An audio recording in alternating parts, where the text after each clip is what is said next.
He's gone. Young Prince Renard. The midwife will wring my neck with her bare hands. I can't. No, I won't go back to her like this. And the Queen, she'll do worse. Much worse. She has ways. Cruel ways. The lash is the kindest punishment among all of them. My favorite. Oh, yes, of course. Straight into the void. He stood there for a long while, just staring into the well, and then he was gone. He just stepped in like it was the most natural thing in the world.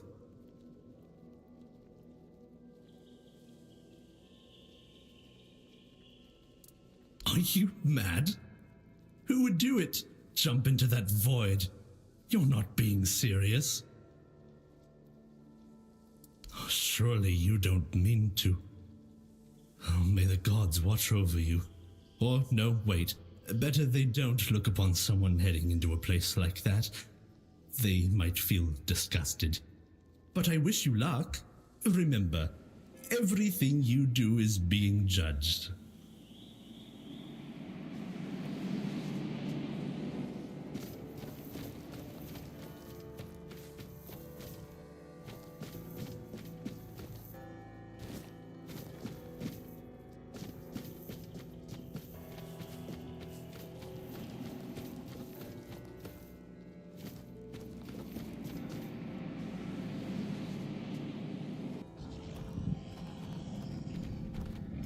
God.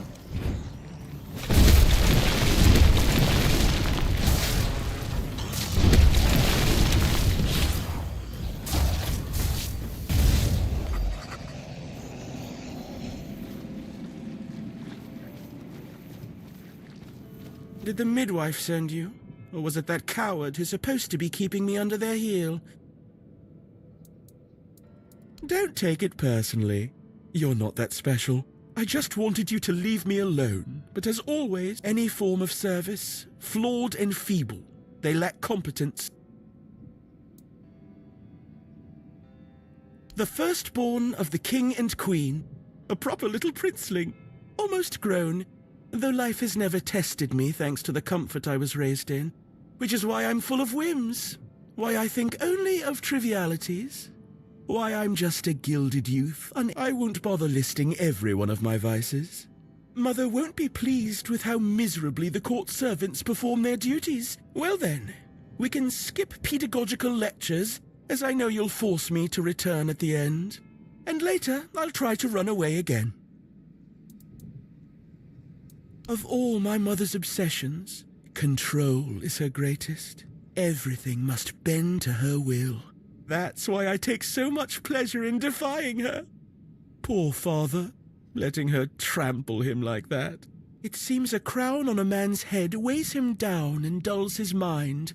The charms of power.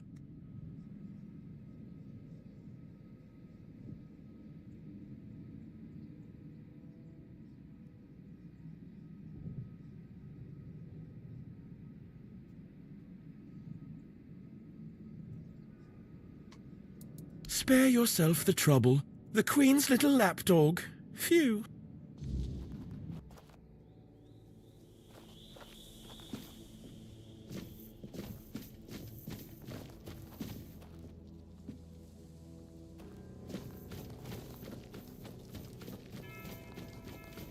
Okay.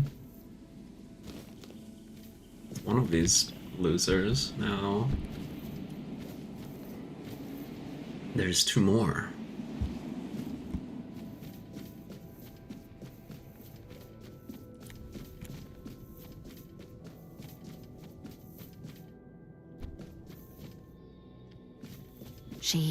I feel.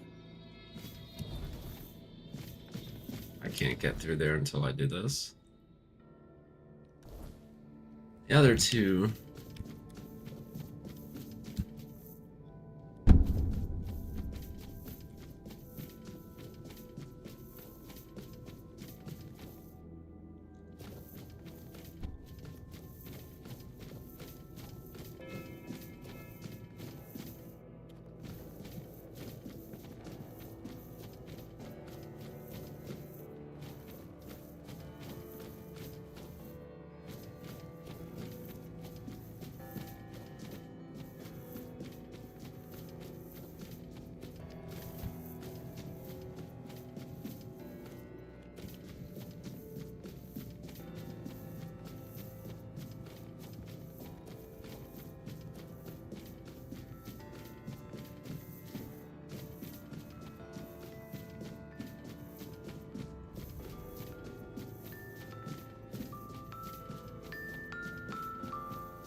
my god, stop, pause.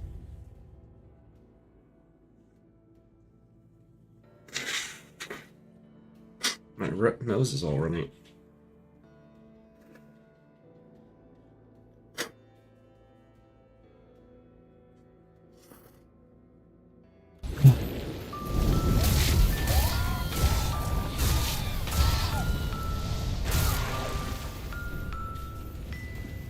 Any day now, y'all motherfuckers want to do something.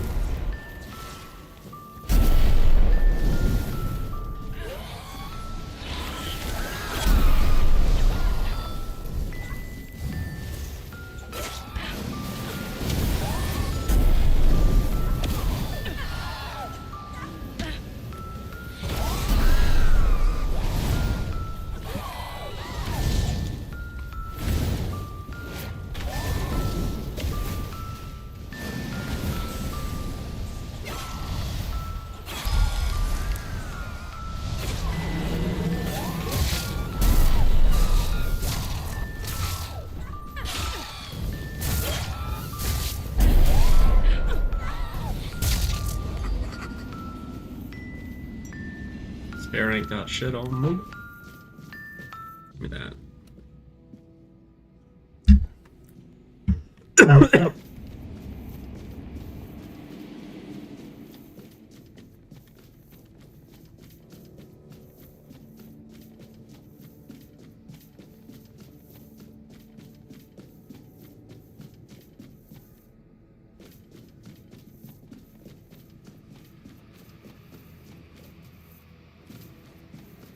Very cool. Maybe down?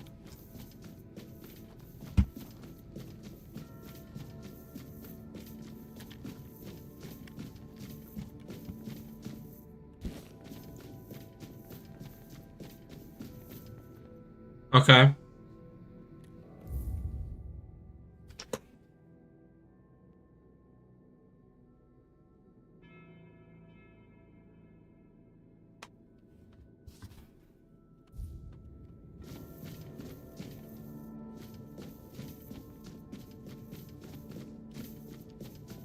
What? I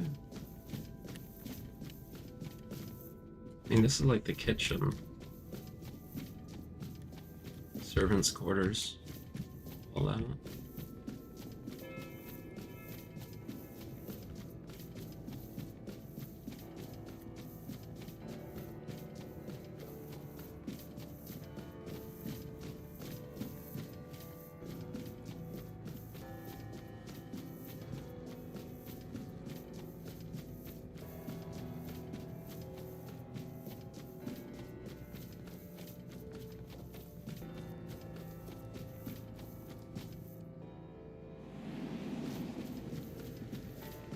Agree. That's a library.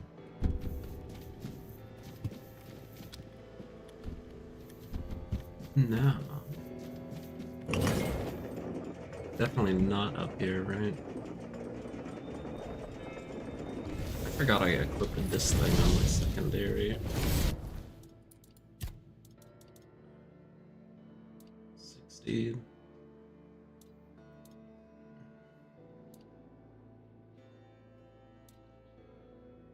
It pierces, though.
watching Outdoor Boys guy. I know he quit off YouTube, but his face has been on my other monitor for like 20 minutes now because I had a pause. It's just him looking like that. I gotta get it off of this still screen. God, he'd been camping or hiking to the Alaskan wilderness up a mountain, and eventually he got like it started getting to the snowy parts. His hands are freezing cold, and he actually just stumbled across this Alaskan like wilderness survival cabin. Mountaineering Club of Alaska. Just a whole bunch of odds and ends. This is kind of fortunate. I don't know if he planned that or not. Seems like it'd be kind of planned. In here, got a little table and chairs, mountaineering books and a map, poker chips and decks of cards, trivia pursuit, little kitchen area, some pots, pans. Oh, there's just a little bit of fuel in there. Oh, that's a full can. Don't pee in the outhouse. Got it. There's a little ladder here in the loft. Oh, look, there's a little library there. A little loft to sleep in. Nice. Got some old mats and stuff. I am so cold. I think I'm gonna bust out my sleeping bag and get it set up in the loft. Hop inside for a little bit. I was thinking about that. Pretty smart. Good thing they put that sign there. Don't pee in the outhouse. You know, pee outside, then use the outhouse. Take a shit. Only let shit accumulate in there, in the middle of nowhere, in this random outhouse. That makes sense. I wouldn't have thought about that. It's a good sign. Although I'm sure people would ignore it anyway. Man, where? I'm gonna Google this real quick.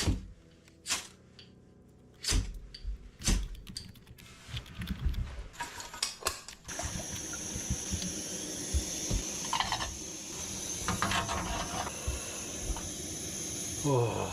I've got these adhesive body warmers. Eat us in the tub. So he was in the bottom. Gonna use Man, these. God damn it.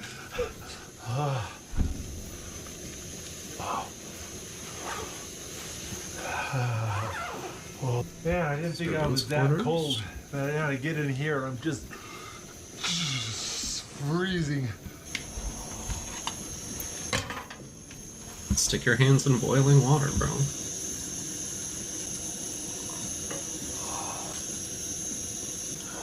You're supposed to put boiling water in plastic. I'll be honest with you, Chief. When I was packing for this trip, I had a nice Those little bag bottles of are hot probably chocolate fine, and herbal but- teas.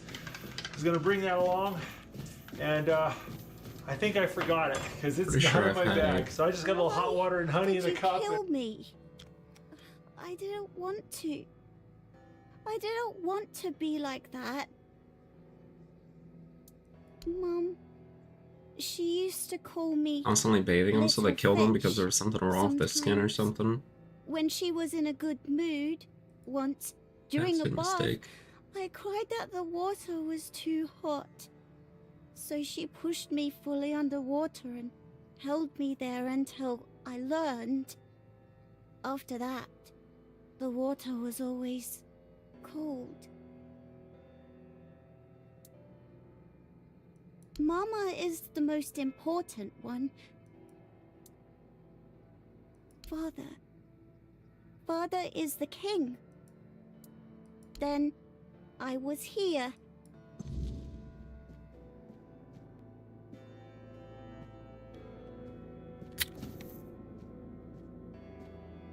Okay then.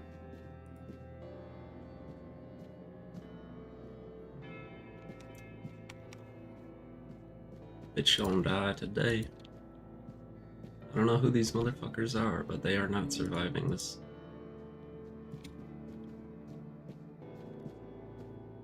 They are not getting away with this one.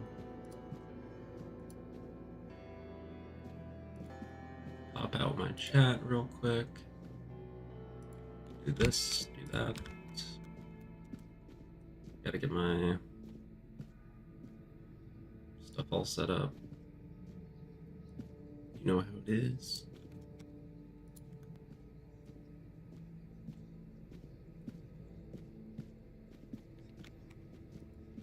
I'm gonna drink that because I am so cold. Yep, that's good enough. Oh. I found my bag of hot chocolate. Yay! Oh.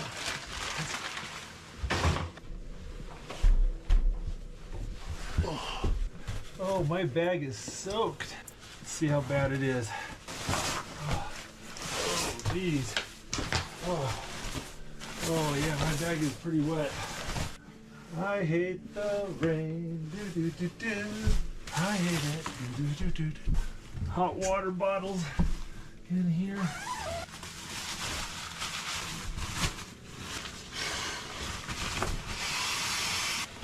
Okay.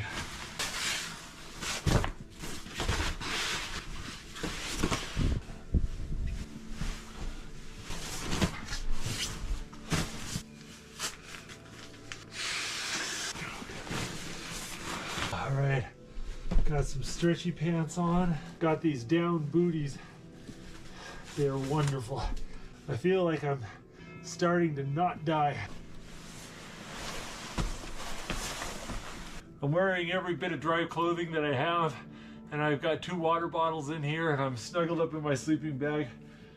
I'm super hungry and I want to cook some dinner, but I'm just gonna sit in this bag until I feel warm. Once my body feels nice and warm, then I'll go make dinner. Gonna eat a little snack while I sit here and warm up. I got some smoked alligator gar from our trip to Louisiana. Got some dates. Well, it took a while, but I'm feeling warm again. My base layers and underwear are still pretty wet, but it's warm. That's a lot better. But I think I need to make some dinner. It is getting really late. Oh, it is cold in here.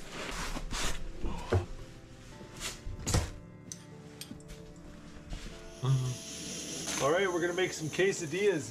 Right. Ooh, That's my last thing I need to look at. Work. Pork chili verde, we're gonna stuff inside. Am I loud enough, or do I have to move my mic? Smell you. That should be fine for now, right? I forgot to bring a plate, but I found this one.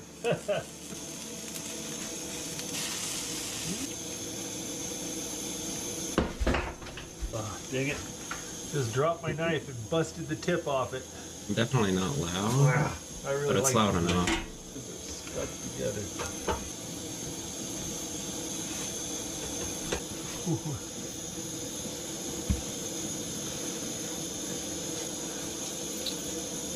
That's Love good. it when he makes food.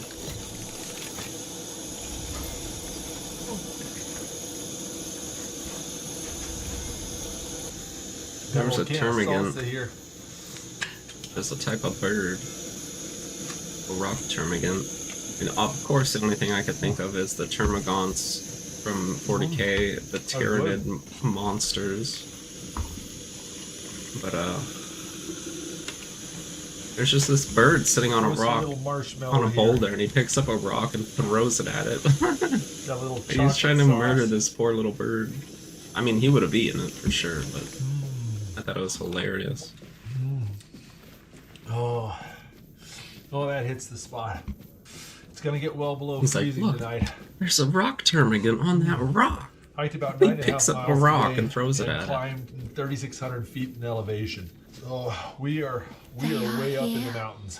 All of them. Oh, My sweet my little pull prop in the petals. door closed. I'm so The sorry. wind doesn't open it. I should have tried so hard look to at bring you that. into this world. There is a proper But maybe pile of now snow out there. We got can close set to a you foot on the free. ground. And we could get a You lot will more help snow us, tonight. won't you, stranger? We're gonna Fate reheat this has bottle made a too. mockery of us all. I'm going to bed Our with deepest piping desires hot have been bottles. laid bare, twisted into instruments of our I'll tell you torment. what, I wouldn't mind Take a little these bit of poor hot little chocolate too. They have no marshmallow. place in this world, yet they are forced into it and out of it, again and again. But our sister wished for them, and here, her Actually word seems to is the dry me only out law. pretty good. I feel a load drier just My since I put this sister's hot water bottle in reign my must clothes. end. Mint hot It's chocolate, brought that is us good horror stuff. upon horror, all because of her fear and obsession. She thought she could forge fate with power, but she was wrong. Fate is inevitable, and the one she claimed was never hers to begin with. Yet we are the ones who suffer the most.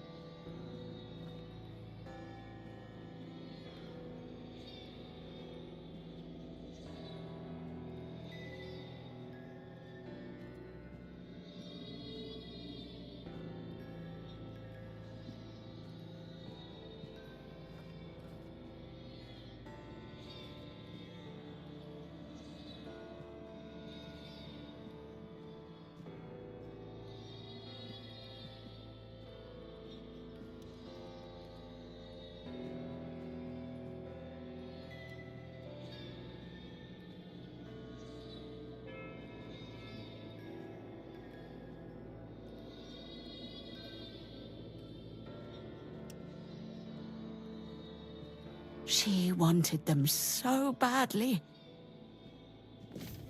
I have enough of all this. You have enough of all this. That's okay. Something you could say, I guess.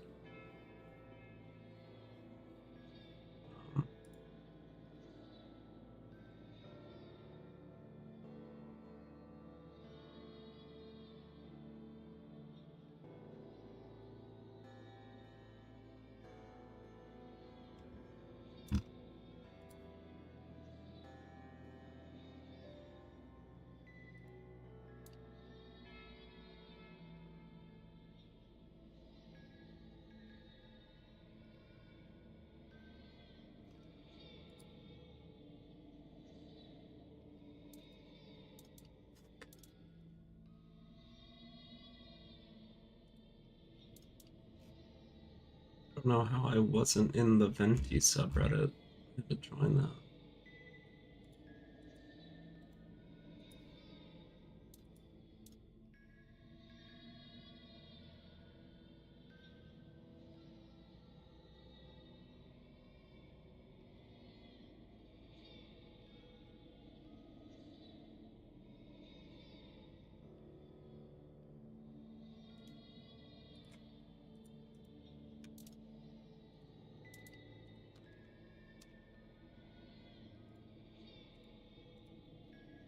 Some stuff up.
There's this one guy who drew art, and I don't know what happened to him. I always loved his art. Hello again, my lord. Oh god. Are you ready for your... Nobody knows. The king Nobody and queen knows. haven't granted an audience to anyone in years. All these poor lost... Only Stygander and I are aware of the passage of time. The rest are stuck, frozen in the moment. But we're not allowed in the throne room, so we have no idea what's going on with the king and queen. If I were you, I'd be sure to mind your manners and follow every order, for your own safety. As you wish. It will open the doors leading to the throne room. Please, don't forget us.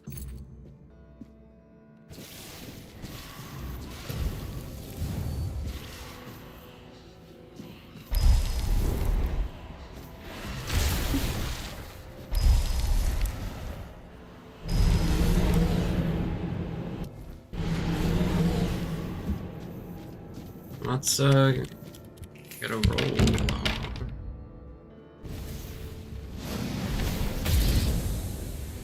I gotta try this.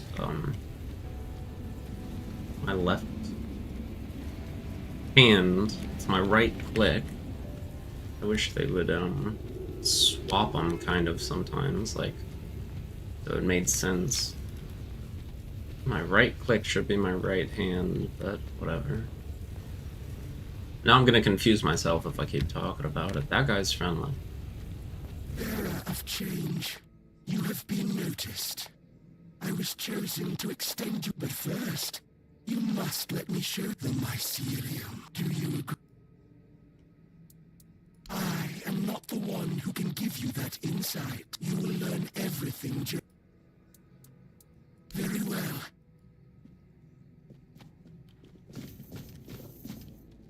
I don't want to be a mushroom, brother. Go. Fuck you. Wait a minute. I know I'm all about being evil, but damn. Fungal Envoys Mycelium. 15% melee crit? I mean, that's pretty good.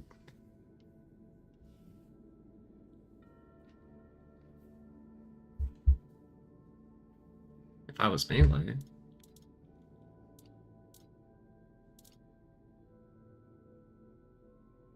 I didn't realize that the Umbral Shroud on that one guy, 15% crit? No, wait. This is the thing that I got from that guy. 1 mana per second. 1 mana per second. This is not worth it. My hood is better than that.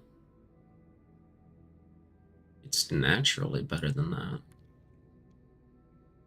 Why does it consume mana? I'm gonna put on all this gear.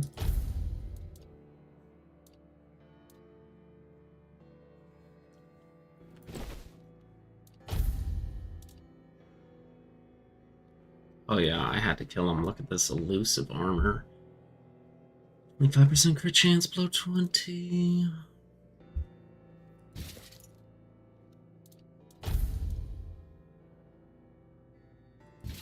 These Void Weavers are not good. There must be a reason to wear them.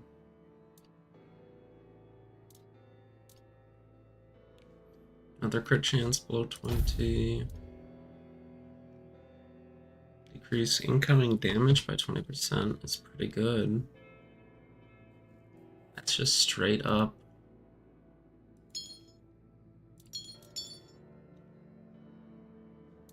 For whatever reason, this Ring of Encumbrance is the best ring I have because it seemed to always put me in a light armor class. But moving my thing down, but I guess it doesn't matter. Especially with this armor on. I'm going to change it back anyway, but I want to see them drain all my mana.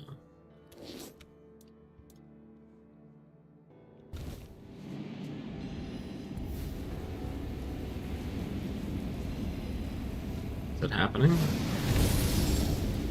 It's not happening. I regenerate enough mana, I guess, that it doesn't even matter.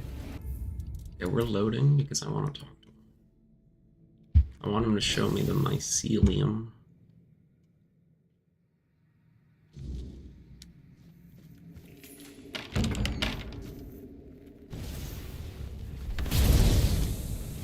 So it moves faster, shoots faster, etc., etc., etc.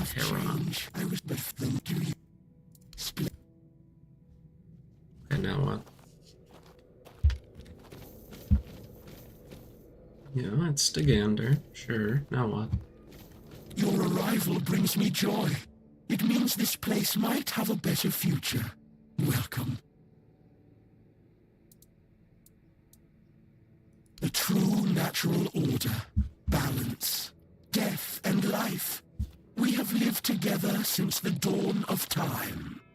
Regardless of the decision you make, I will still be, in one form or another.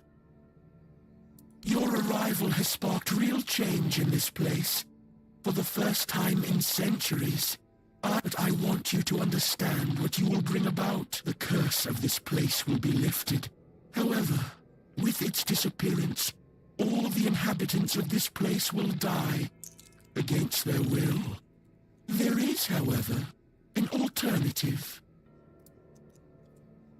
You will go to my home, the place that is my core, and you will take a part of me. When the time is right, you will place me within the body of the unfulfilled King Sagramor.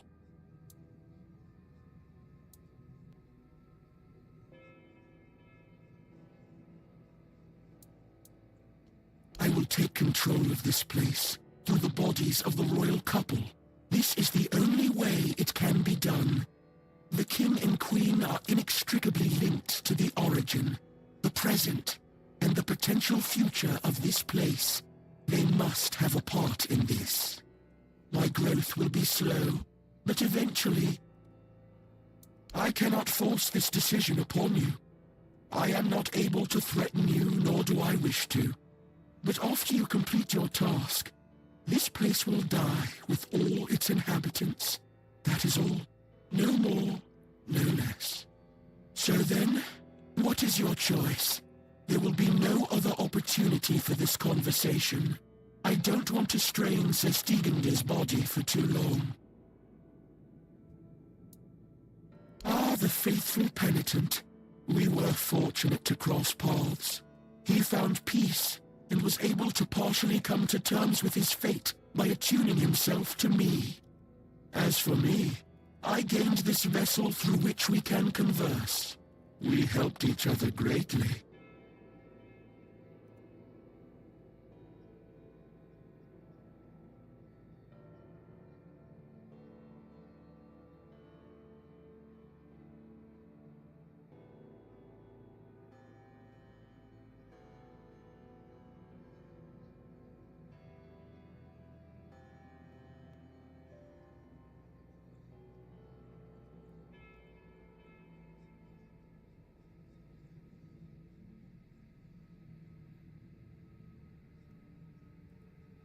There's AI overview, which who trusts AI overview? But helping mycelium gives the spores, giving the spores to the king generally results in poor reward and locks you out of superior items, making it often considered a troll choice. Instead, refusing to help and letting them die allows you to loot powerful items like Claire's Pen, excellent for spellcasting. So I'm not going to help this guy. Niche item for melee builds. I'm sorry. Of course.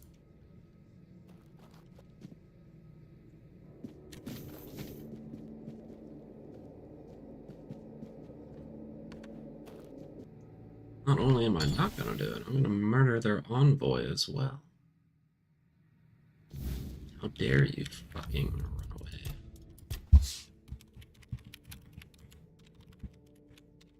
Mycelium.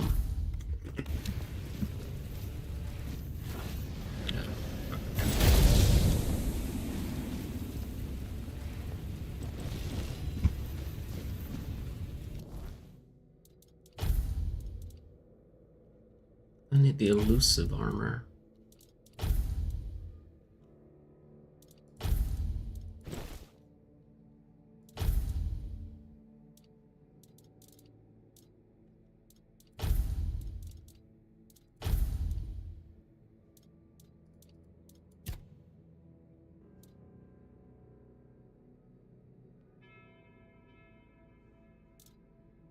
Okay, traveler's boots. I was like, I know he had boots or something that he gave me.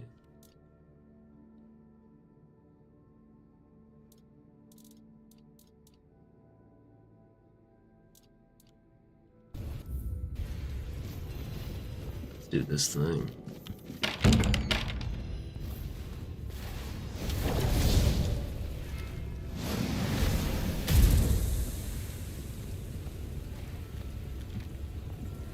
I got my boys with me.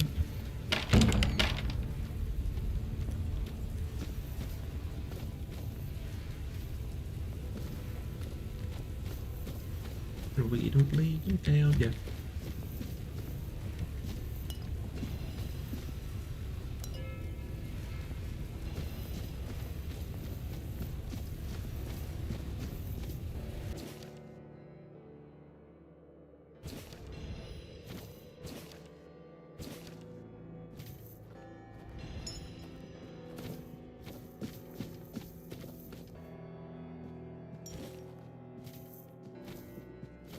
Onions. The only one that doesn't like onions.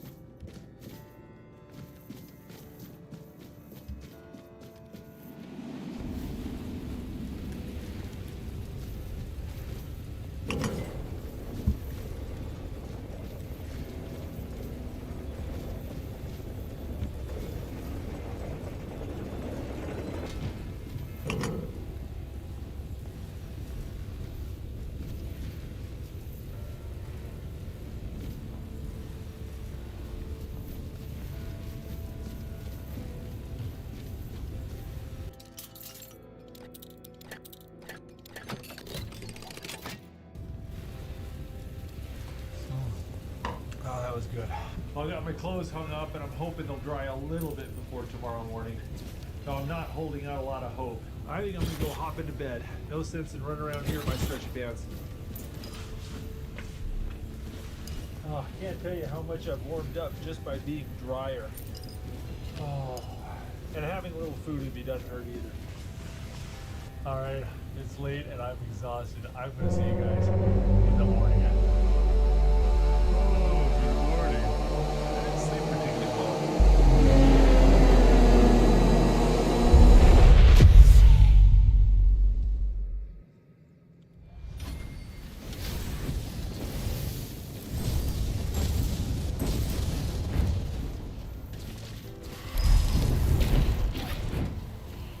Jesus Christ.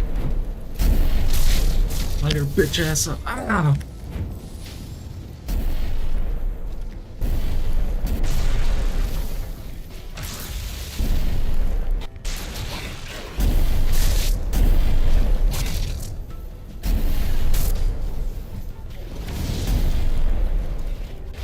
How could you wound your queen so cruelly?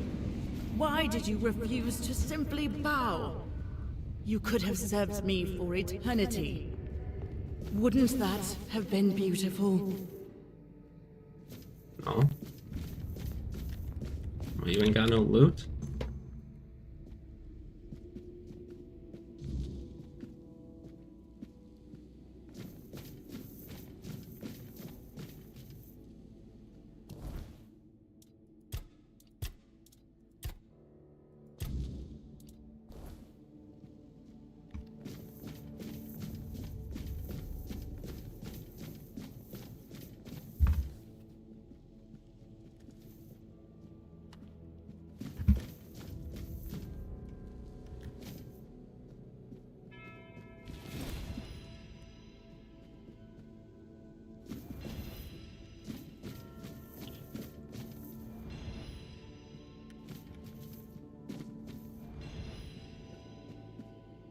Gone, is she?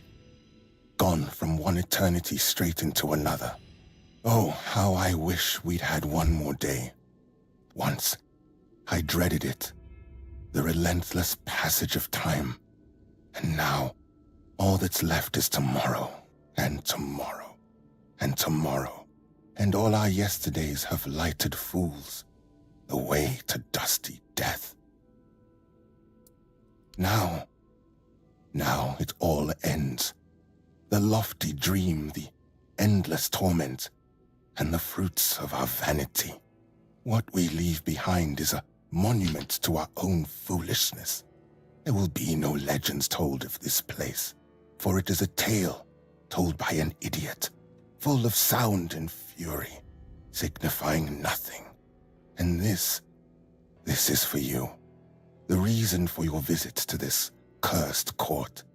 You may leave now. Your audience is over.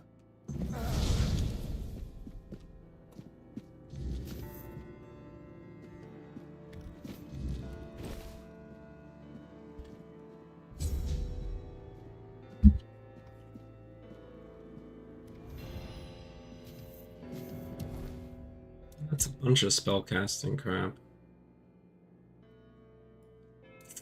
I forgot to put on my Wings of the Oracle a long time ago, which is much better than just simply 1% max mana per second.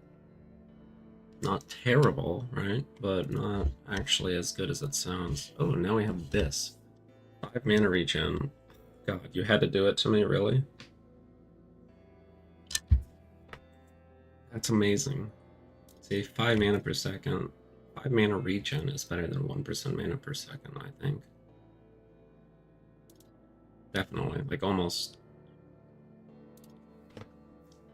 To get that, I would have to have 500 mana. I do not have 500 mana, so yeah.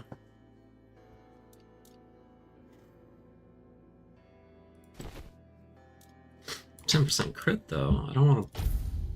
Why'd they have to do this, man? Summon limit by 1? No. 5 pounds.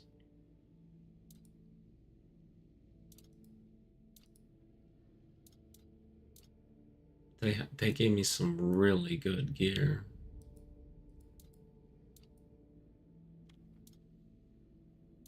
That's incredible, dude.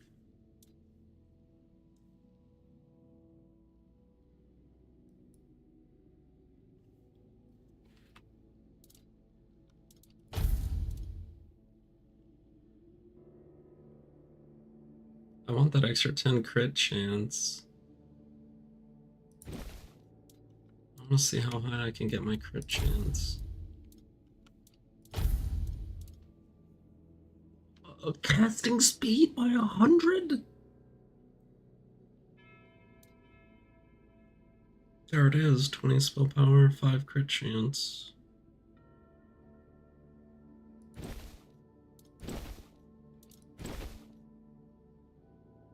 I'm gonna be in heavy armor after this.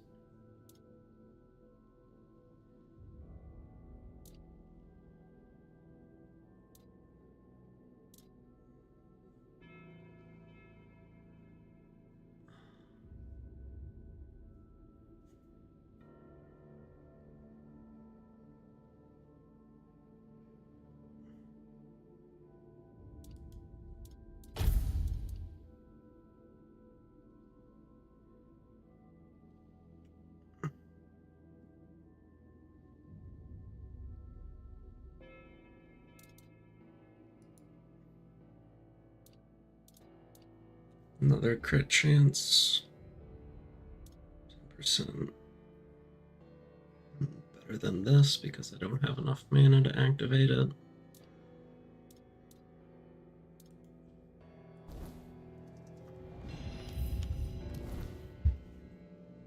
We got pants. Amulet of the Waning Moon for the extra crit chance again.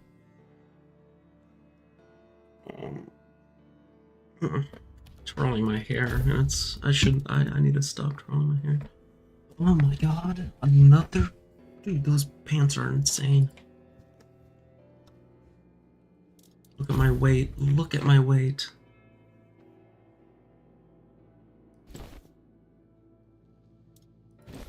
There it is, heavy armor.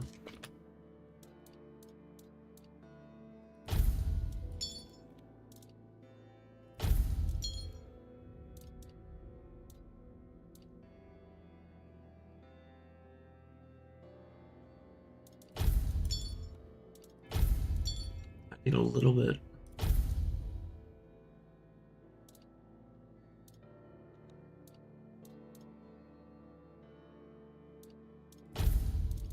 They've gotta stop. I can't. That means I gotta wear this. Same crit chance.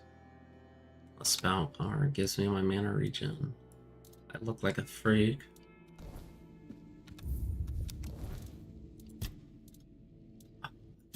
Four fucking skills. I got 4 levels. Okay, okay. 67% crit chance. Oh, baby. Fuck, that's so much spell power. 28 mana regen per second.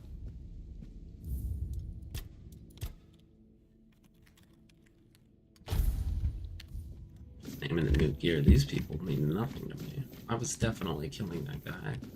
Not helping no fungus. Fungus.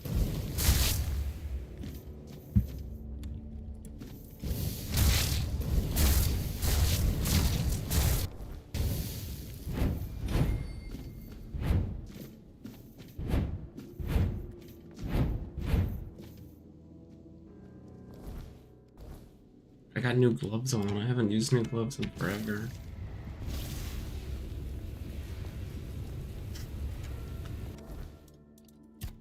This is gonna really fuck with me. I don't know.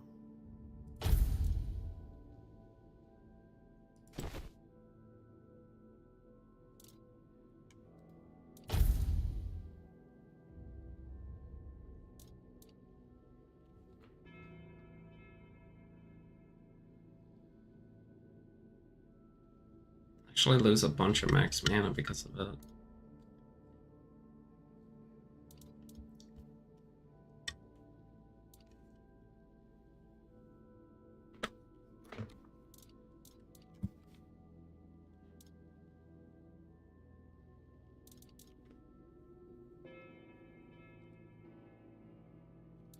This crown is 100% gotta stay on, so that's 5 pounds on me.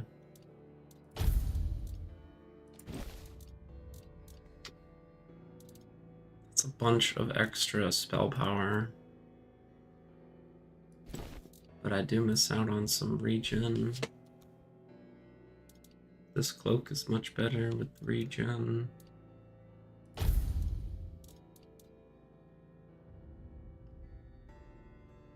Always liked those, but now I actually can't use them. So extra crit spell. Spell power crit. Spell power mana. Crit. This is pure spell power and a lot of it. Plus 6 to those. I mean, this is definitely like my new build.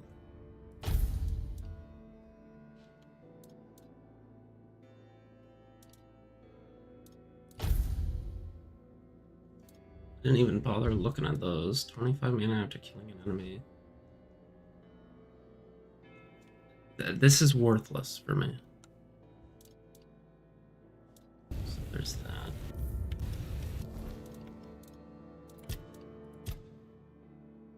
So I do lose the 10% from the cloak. How am I only at 258 spell power?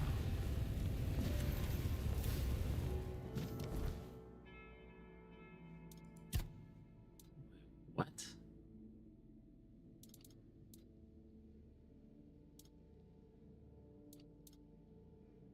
I nerfed my spell power.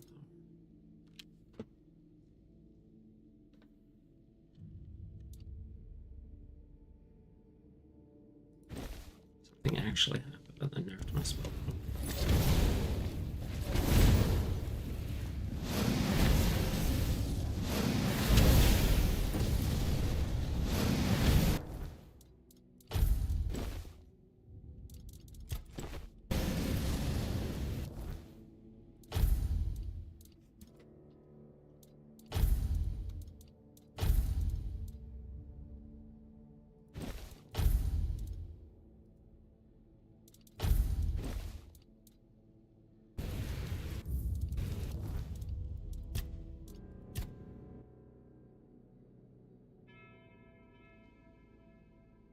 Wait, 30% crit chance, 31 mana, 283.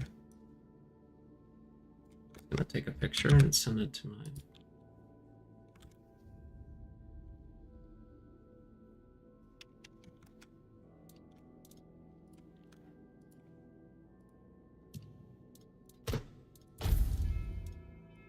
New helmet, new gloves, new pants, new boots,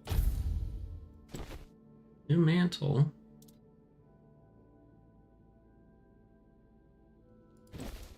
real quick actually, 2868, just take that off real quick, 2868, 2868. It's not gonna give me a thing from that, whatever.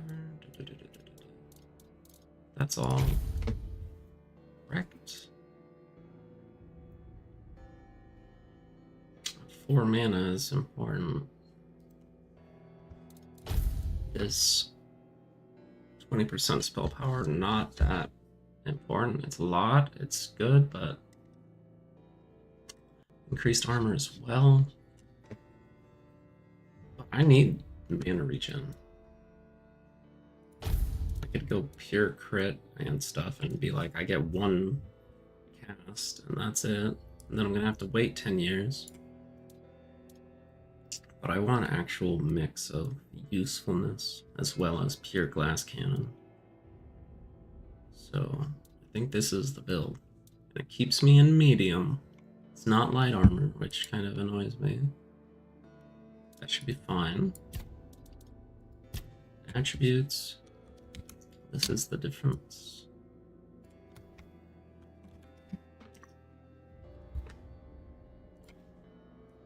Now direct comparison, we go from 75 mana or 96 mana to 75, 25 armor to 35 armor, 31 mana regen to 38, which is a nice improvement. 66 stamina regen to 56. 29 magic crit to 57. Doubled it.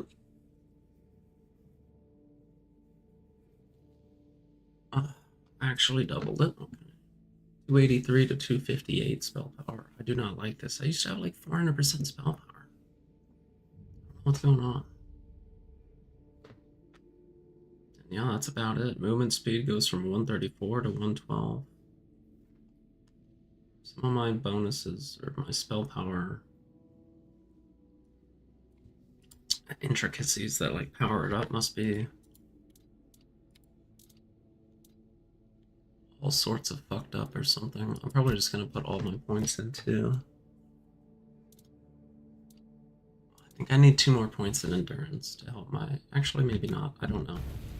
I'm getting out of here before I lose my mind.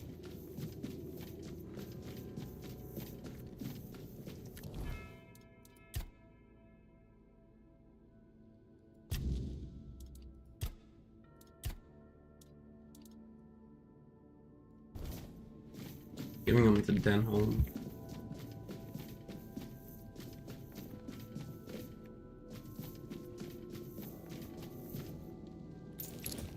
I'm gonna say I'm sure there's something in here at the throne room. I'm sure I'm missing something valuable.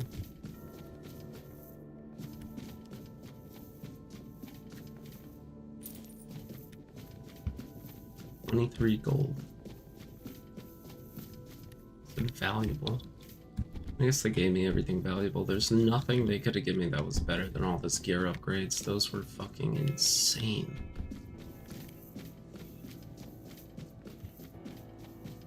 Massive upgrades. I did not actually expect it. I thought I was gonna be like wearing the gear that I had for the entire game. But we actually got really good gear.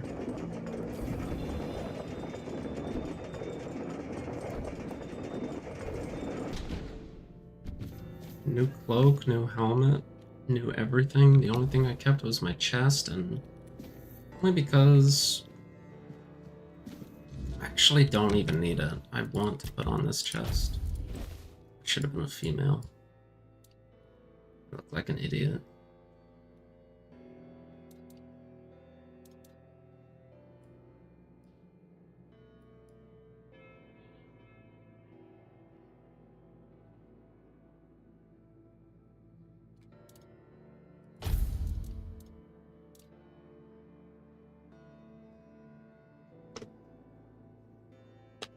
Yeah, if I do this.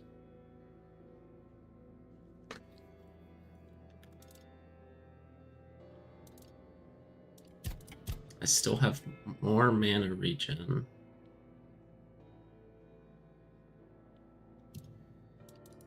29. It says it only gives me 4 regen. It goes from 29 to 39. Just rounding. Yeah, 29 to 39. That's 10 mana regen. For what it says is only 3.9.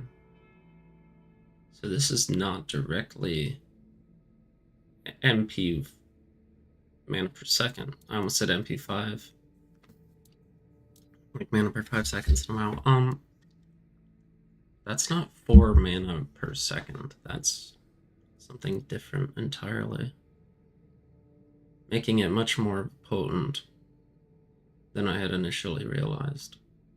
Meaning it's even more potent than 1% max mana per second. This is garbage compared to that. Which also means that this cloak is definitely the one that I need. Which also means that I definitely had to kill the king and not take the mycelium, because this came from him. And that's gotta be the best cloak in the game. I mean, unless I want 10% more crit chance, but to be honest, I don't think it matters anymore. I want to put this on, but now I don't think I can.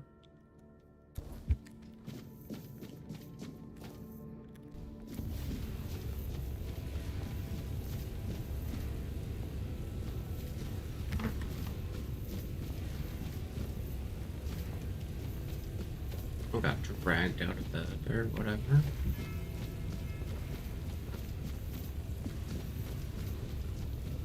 How many want me to go back down there?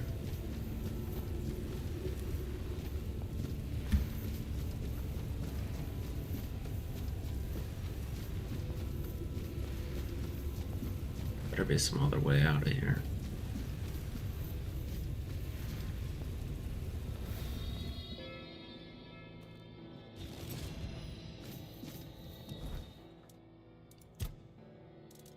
Oh yeah, I got a sword. Spectral sword.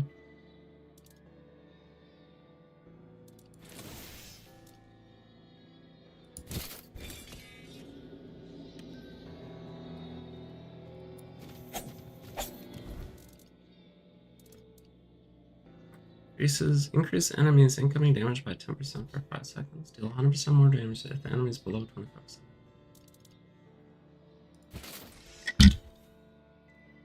Increase physical damage by 1% for missing mana point. God. Holy shit, that's huge.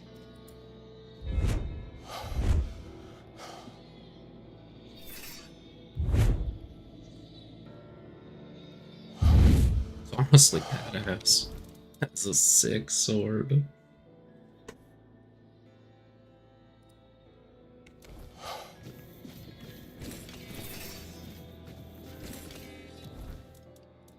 Excuse me? Did I really just do that?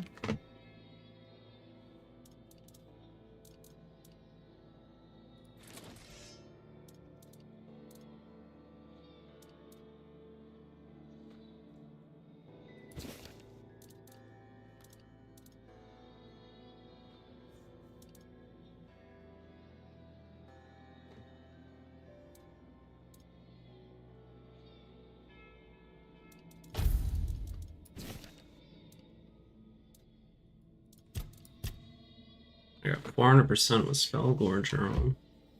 Is it really 400%? 258?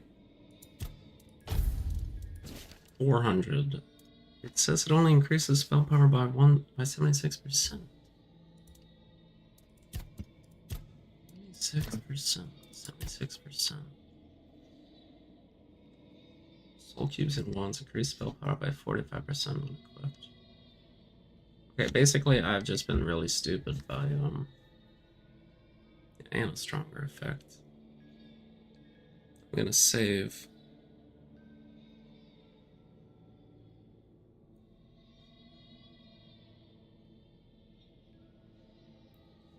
And then put a point in the last point in this and see how much it changes my spell power. We're basically always gonna be using Damn wand. I keep forgetting to do that. It's actually very important.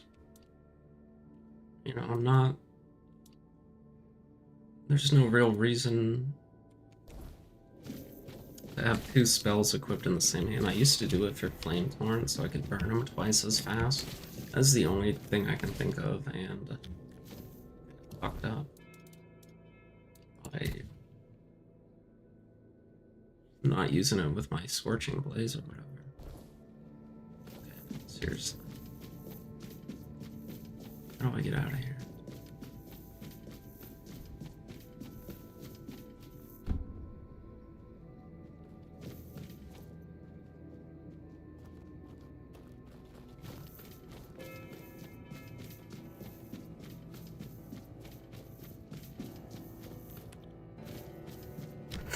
Fuck me, I almost fell.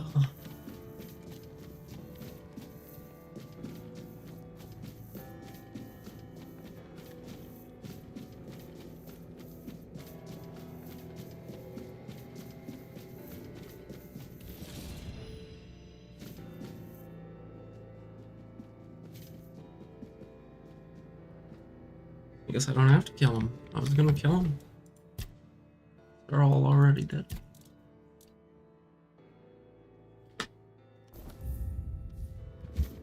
Is there anyone else?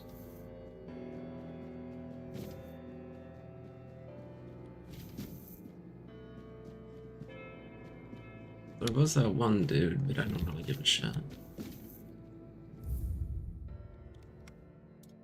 gonna Google it. I do give a shit, I guess.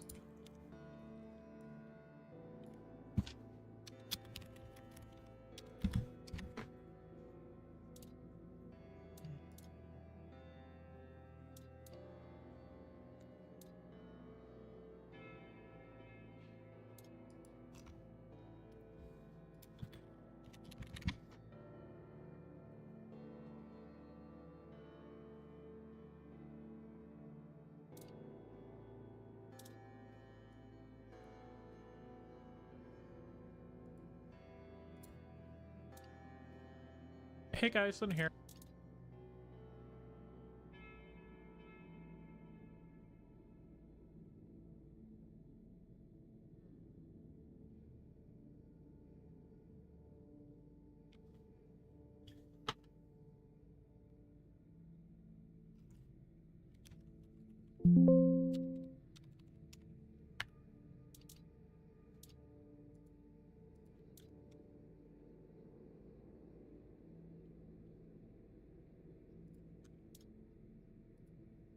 Last night, but I was warm.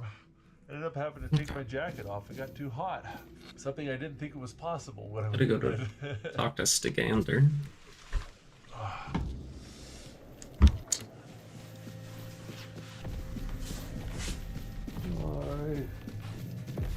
You know, I wouldn't call that dry, but it's not dripping wet. Oh, they're so cold. Oh, I'm terrified about putting those back on. I think there's a shutter on that window. If I go outside, I can open it up.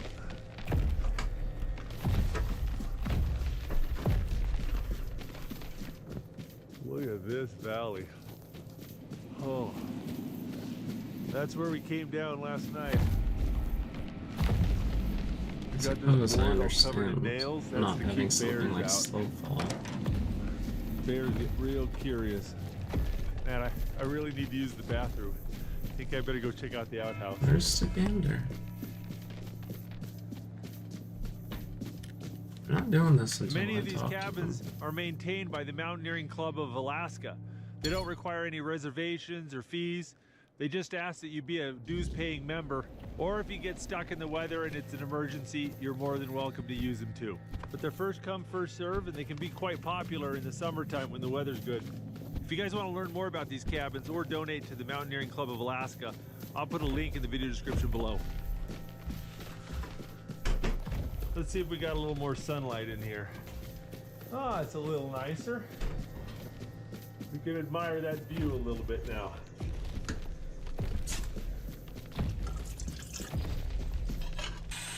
May goodness.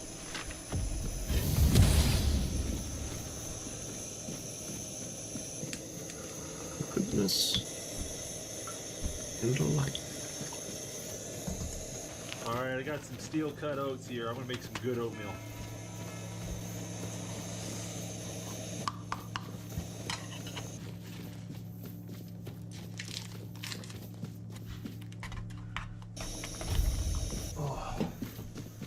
Alrighty. Good hearty oatmeal with butter and brown sugar. It's hard to beat.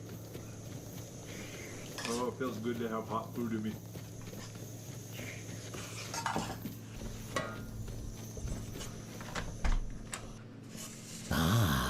Truth be told, but in the grand scheme. Name's Gatto. Once upon a time, later. This one is gonna go to try to A dry out my king is pants. a king, but there's little to say about. Trust me, I've met kings. There's not much Darn it. around. You I might think that's also actually run in working. the queens. Though he's a knight, he's a rat. If you want, You know, it's nice to go just sit here and not be wet and waiting cold. for. Oh, I'm really trying to think hard about what to do next. Originally, I was planning on spending 3 days hiking through the... Excuse me, this guy has a guitar? Where'd he get a guitar from? Darn it. I think that's actually working. Oh. You know, it's nice to just sit here and not be wet and cold.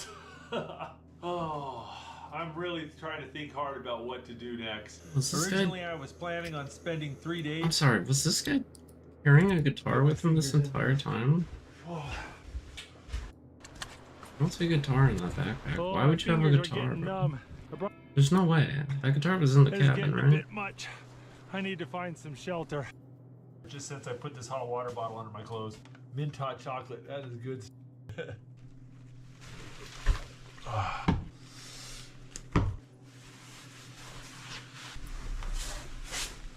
Alright.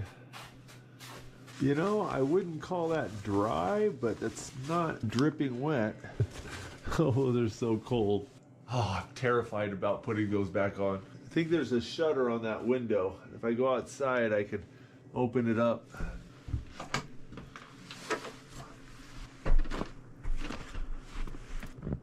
Look at this valley. Oh, that's where we came down last night.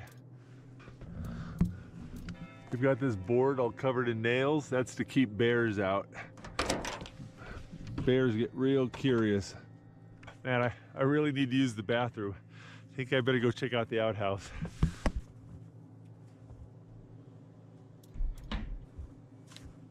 Many of these cabins are maintained by the Mountaineering Club of Alaska.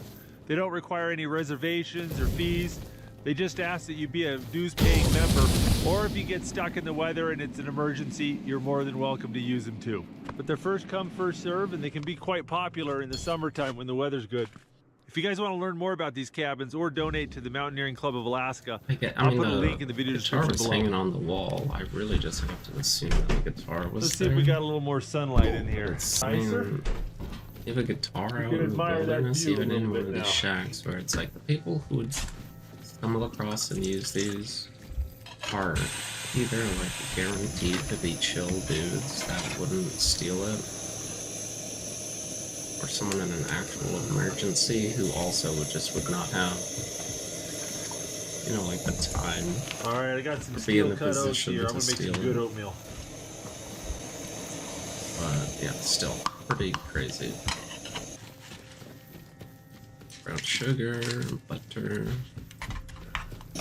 Oh yeah, you know that's Alrighty. Good hearty oatmeal with butter and brown sugar. It's hard to beat. Oh, it feels good to have hot food in me.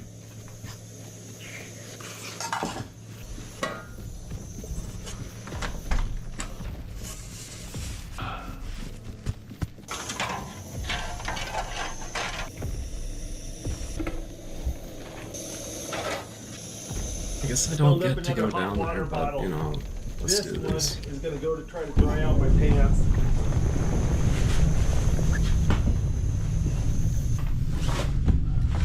Well, darn it. That's what I thought. I think that's actually working. Oh.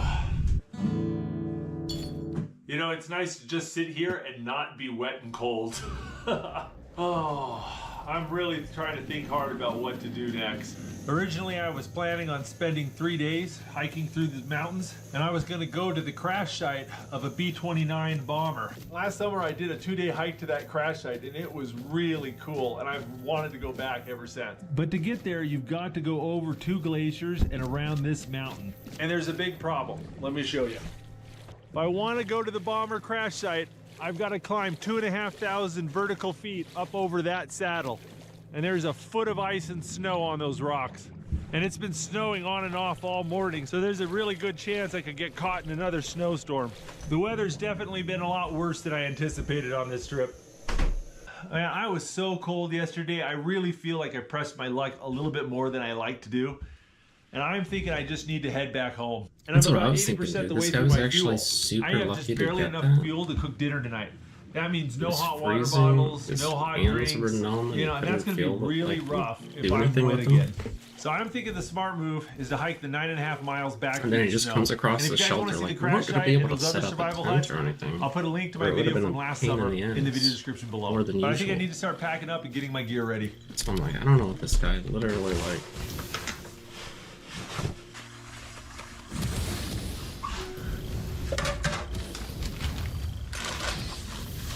Scripted that or not?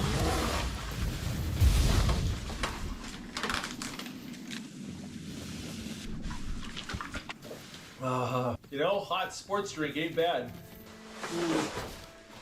Pants are soaking wet pretty much everywhere except for where the bottles were.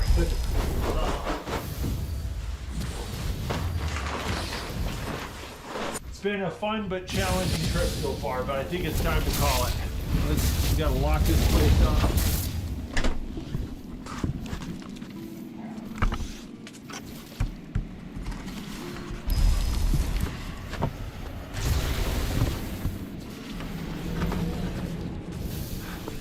Gotta make sure we put my snow gaiters on.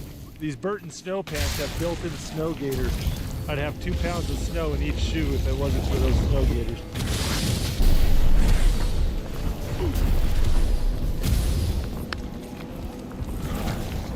Dude! You know, this place is beautiful when it's not trying to kill you. There's some ptarmigan tracks right there. Must be pretty fresh because it was snowing this morning. I don't know what's wrong with the audio, and I don't know what's wrong with this fucking shit game. First of all, I fucking dodged. Look at this.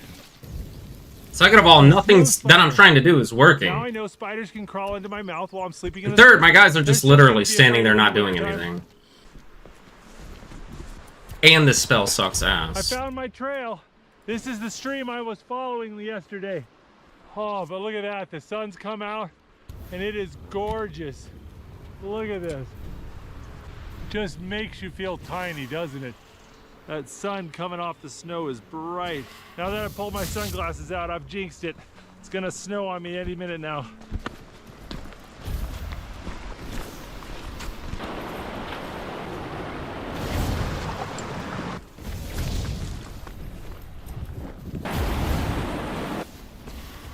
Oh, I lost my sunshine and it's starting to rain properly. I'm glad I got off that mountain.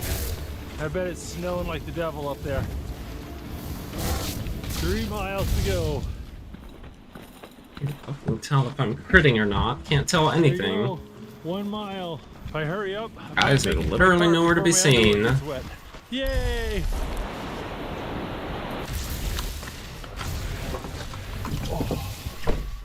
Well, keeping with the pattern of this trip, I am soaking wet and freezing cold, but I made it back to the car. And I feel pretty good about my decision to call it early. But hopefully you guys enjoyed this video. If you want to see more videos from the Outdoor Boys YouTube channel, make sure to click subscribe. I'll see you guys next video. If you like this video, don't forget to check out the Outdoor Boys YouTube channel where we have hundreds of videos just like this. And don't forget to click subscribe so you can see other great videos every Saturday morning. And hit that bell button and you'll get notifications. Thanks for watching. Luke here at the Outdoor Boys YouTube channel, and for the next 3 days, I'm hiking and camping in the tundra of Alaska. I'm catching fish, hunting birds, Spell staring fucking down sucks wolves, and ass. exploring places few people have ever seen.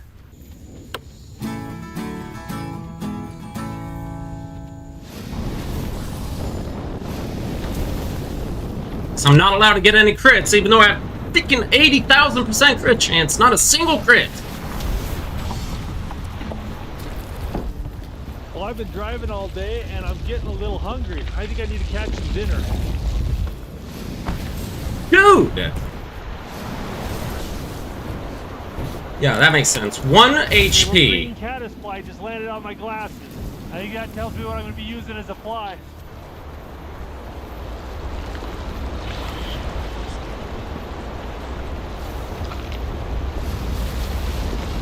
So that right there is an Arctic grayling. Little skinny one. A little bit runty to eat. I think we'll put it back.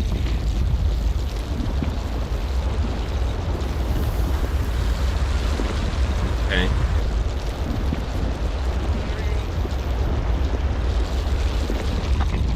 There you go. That's a pretty fish. Alright. Send it back. Oh, there you go. There we go.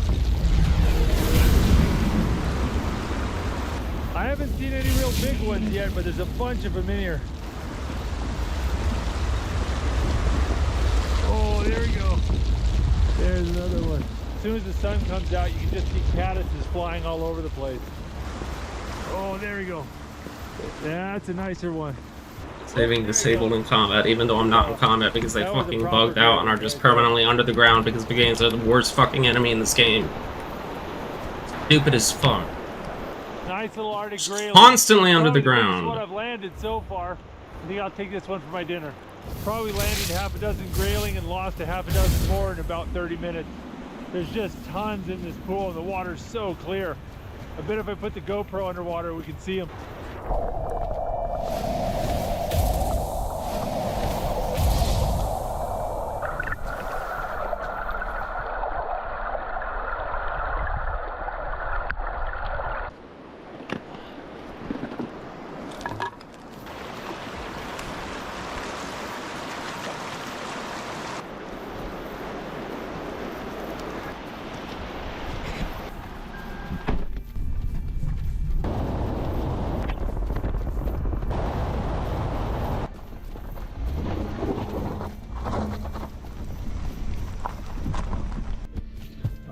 I think we need to pull over and make camp. How's this for a camping spot? It's not too shabby. I need to use my regular staff because so the landing cost on that shit is ridiculous. And get some dinner made. But it should be still a bunch of spell power. Yeah, I only lose about 80%. Why is that an invisible wall? Why is that an invisible wall? One of the most ridiculous thing I've ever seen. Literally like an inch high fucking rock. Can't get over it. Oh, I love or 5 feet around. Oh, ho, ho. Look at that mushroom.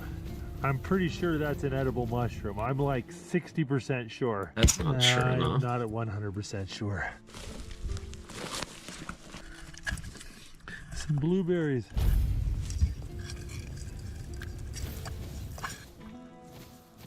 Not a bad little spot. About 10 minutes of picking, and you can see I got a fair amount of berries there.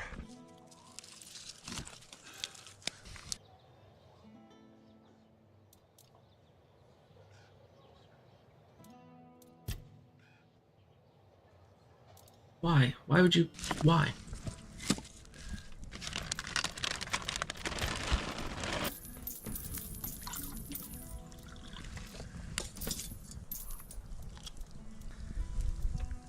Got some boiling bag rice. I got a thing of Indian coconut curry. We're gonna sit by the fire, let that warm up. It's only about 40 degrees right now. And you can see right up there, there's snow on those mountains. Fall is here. Hollow core, hollow core.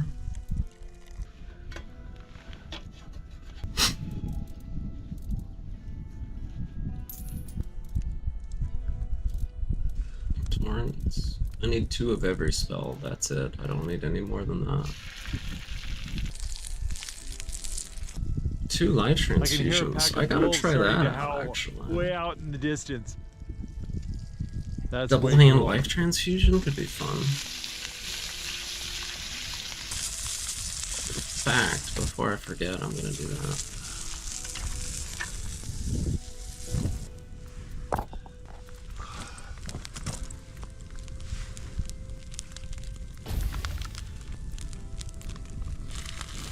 Okay, I guess I have 3 life There you go. transfusions. Chickpea coconut curry and a fried grayling. And Oh, 3 it's all winter warm. prawn. Smells so good. Pretty cold out here, so I'd like Hello to make again. some tea. I'm just gonna go ahead and boil up a bunch of blueberries. You waste so much meat trying to fillet a fish. These little guys, you just cook them whole, pull the backbone out, and all the ribs and Y bones come with it. Don't lose any meat.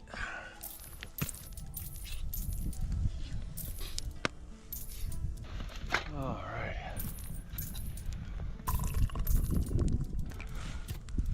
Whoa. I have so many berries in my herbal tea, it's kind of like a watery hot jam. It's good. Well, it's getting dark and it's very cold outside. It might get down to freezing tonight, so I gotta get my shelter ready and get my bed made.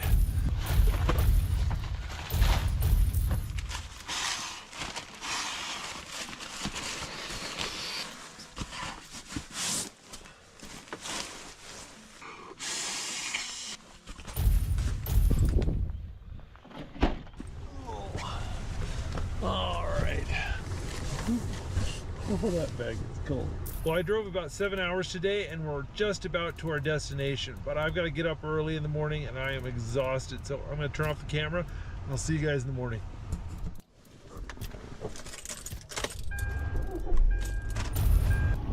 Oh.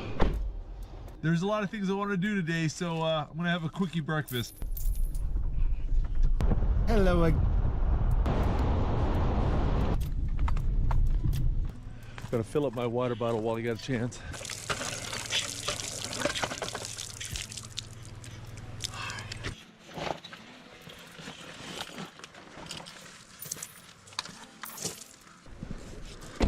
All right, well, I'm gonna go for a little bit of a hike. Check this out. These are rose hips. They're really common up here in Alaska, and they're really good. Rose hip. These ones are perfectly ripe. Ooh, look, there's a bunch of them right here. Rose hips have kind of a mushy texture and they're not that sweet, but there's a lot of meat on them, a lot of vitamins in them. If you mix them with something else sweet like a blueberry, they're really good. Another nice thing about rose hips is the berries don't fall off in the fall. Even if there's snow on the ground, you can find rose hip bushes with rose hips still on them. Well, I brought my .22 rifle with me. I'm really hoping to get a chance to shoot a ptarmigan. Ptarmigan are kind of like a wild chicken. They're absolutely delicious, and they change colors. They're brown in the summer and white in the winter, so they're really well camouflaged. But they're kind of noisy, so I'm keeping an ear out for ptarmigan calls. There's also a ton of wild berries and edible plants out here in the tundra. I'm gonna point some of them out to you. So like this right here, this is Labrador tea, and you can use it to make an herbal tea. This right here is fireweed, and it's already gone to seed. In the late summer, they get these beautiful pink and purple flowers that are edible.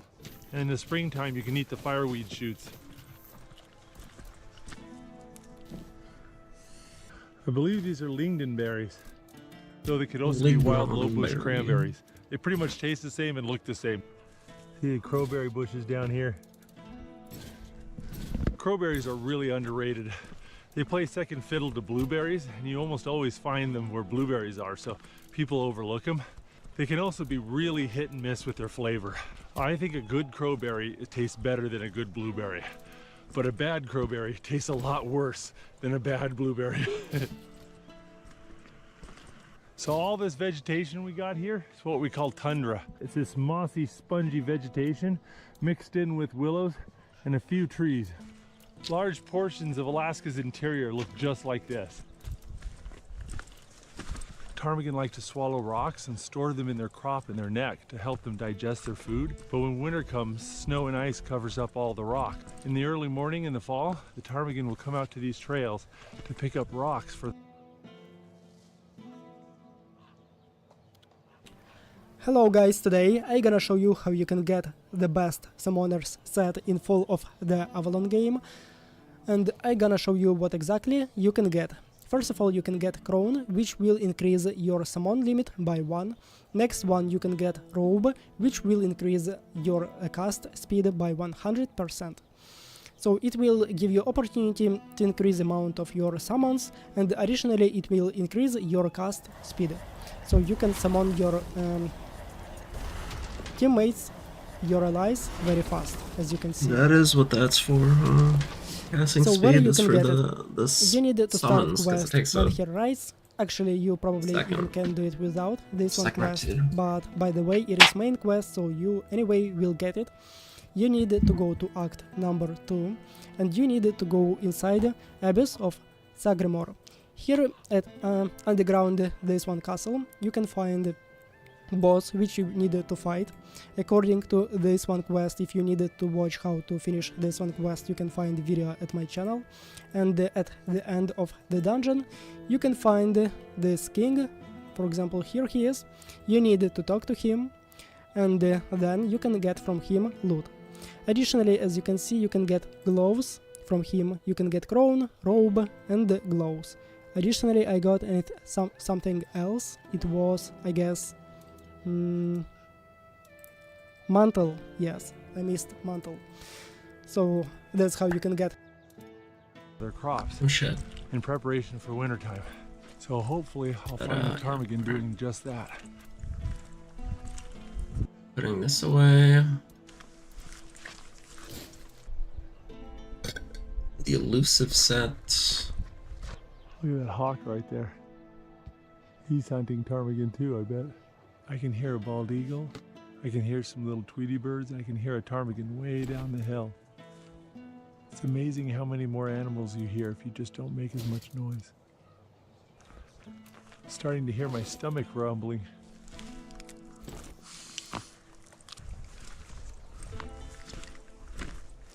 Oh look, here's a nice little blueberry patch.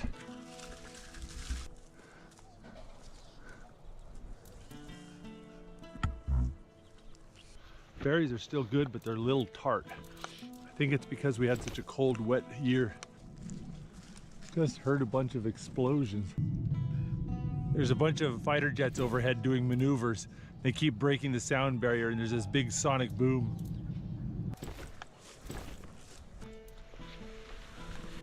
Well, fox has pooped right on this rock to mark his territory. Foxes, wolves, and coyotes will often walk a circuit through their territory, following almost the exact same path every time.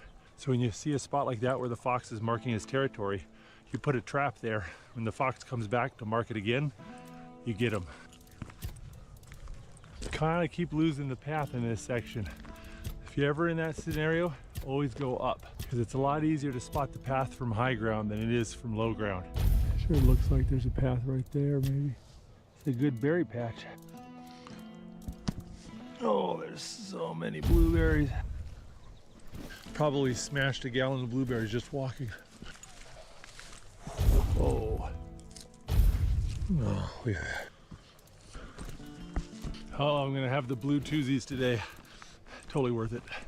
You know, it's always a good idea to turn around and look backwards from time to time. Burn into your mind what the trail looks like when you're heading the other direction.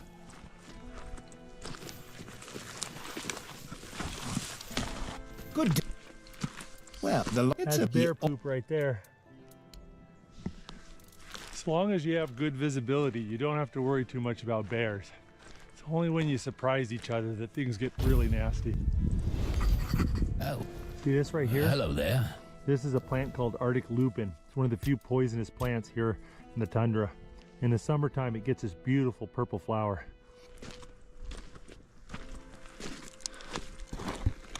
Oh, look at that. It's like some rib bones. Probably like a baby caribou or something. Oh, look at that. Man, that is a gorgeous river. There's got to be grayling in there. I figured I'd bring my gun or my fly rod, but not both. If I drop my pack and go quickly, I can probably go back to the car, get my fly rod, and be back here in 3 hours. This big gravel patch is a nice, easy landmark. So I put my bag right there. I see it's right at the foot of that mountain. It's next to that lone pine tree at the foot of that ridge. Oh, dude, look at that. There's just some wolves. There are 2 wolves on that hill, right there. Those wolves were following the same trail I was. Oh.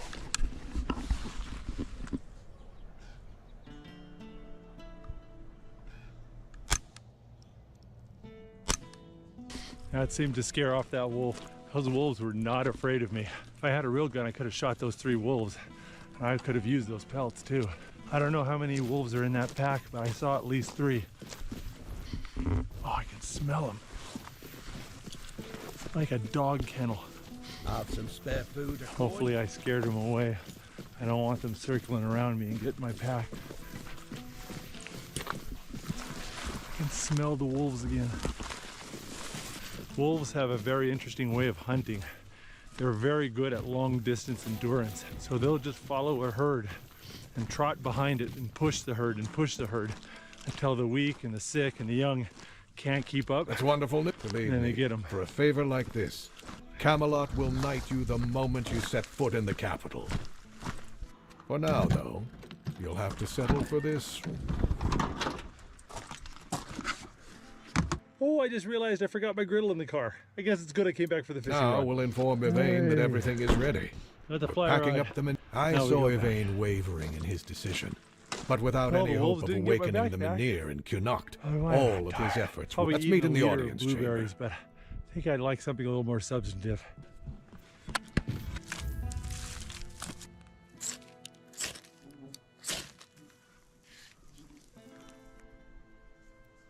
A little date on a stick there. Got a little bit of cheese here.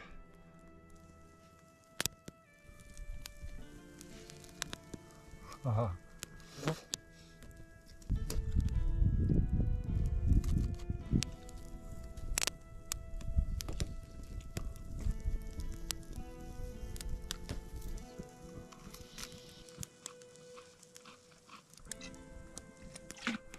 The wind's died down and it's warmed up just a hair. Now the bugs have come out. And the mosquitoes are bad, but the gnats are so much worse. They land on you and crawl up in your clothes and bite you and give you these little pussy welts. Even with the bug repellent, they can get so nasty that you have to wear a hood. But a little bit of wind or cold weather will wipe them out. So this time of year, they're only a problem in the middle of the day if the sun comes out and the wind dies down. But the campfire smoke is helping keep them away.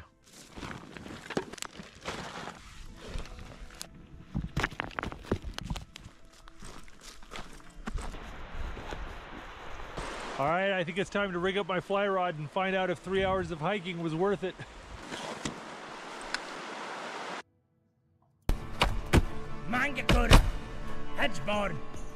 Should have brought that with him. Mercy on me. I sped. Oh my god, it's the funniest thing ever.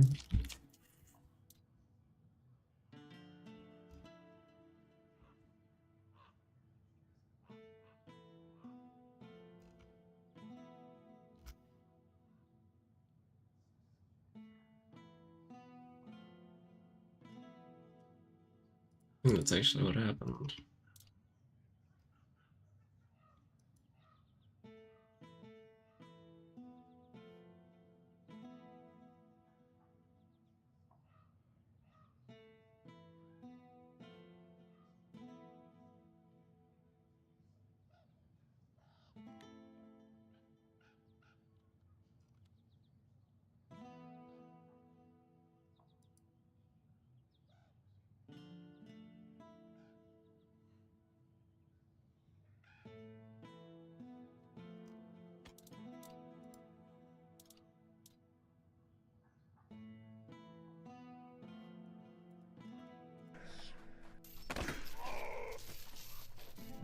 Let thee hand be heavy upon me.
I had to put my coat on and pull up my hood because the bugs are so bad, but hopefully the fishing's good. Man, it looks like this should be loaded with grayling. There's got to be something in here. I just can't believe there isn't grayling in here. Well, I'm not skunked, but that's not what I was intending. You don't usually something in here. I just can't believe there isn't grayling in here. Well, I'm not skunked, but that's not what I was intending. You don't usually see the little baby grayling and the big ones hanging out in the same places, so that's not a good sign.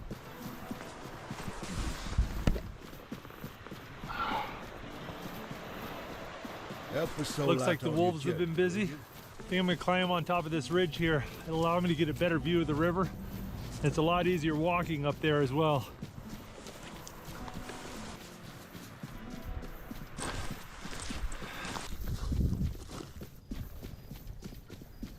Ptarmigan right there. What do you want?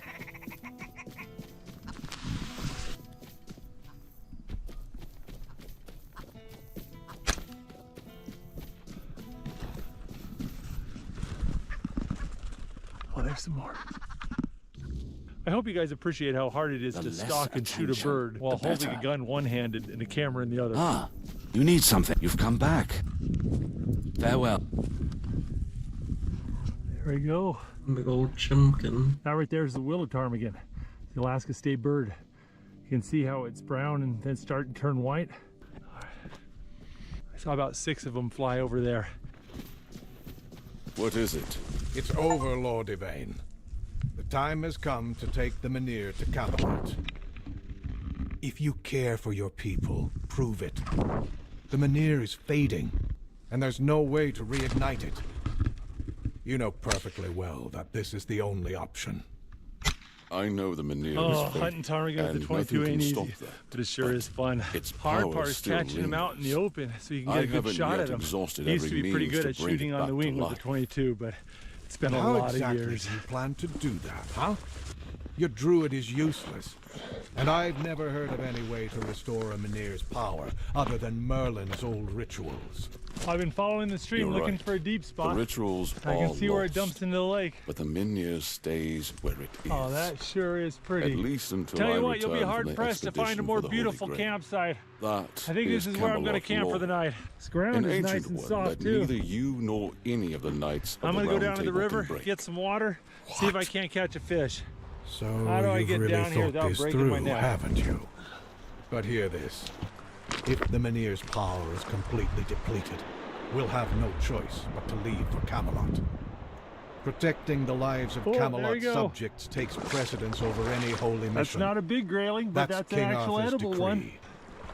I Going am downstream aware, seemed to pay off. but you have no authority to order a return to Oh, Camelot there we go. until That's the an even Menhir better has one. completely faded.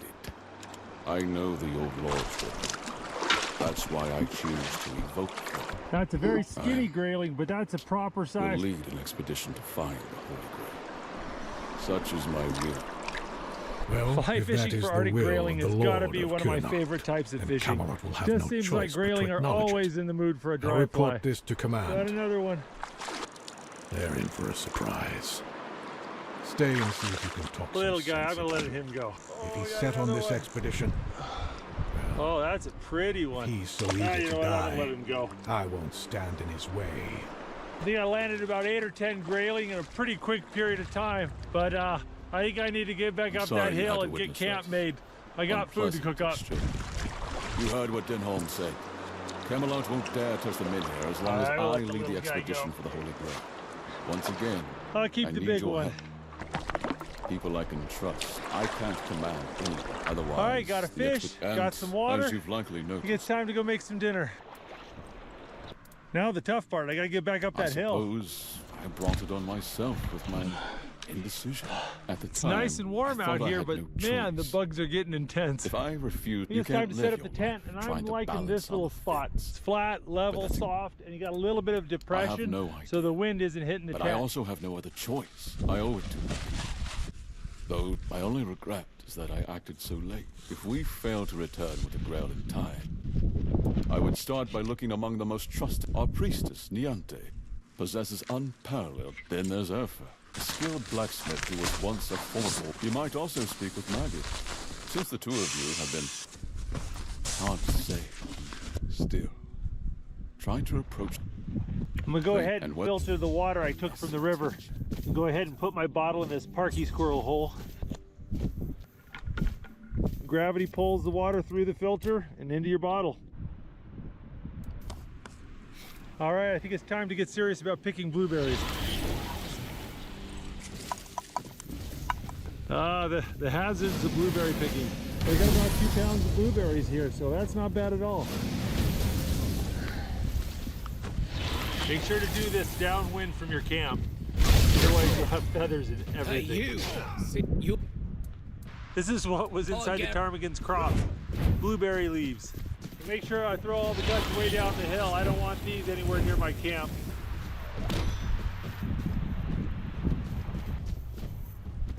There we go. There's the grayling and ptarmigan all cleaned and dressed. Not a ton of meat, but it'll make a good meal.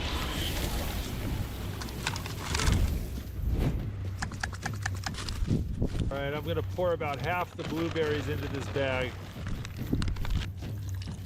As he just adds some water to the blueberries, and all the sticks and leaves will float. And you kind of just skim them off. There we go, got some clean blueberries.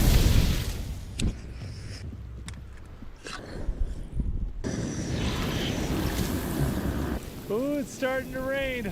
I'm making a little blueberry sauce to go on the ptarmigan, and it's super easy. Just throw in a bunch of clean blueberries, just put a dash of water in the bottom of the pan, boil everything until it's the consistency you want.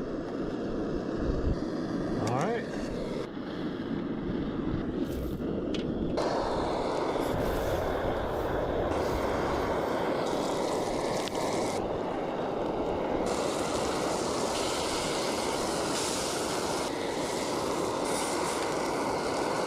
Well, I didn't know whether I was going to get any ptarmigan or not today, so I brought some lamb steaks just in case. I think I'm going to eat those too. I walked 12 miles today. I earned it.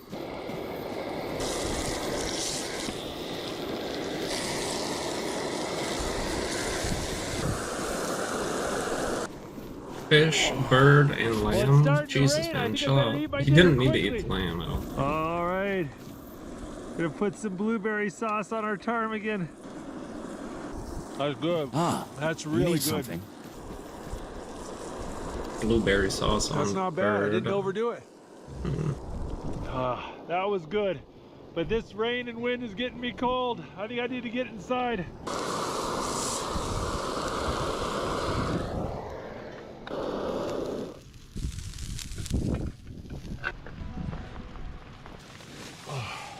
It was really cold last night. I am going to go ahead and put on some adhesive body warmers. You know what? I have them and I don't like being cold. Might as well, right? Got my stretchy pants on. I'm gonna put my legs in the sleeping bag and I'm gonna eat lamb in bed.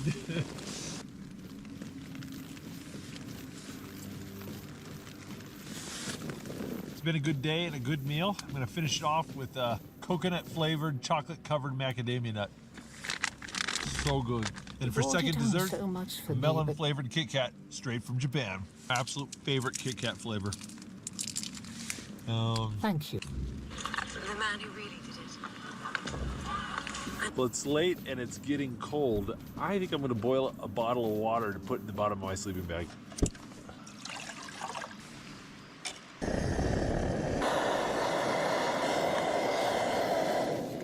Got 2 liters of boiling water to put down in my bag. I'm doing well, but it's late. I'm going to bed. I'll see you guys in the morning. Oh man, it rained. It rained a lot last night. Well, it seems we survived.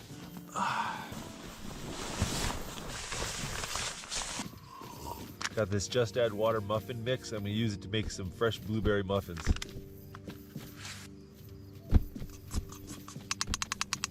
Gonna add some blueberries.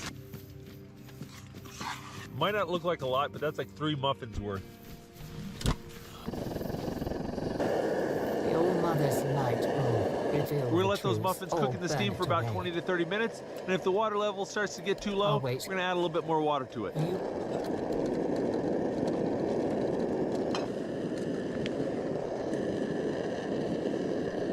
There we go. Steamed muffin. You can tell the steamed muffin's done because it'll start to crack at the top. And when you give it a little slap, it doesn't slosh around and jiggle. Ooh.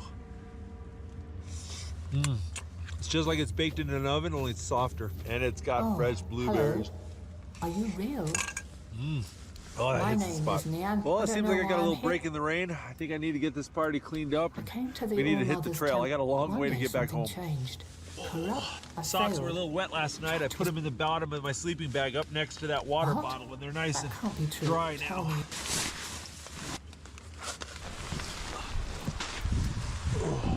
Needed. Thank you.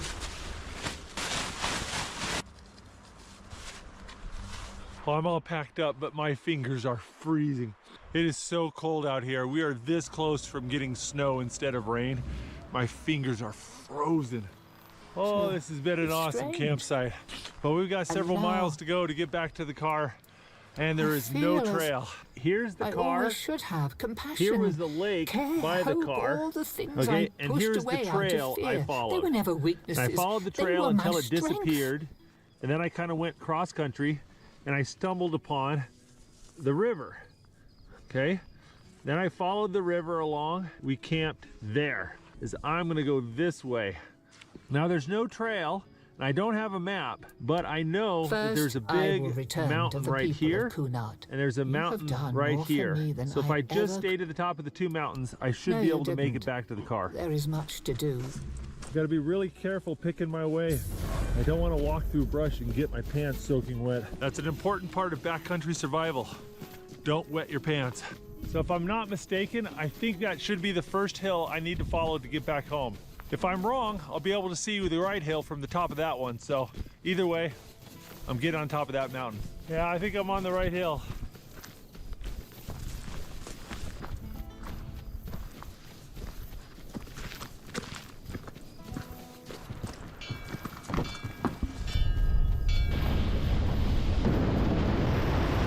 I'm gonna level up in a minute. Well, I hope you enjoyed watching this video as much as I enjoyed filming it. If you want to see more videos from the Outdoor Boys YouTube channel, don't forget to click subscribe. All right, I'll see you next video. If you like this video, don't forget to check out the Outdoor Boys. I don't think that's the case anymore. Dude succeeded at it and then just was like, I quit. I got too popular. Like, okay.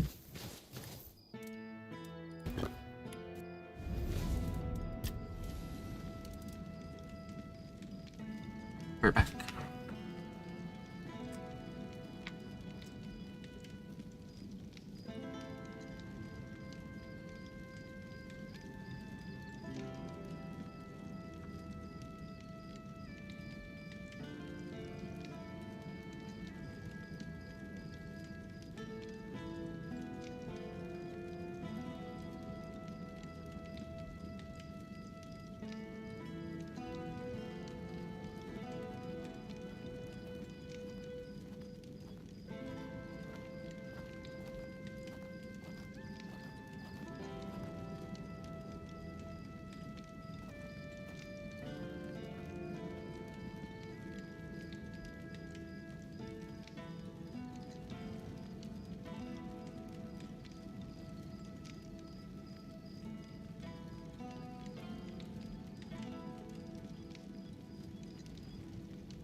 Boys YouTube channel where we have hundreds of videos just like this. And don't forget to click subscribe so you can see other great videos every Saturday. Already seen this one. Luke here with the Outdoor Boys YouTube channel. My back for big grizzly bears.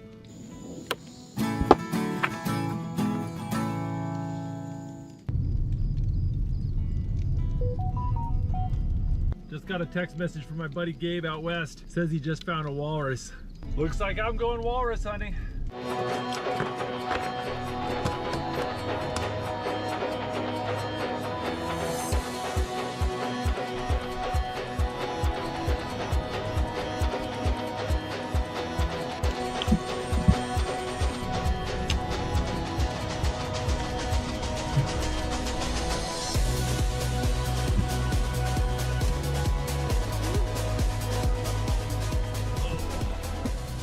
As soon as you called, I'm like Googling how much does a walrus head weigh? A huge, huge difference. Yeah. All right. I like.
Dropped off in the woods with my luggage. All right, Gabe, I'll be in touch, man.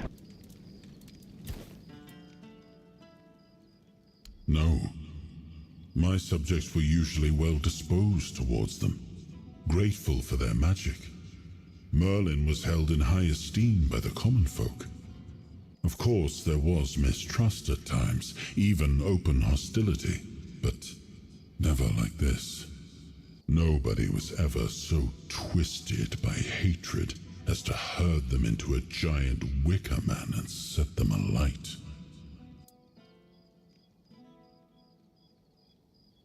Like many things in Avalon, it seems.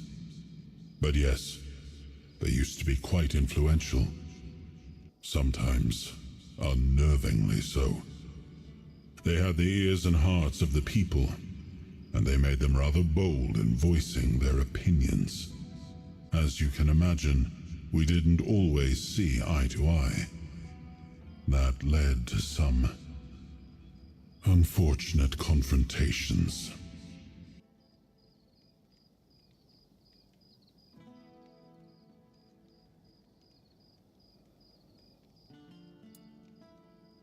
I couldn't allow people to openly disagree with me, no matter the influence they thought they held among my subjects. The temple's representatives didn't approve of my use of the weirdness during the war, and they made their opposition public. I decided that such opposition deserved punishment.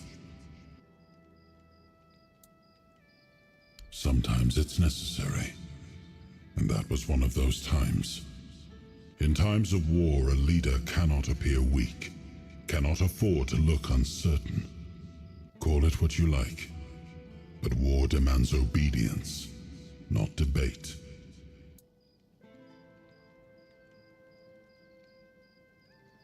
Does it matter? As long as the result is the betterment of the people, what difference does it make? Guilt is a powerful motivator, and a useful one at that. My sisters taught me that, time and time again.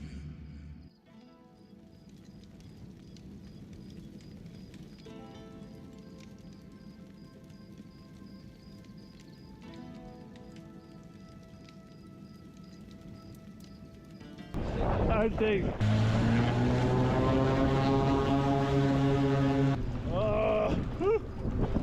I just got dropped off on the shores of the Bering Sea, about 2-hour flight from the nearest town.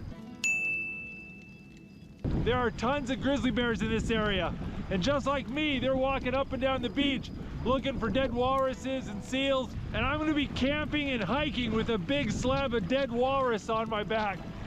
So this is gonna be interesting, but I gotta hurry up. I wanna get that walrus before a bear does or the tide. First thing I gotta do is get some water. I just realized I forgot to bring any water with me. This trip was so rushed. Luckily I brought a water filter.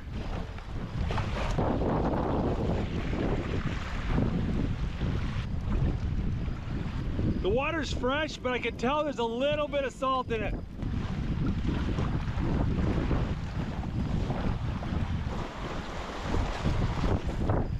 Oh, look at this. Japanese fishermen used to use glass balls to float their nets. They stopped making these in the 60s. So this thing has been floating in the ocean for at least 60 years until it washed.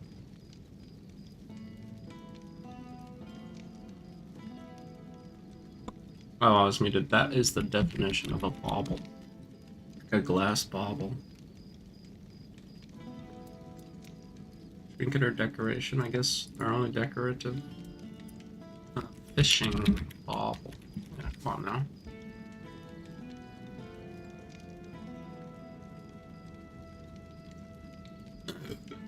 I guess not. Up on this beach. Reminds me of WoW. The blue There's a ones are a fishing little bauble bit you more put on rare. WoW and it's like just like bright baubles. Look at yeah. this. Or at least I See, always there's the fresh assumed grizzly bear tracks, they were like, and you can tell that there's layers of old orbs. prints underneath that. Grizzly bears like to walk up and down the same trails over and over again. This bear's been using this trail for a while. I definitely don't want to leave my gear on this trail or I'm going to have bear problems. I got off the grizzly bear trail and I can see another trail going right through here. You can see here the hoof prints. These are all caribou tracks.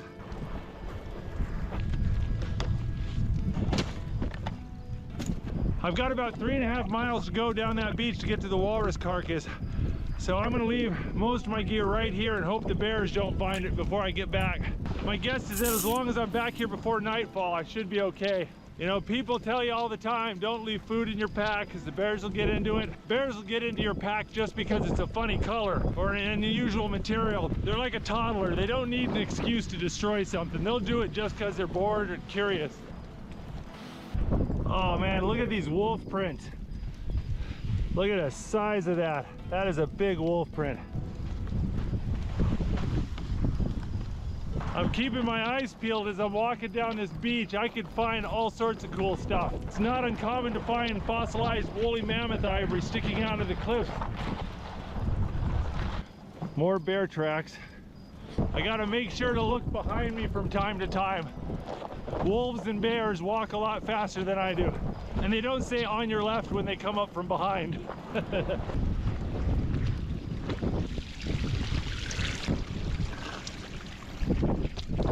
That water's a lot cleaner. I like that water a lot better. Drinking brackish water will help keep you hydrated for a day or two, but it can make you sick.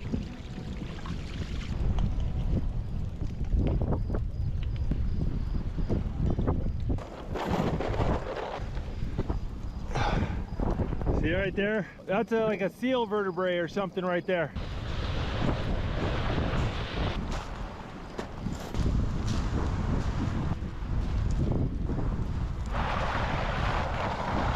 Having the longer rope means you're not pulling the nose of the sled off the ground as much. So more of your energy is going forward instead of up. It's a lot more comfortable. That's the shoulder blade of a whale, or the scapula. You're allowed to keep the bones of some species of whale, but other whales are protected and you can't. And I can't tell the difference based on the bones, so I err on the side of not going to jail. I marked down my location when we flew over the walrus in the plane. I just plugged it into the GPS, and it's a little bit further than I expected. It's about 4 miles, which isn't too bad when you're just strolling down a lovely beach on a beautiful day. But walking back with the severed walrus head is going to be a different story. See some interesting stuff over here, so I thought I'd just take a little break and check it out. Look at this. Oh. Look at that. That's a whale vertebrae. It's a big one too.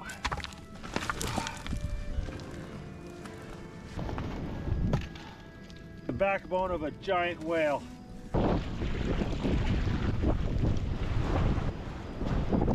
Oh, that's a big grizzly bear dookie.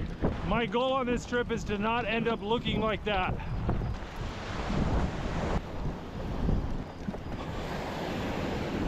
Oh, a wheeled bush plane just flew over that carcass. I'm not the only one to know about it anymore. Here in the United States, walruses are a protected species, and the only way that I am allowed to harvest walrus ivory is if I find it within a quarter mile of the seashore. Finding a set of walrus ivory tusks is a big deal out here.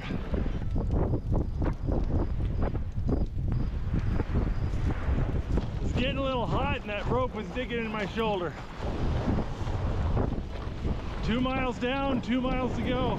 I'm determined to get to that walrus before a bear or another person does.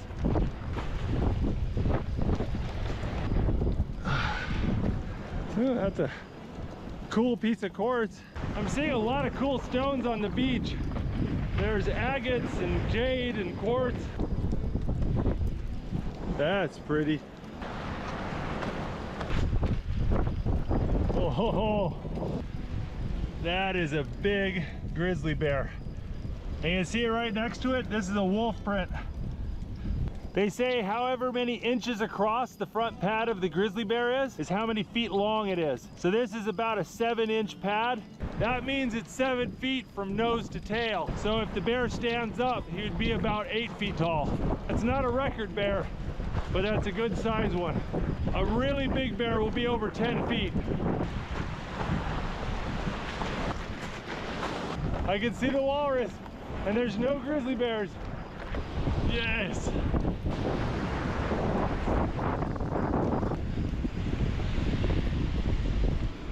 That is a big animal. 1, 2, 3, 4, 5, 6. He looks like he's over 18 feet long. It's huge.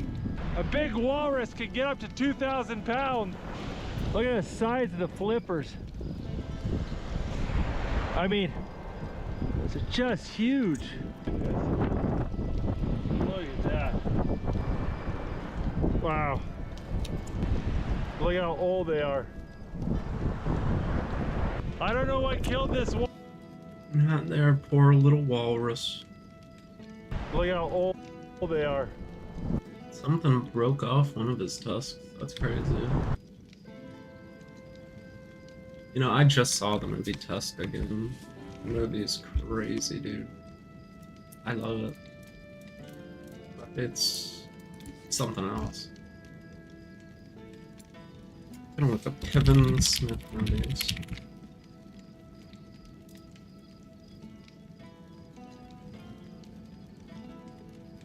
I'll watch some of those in a minute here.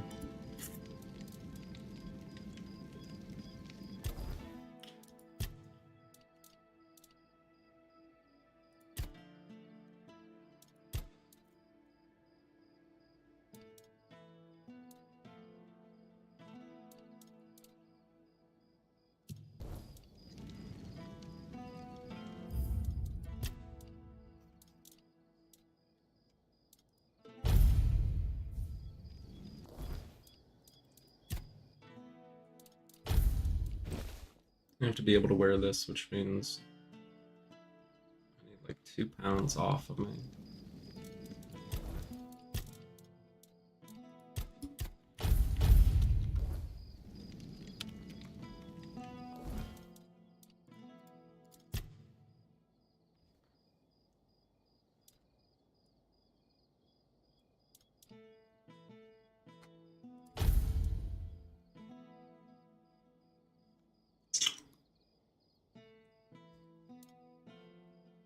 I need a third point in endurance, damn it.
Live in endurance.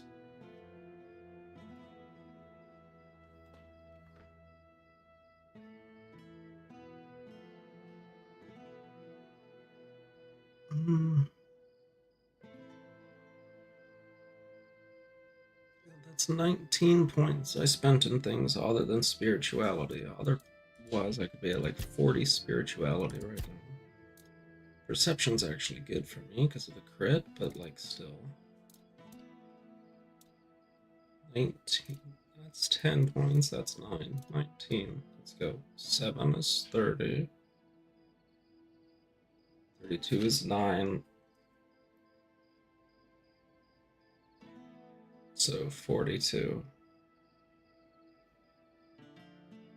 42 spirituality. Right, that's like my level.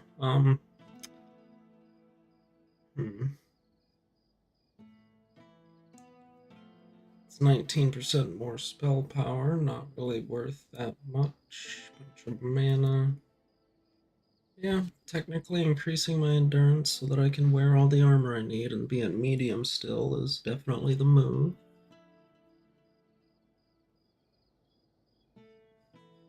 Potentially even going further beyond. Perception as well.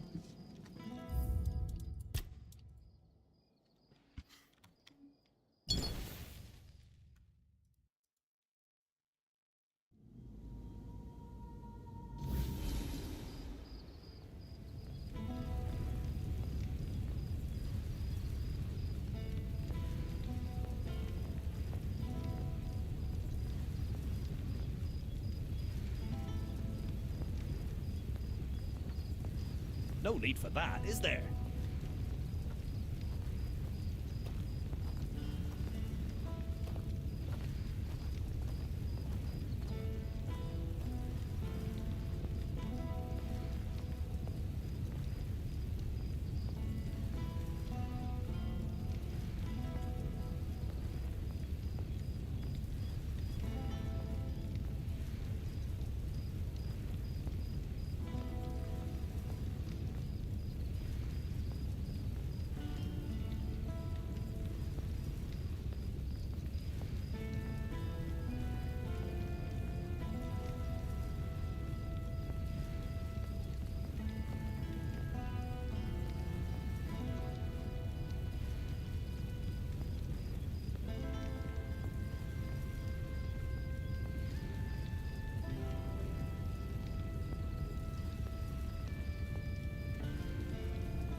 don't know what killed this walrus, but those tusks look old, like they've been worn down. And that tooth looks like it's been broken for a while. My guess is this is just an old walrus that lived a full life. But he doesn't look like he's been here for too long. His skin's still pink. They kind of turn purple and black when they start to rot, so could be a lot worse. I love beachcombing, and for whatever reason, I've always wanted to find a dead walrus so I can harvest the tusks and skull and hang it up on my wall. It's weird, I know, but there you have it. Getting that head off that body is going to be a long and disgusting process. So I think I'm going to have myself some lunch before I get started. Always wash your hands after touching a dead walrus. Now I know a lot of you probably don't want to watch me cutting the head off this walrus. It's going to be a little bit icky. So I'm going to try to be tasteful in my editing. Got some dried golden pigs. Love these things. Well, enough procrastinating. Think it's time to suit up and do the dirty job. I'll be honest, it doesn't smell very good where I'm sitting. And once I cut into that carcass, it's gonna get much, much worse. So I brought along some earplugs. It may look ridiculous, but it's worth it.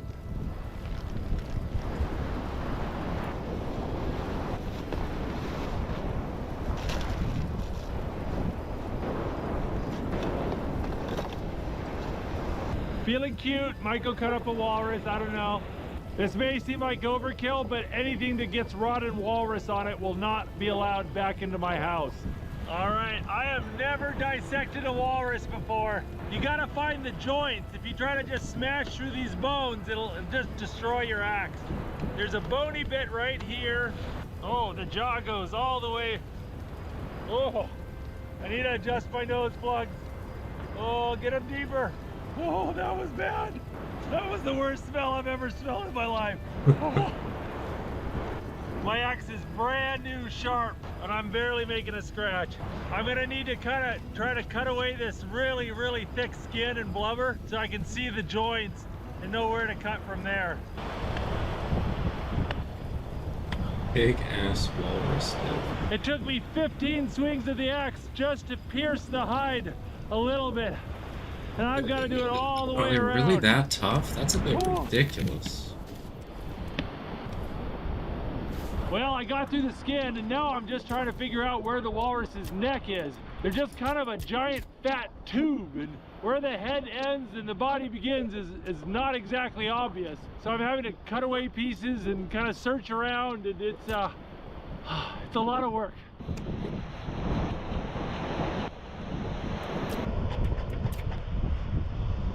I nicked my glove. Gotta make sure my finger's okay. A little tiny cut, but I'm not sure if it even went all the way through the skin. But I'm gonna go put a Band-Aid on that real quick and wash it off. It's really common for walruses to have trichinosis, and I don't want to catch any weird diseases.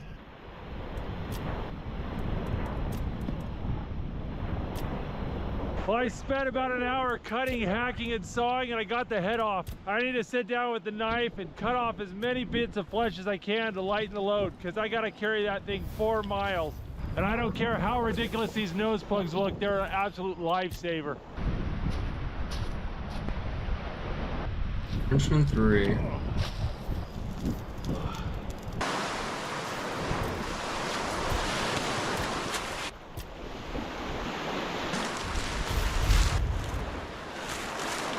Oh, my GoPro is never gonna smell the same again.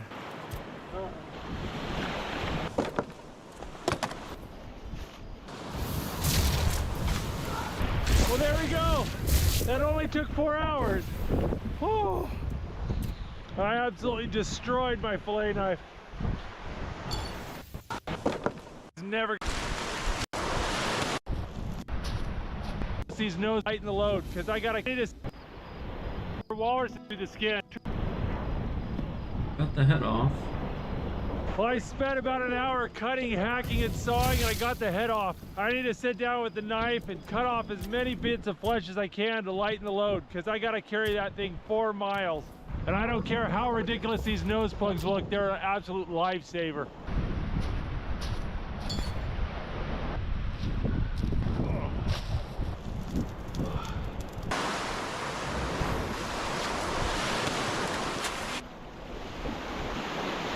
Be very careful throwing that into the ocean. Oh, my GoPro is never gonna smell the same again.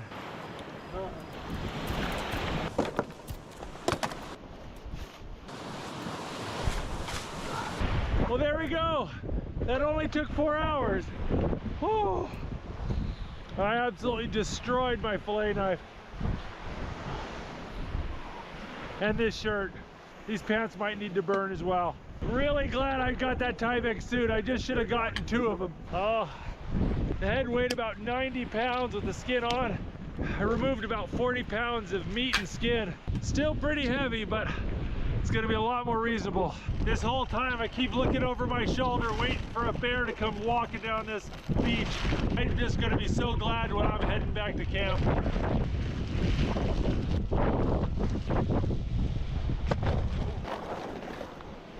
Oh, that is noticeably heavier. But now that I've got my walrus head, I've got to hold on to it. You know, I'm dragging 50 pounds of bear bait behind me. I guess I'm technically trolling for bears at this point.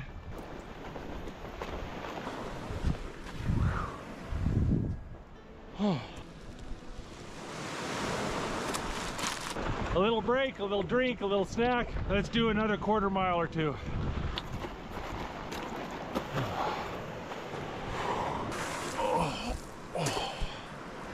Oh, my back.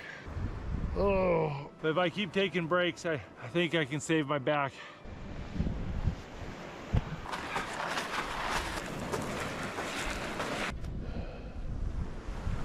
Tell you, this is exhausting, but what a beautiful day to be exhausted. And not being mauled by a bear is just a real cherry on top.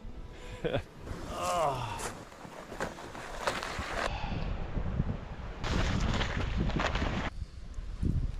I'm really anxious to see if any animals messed with my stuff. Probably gonna be okay. Looks like my gear's all here. Yay, I am tired. Oh, there's a hole in the bag and the walrus head just leaked goo all over the sled. I got maybe an hour before it gets really dark, so I'm gonna try to gather firewood.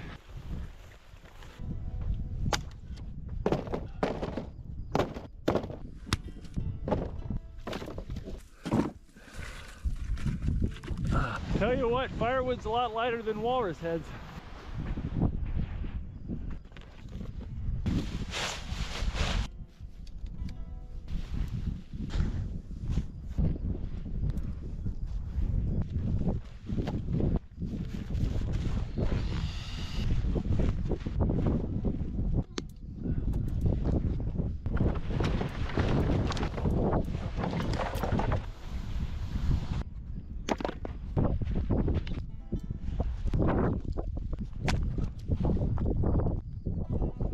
The fire doesn't need to be big and scary, it doesn't need to last all night. It just needs to be sending smoke downwind the same direction as that walrus smell. So any bear that picks up the smell of the walrus will also know there's a human here. For most animals around this part, that's all they need to know to stay away. But don't let my confidence fool you. Fire or no fire, there's still a really good chance that we'll get visited in the middle of the night. Most of the time, it won't be a problem, but something we gotta be ready for. Well, got my camp all set up and it's about 4 minutes to midnight. I'm seeing the last little bit of the sun disappear over the horizon. All right, guys, I'm going to sleep. I'll see you in the morning. I'm going to bed.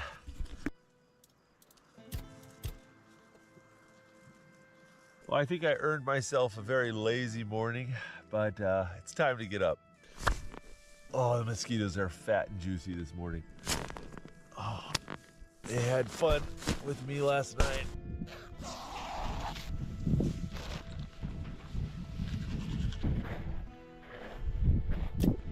First thing I want to do is get up on one of these little hills over here and get a little bit of a vantage point. Oh, look at this. I think that's a tern egg, an Arctic tern. See this landscape out here? This is tundra. Most of Alaska's interior looks like this. It's just this soft moss covering everything. The crazy thing is that almost all the plants you're looking at are berry bushes. And in the fall, there'll be crowberries as far as the eye can see. You'll just be walking on them.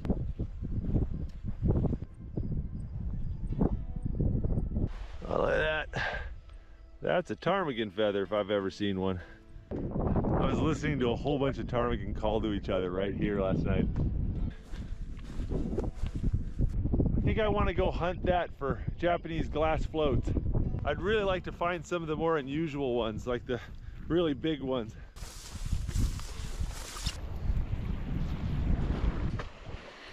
Look at this one.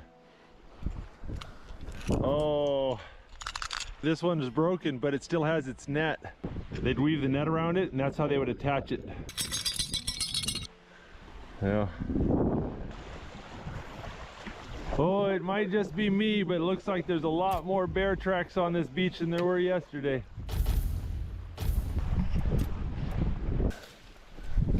Some places they make swings out of tires. Here in Alaska, you make rope swings out of buoys. This would be a great one for that.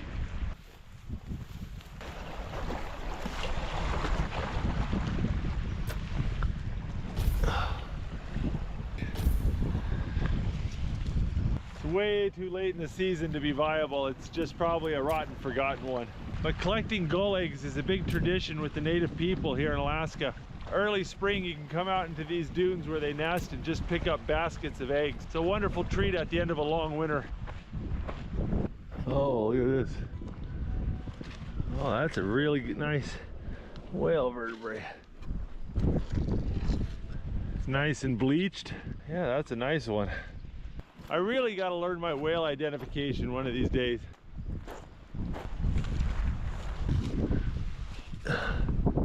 Oh, that's a Yakult bottle. It's a Japanese yogurt drink. Came all the way from Asia. Oh, look at that. Where's your mommy? Well, yesterday worked out pretty well, but I need to boil that walrus head. But I'm gonna need something to boil it in. So Gabe's gonna bring me a drum. And I also forgot my cooking pot, so hopefully Gabe can bring me one when he drops off the drum. Well, I really wanna boil that walrus head, and it's gonna take a lot of firewood to do it, so I better get started. First, I'm gonna need some rocks.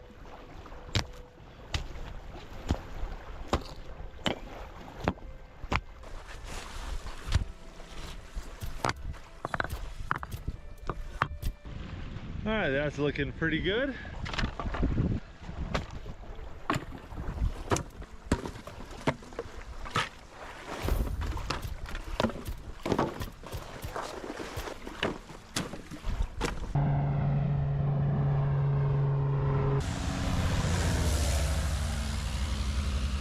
I may be biased, but I think float planes are so cool. I saw... It wasn't horrible, but oh, thank you. Awesome. Yeah. That is perfect. To run over there and take a look? Yeah, sure, absolutely. I should have put on my rubber boot. Get on. Yippee! All right. Gabe thinks he saw another dead walrus over here by the shore, so we're gonna go investigate real quick. This is what, walrus number 4 in a week? I believe so, yeah. That's crazy. Yeah.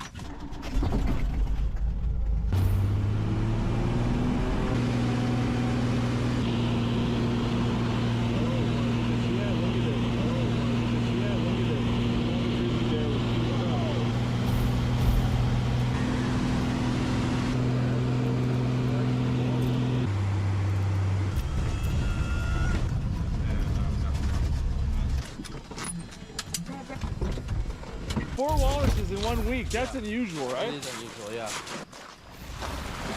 That's definitely a walrus. Yeah, I think that's the head over there. Just grab in there with your hands, fish around. Whoa.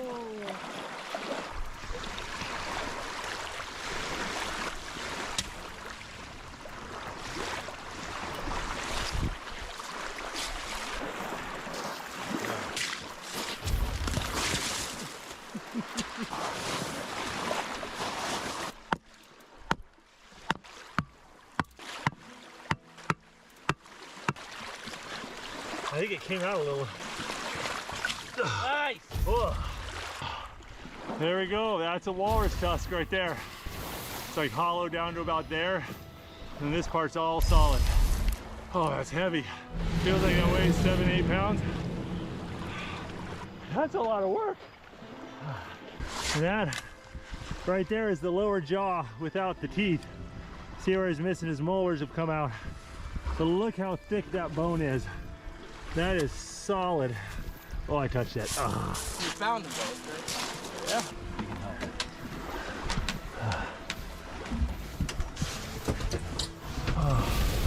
Mission accomplished. All right, got some vegan ivory. No animals were harmed in the harvesting of this ivory.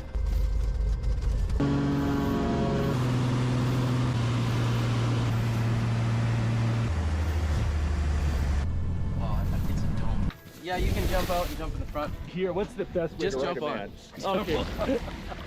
200 pounds, Gabe! You sure? It's like 220. Well, I got a lot of stuff in my pockets. Okay, man. That was awesome. All right, thanks, Gabe. I'll see you tomorrow morning.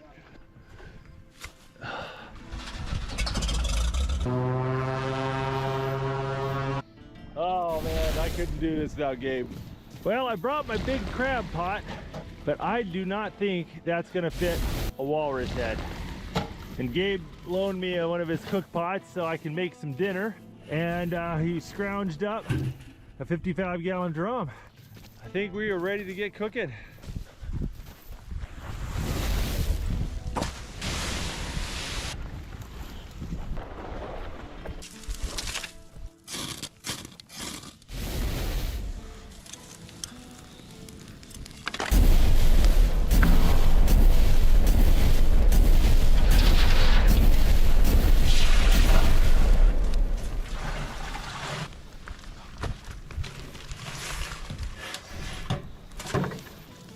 It's really important that I get the skull boiled and as cleaned up as I can before I bring it home. There's been 2 incidences in my past where I have let skulls rot in our garage, and my wife has informed me that there will not be a 3rd one.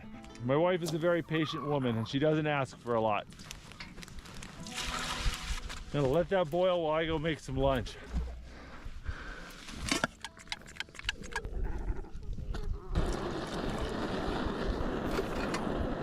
On a bright sunny day like today, these tents become greenhouses. So if you happen to have wet socks and shoes, you throw them inside the tent while you eat lunch, and in an hour or so, they'll be nice and dry. What is this?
Okay, the buffs don't last forever, but I'm gonna get him a vegetable.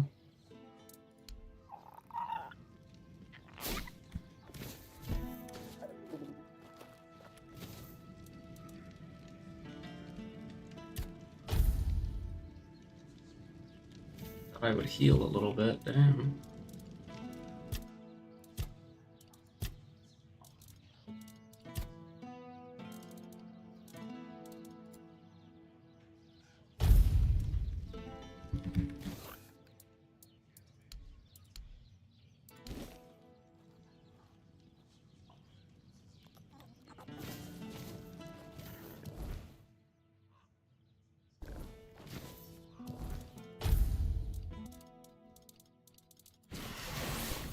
No need for that, is there?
No need for that, is there?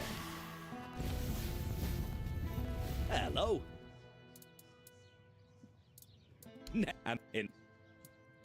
Back in '84, I was chosen to represent Connacht in the team archery tour. During one round, we were shooting at targets 100 meters away. So, I took aim, and wham! Right in the middle. Even the captain of the Camelot team jumped up and asked, "Have you got any more like this one? Maybe the boy would rather shoot for us." If you were older, I could have been the first of Avalon's archers. But as it happened, I joined the watch, got married, and, well, that was that.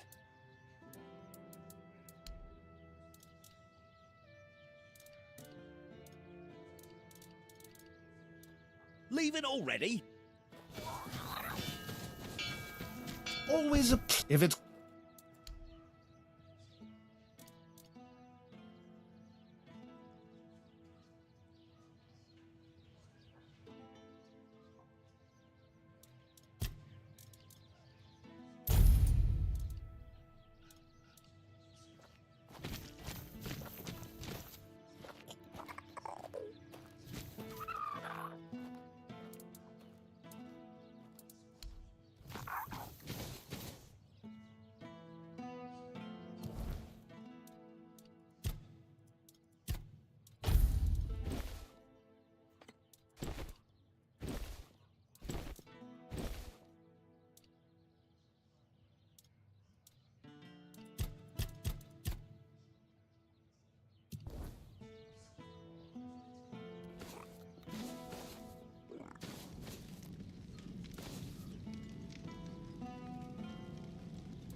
Nice to see you.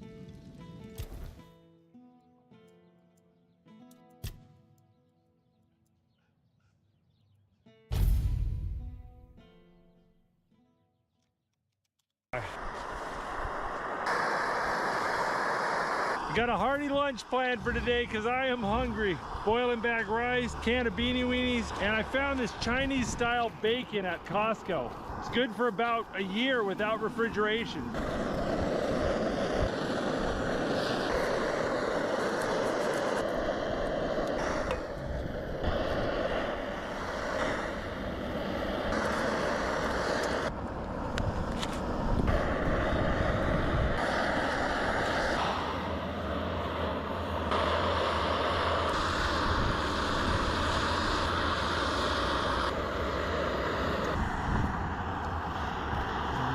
Tastes good. I'm so hungry.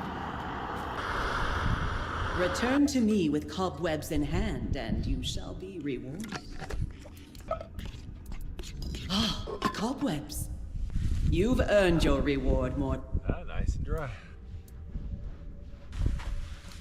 Feels good to have an actual meal in my belly. I skipped lunch and dinner yesterday because I was too busy, and I skipped breakfast this morning because I forgot my pot. Let's check on the walrus.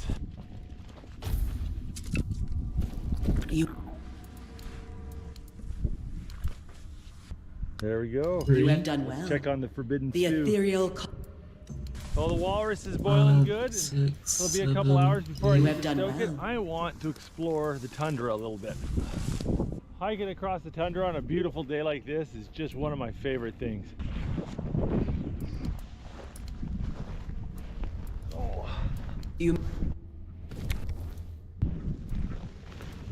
A little bit of a game trail right here. I'm just gonna go ahead and walk these ridges, give me some good visibility and help me catch a nice cool breeze. There's something white over there on the ground. It's the shoulder blade of a moose right there. There's a leg bone. Looks a little big for a caribou, so I'm assuming that's a moose.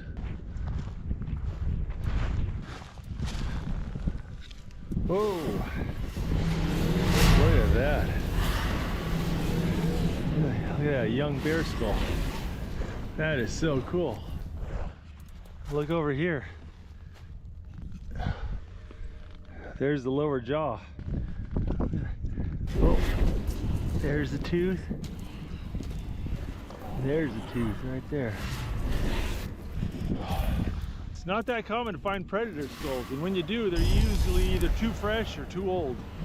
There's something down here too.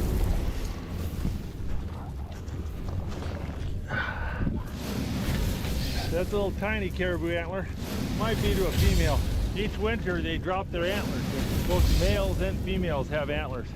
Some of the caribou antlers are so big I can curl up and take a nap inside them.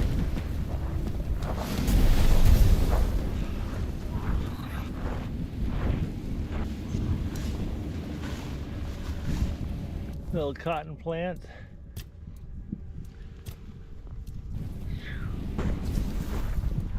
Oh.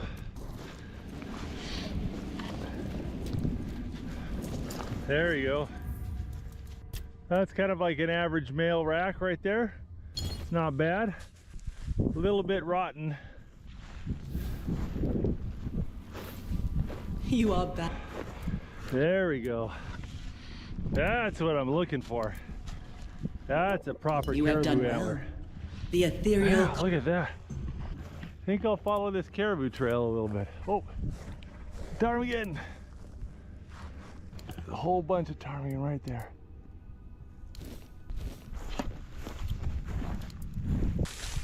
You have done well. The ethereal Oh, cobwebs I are stepped now right in it. mine. Looks all You- normal. It's water down it.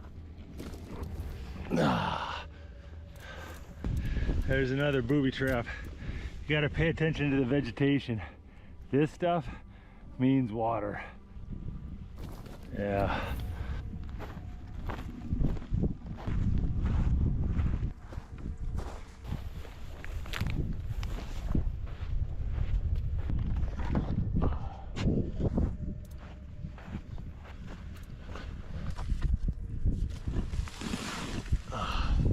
All right, got a little lid on there.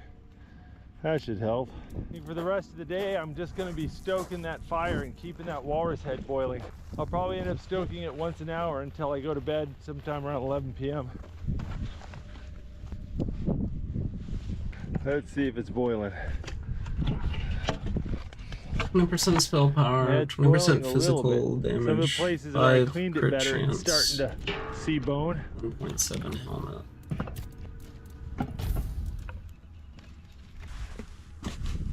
20% spell power, 5% crit chance is an improvement, and it doesn't weigh nearly as much Yeah, as I can this hear it crown. boiling pretty aggressively. I'll let this do its thing, and I'm gonna go. Yeah, get that some might be a dinner. better. I need another 1,000 cobwebs, so I'll be back to The flies got into that. I had this potentially do storing in the that. cool gravel, and it's only been a couple hours, so figured I could still have it as leftovers, but I didn't put the lid on properly, and the flies are all over it. He's a heavy summon for sure. This is the pack board that hunters use to haul out meat. Thought I was gonna have to use it to haul the walrus out. The original walrus we were gonna go after was in a different spot. I was gonna have to strap the head to this pack board and haul it 5.5 miles over land. I am so glad that things turned out the way they did. It's making a pretty decent back rest right now.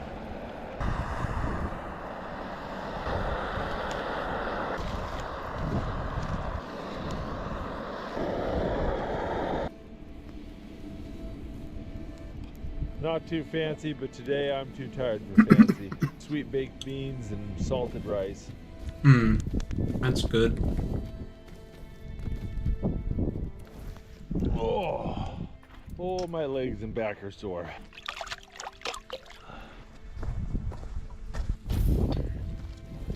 Might as well go do my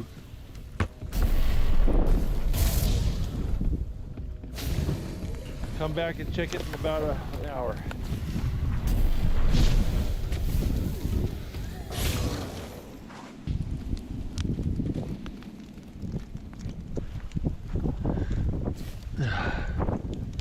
Look at that. I can't read Chinese, but I know a few Chinese characters. I think that's ice and tea.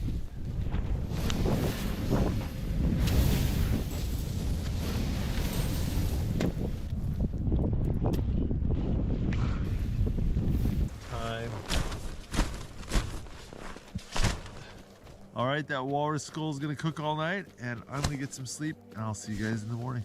Oh, good my morning. daily wood cutting. Mosquito net open, and woke up to this. There are some juicy fat mosquitoes in here this morning. One thing about mosquitoes is you get immune to their bites over time. When I was a little kid, I used to get the biggest, itchiest mosquito bites. Now I hardly notice. Still annoying to wake up with one of them in your ear. There's a caddis right there. I think it flew into my ear last night because it was like a lot bigger than the other bugs. It really, like, what the?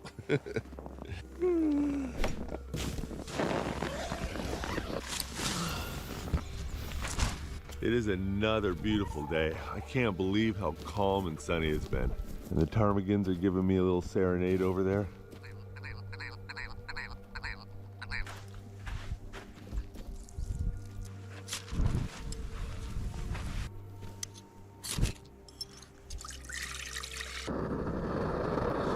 Well, let's go check on the walrus head and see how that's doing. I had a bug fly into my eye.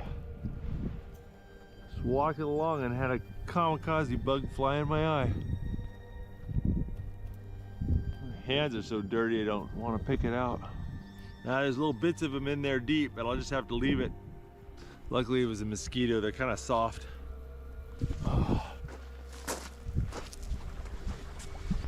Yep, that is burned out.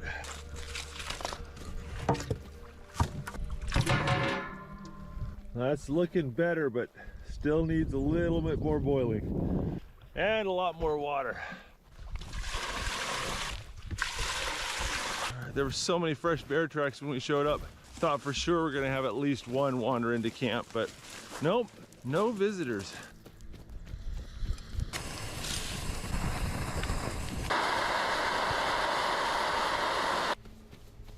Come on, flies, out of my breakfast. They love the hot chocolate, apparently.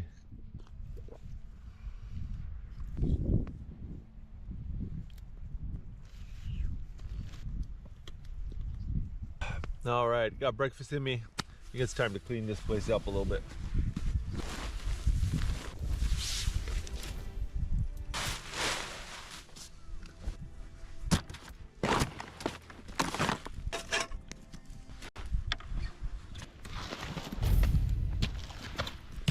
Well, Gabe's gonna pick me up. I need to go get to the shore. Hey, Gabe's a little early, awesome. Oh, hello there.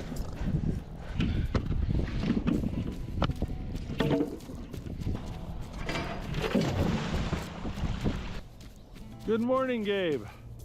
Yeah, it's still got a bit of goo on it, but it smells a load better. I might be just been around it for too long, but it's starting to smell like soup. There's the jawbone. I'm sitting right like totally normal, like That's pretty gross. I've got some little twist ties. That thing will take care of you. All right. Oh, I love that I'm filming this too. Oh gosh.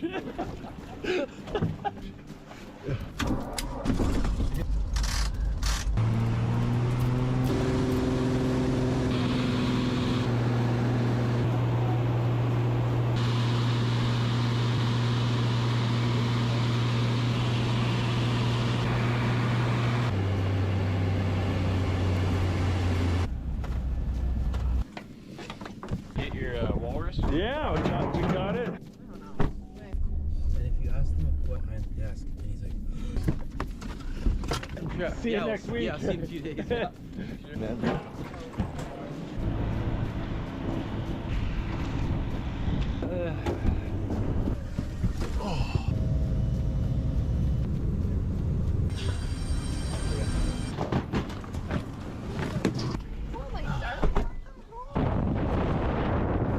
So it's been a week and me and Tommy were in Dillingham on a float trip and we're gonna pick up that walrus head.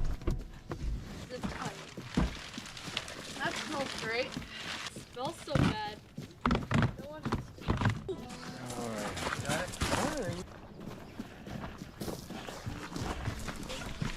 Whoa, that is huge. That's cool. See you, Gabe. See I know. Yvain can count on. Tell We're on the plane. May the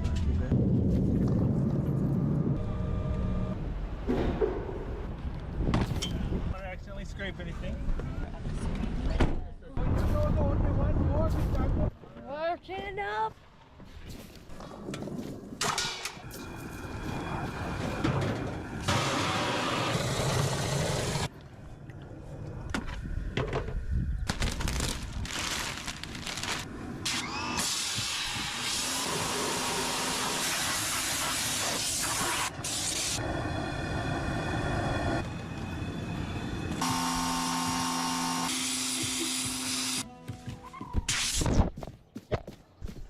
All right. Oh, look at that. That is looking really clean. We got some teeth out, but I saved them all. It's smelling a lot better too. 12% hydrogen peroxide.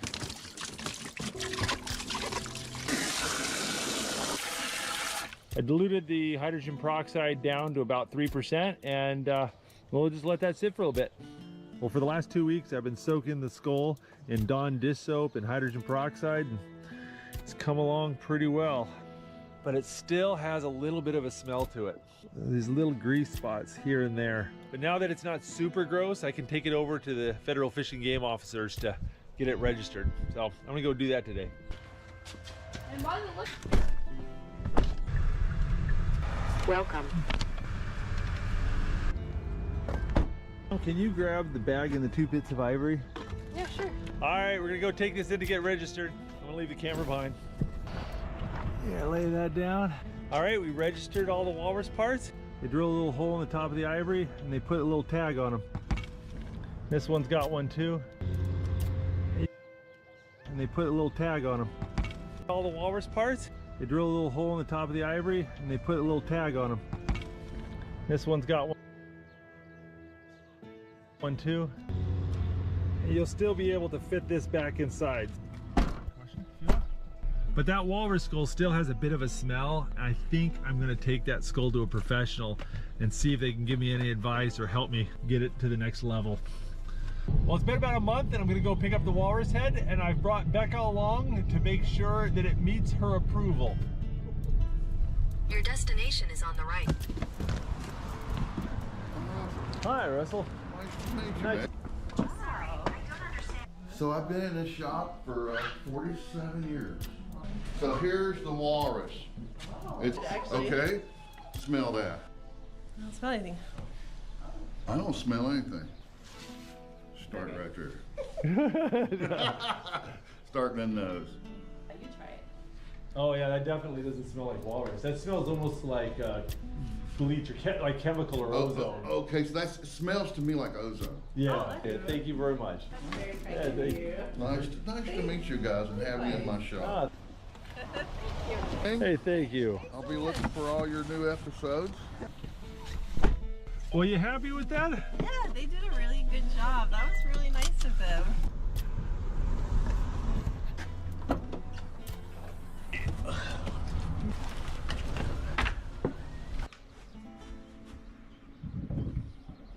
Took a long time, but there you go. I need to build a shelf or something to put it up on the wall.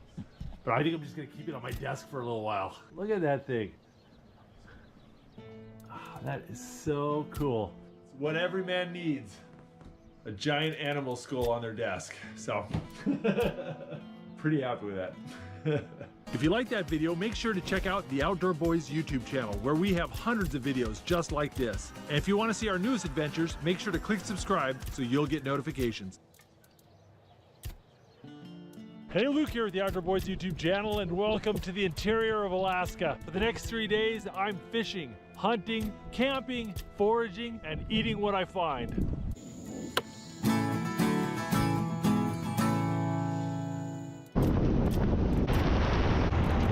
I'm driving down the highway and there's a grouse on the side of the road. All right, let's do this. Right there. Whole bunch of them right there. Didn't get anything, but it's a good omen.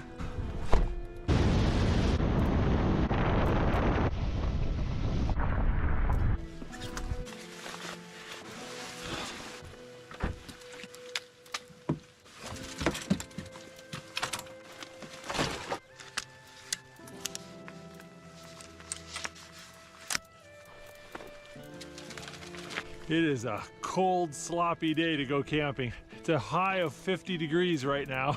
It's only supposed to get colder, but hopefully the weather will be better tomorrow.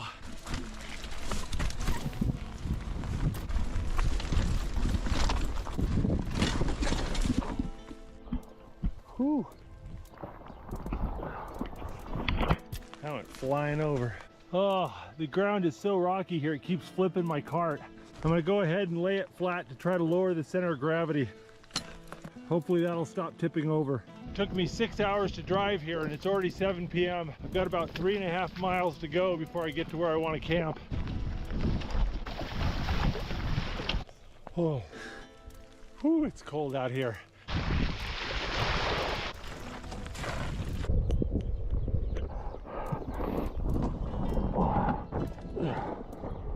Oh, these rocks are killing me. I've flipped my cart or had to adjust my load so many times so far. This is really slowing me down.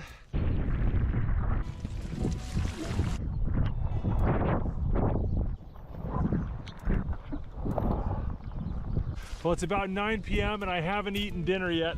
I made it about 3.5 miles, so I'm pretty darn close to the end of the trail. I think I need to just go ahead and set up my tent. It is late and I am cold and wet. This tundra is so lumpy, I gotta find a flat spot. I think this is about as flat as I'm gonna get.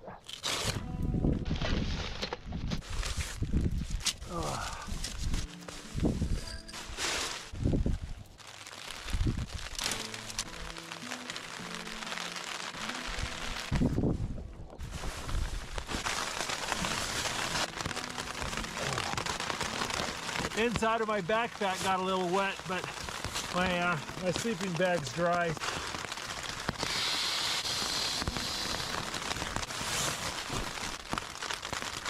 Yeah, one of the first things I gotta do is dry my gun. Don't want it rusting.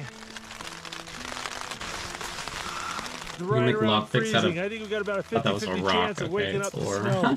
Cold rain like this is the worst. I'd rather be in -20 than cold rain. Make much. Spent all my money. Okay, I brought a little bag of ugali. It's ground up white corn maize, and it's a staple food over in East Africa. Ugali tastes really similar to grits. I took one of these Lipton chicken noodle soup packets, which is pretty much just chicken noodle soup broth, and then I added about an ounce of ugali, and look at it, it's turned it into a whole thing of porridge. I've been eating this ugali a lot since our trip to Tanzania last spring.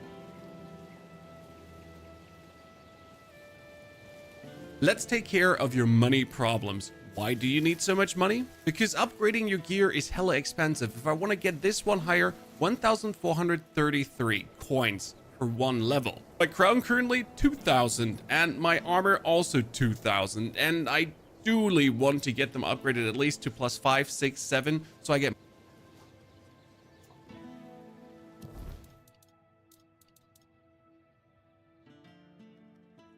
They nerfed the armor in this game. I'm looking at his royal robe, royal gown, +3 is 40% spell power and 8 crit chance. Meaning his power went up way more than mine is going up, and his crit chance is going up. I plus 2'd this and I only got 4% spell power. He got like 15%, 20%. Well, 15 for plus 2 and 2 crit chance. What the fuck, man? Why did they nerf everything? Why are there nerfs?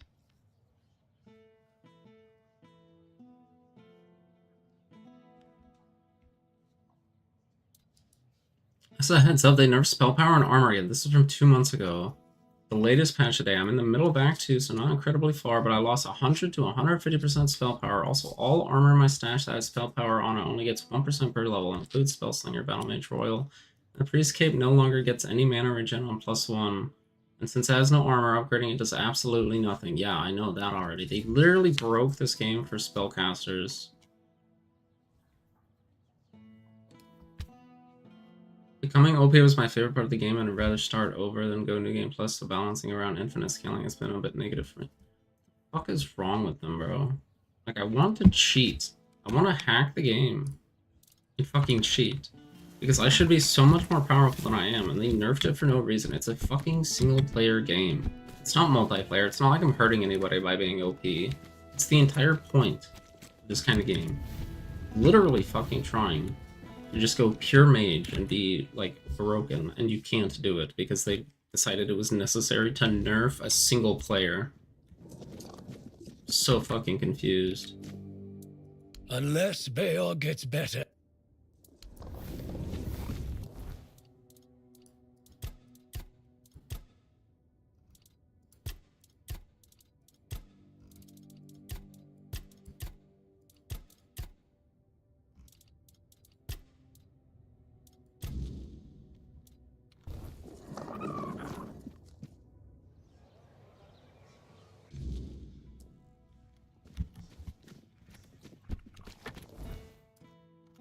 Actually dumb as fuck, bro.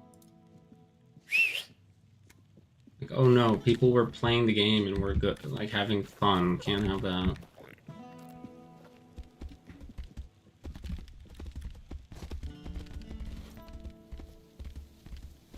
Just nerf everyone? Like, New Game Plus came out, so then they nerfed people. Just can't go into New Game Plus and still be actually good at the game. So to make New Game Plus harder, they just made everyone worse. What a nice day.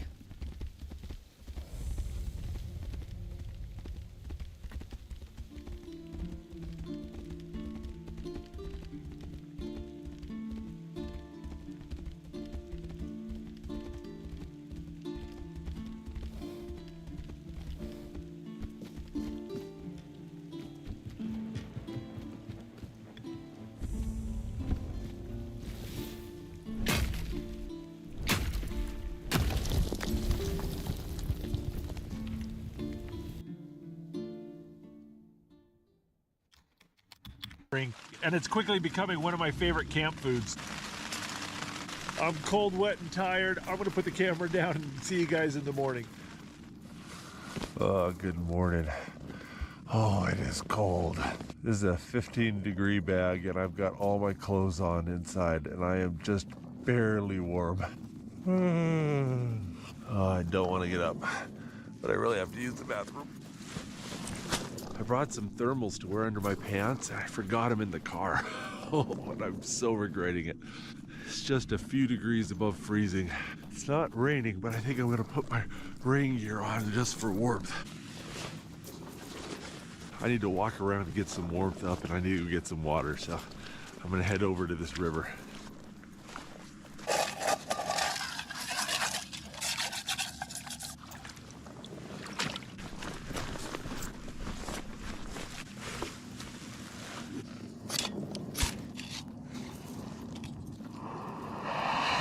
While that's boiling, I'm gonna go ahead and start collecting some berries for breakfast. You see right there? Those are blueberries right there. It's not a very good year for blueberries this year. For whatever reason, the blueberry bushes seem to be pretty barren. We got tons of these crowberries around here. See, they grow in these little clumps. crowberries are a little bit more inconsistent in their flavor, but I like them better. All these years of picking up my kids' Legos have paid off. There we go. It's about a pound of crowberries right there. Some orange zest herbal tea here. We're gonna add some crowberries to it. Oh, that warms my fingers up. I'm seeing blueberry bushes all over the place. Need 83 to fully charge this. 83.7 with 82. So fucking stupid, man. Can't do a charge attack for no reason. This leaf is from a plant called Arctic lupin. It's poisonous. It's one of the things you got to be careful with foraging. It's easy to snatch up poisonous plants. And run your fingers through it, and then see the plants stick to your hands. Then you wash off your hands. Leaves stick to your hand, the berries roll off. Alrighty, it's looking a lot cleaner.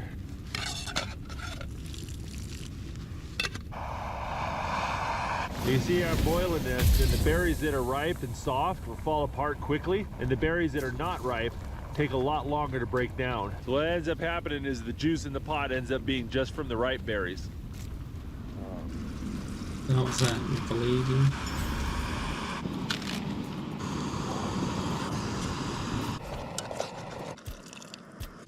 There we go, a big pot of crowberry oatmeal. If you've never had a crowberry, they taste a little bit like a blackberry in my mind. You know how blackberries can either be really good or really bad? Crowberries can be like that, but they're crunchier.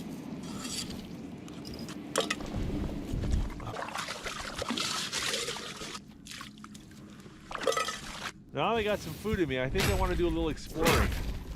See a trail that goes up over these hills. I just want to see where it goes. I'm just so glad it's not raining anymore. Definitely keeping my eye out for ptarmigan. I would love to eat some for dinner tonight. Oh, look at all these blueberries. Oh,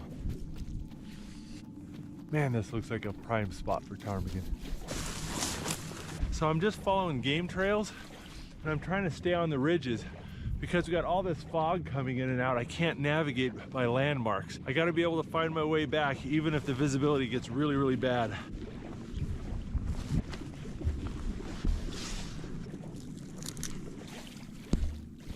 These are low bush cranberries. They're not a bad berry, but you don't want to eat them raw. They're best in jams. A mouse has been using this to store blueberries. There's a little stash of blueberries underneath it. Now look, the mountains are peeking out. Maybe we'll get lucky and it'll clear up today. I want to walk that ridge along the lake, but there's all that really thick willows right in there. I'm thinking my best bet's right in there.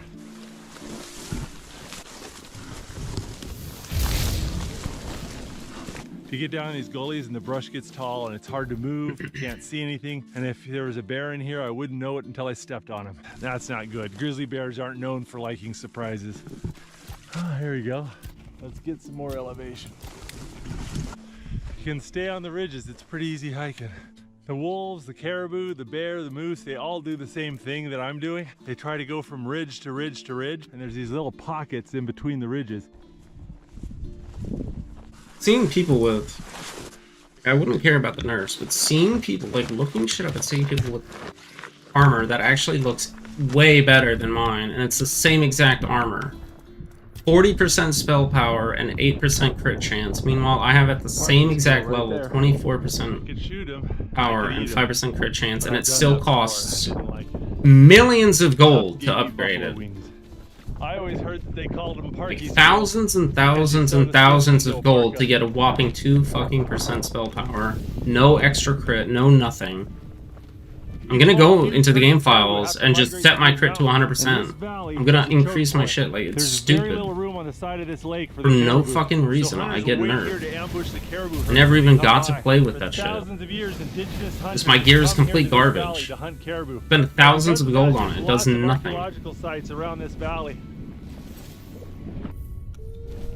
I just heard a ptarmigan who's really faint, maybe coming from that way. Ptarmigan make this really distinct. Sit here and loot every single person I ever kill. carry around hundreds of pounds, and it does nothing because it doesn't matter. Stop Spend sprinkling, 2,000 the sun's gold coming out. The weather's gone from horrible to and get all nothing right. out of it. Oh, I'm gonna get wet and knock the water off before I go past. You walk through the brush and you just get soaked.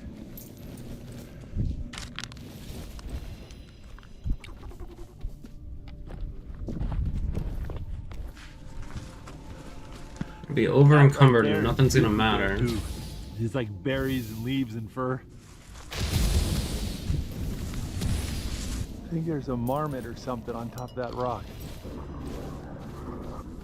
Yeah, he was sitting right there on that rock.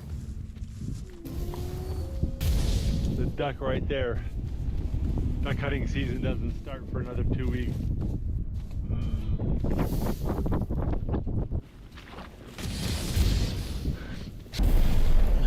Moose or caribou bones right there.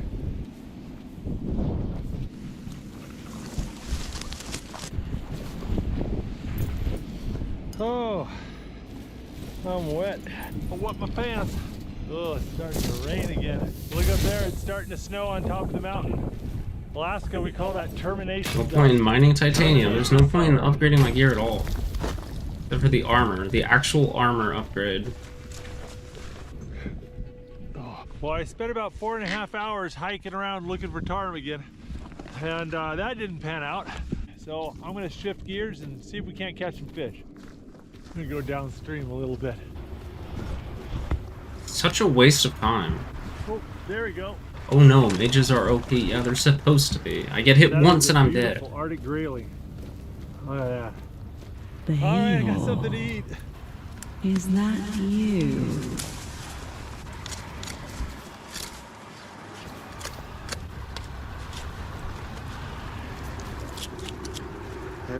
Nice fish. Whew.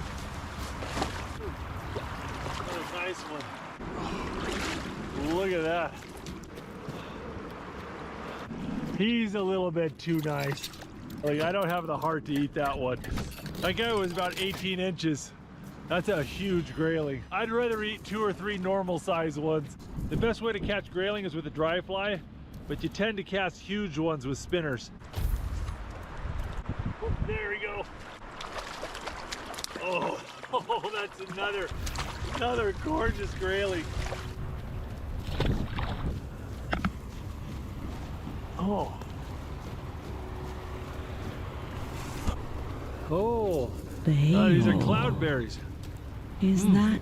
You don't find those in Don't large numbers. worry. You only get 1 berry per plant. They're kind of a rare treat. Forget all about it. Got a deep channel there. Got a little bit of a Because channel here. you And we got it where it drops off after came these back to riffles. me. That's where I want to hit.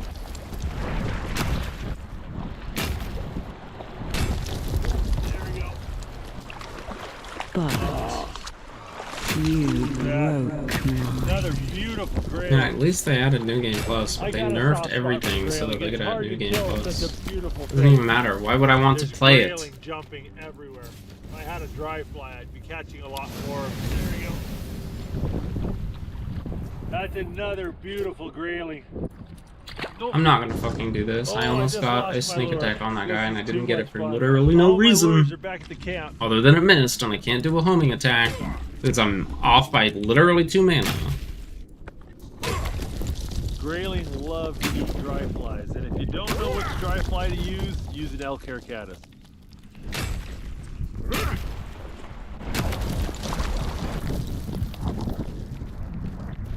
There we go. Look at that. Don't worry. Now we can forget all Fiddling with the about camera. it. Now that seems like a good Because size you one. Just finally dozens of these came graylings back rising to me. flies.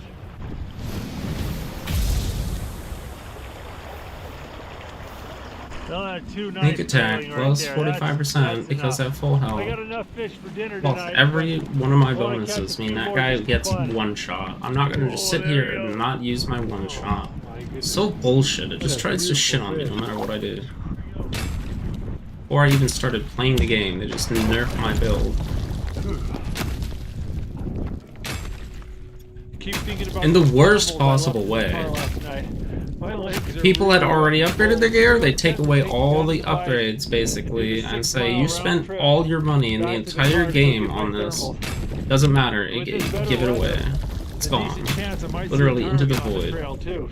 Like 100,000 gold to upgrade the gear, and now it means I brought nothing. the inflatable pack raft with me just in case I wanted to explore the lake. I don't think that's gonna happen, so I'm gonna go ahead and strap it to the bike and bring it back to the car.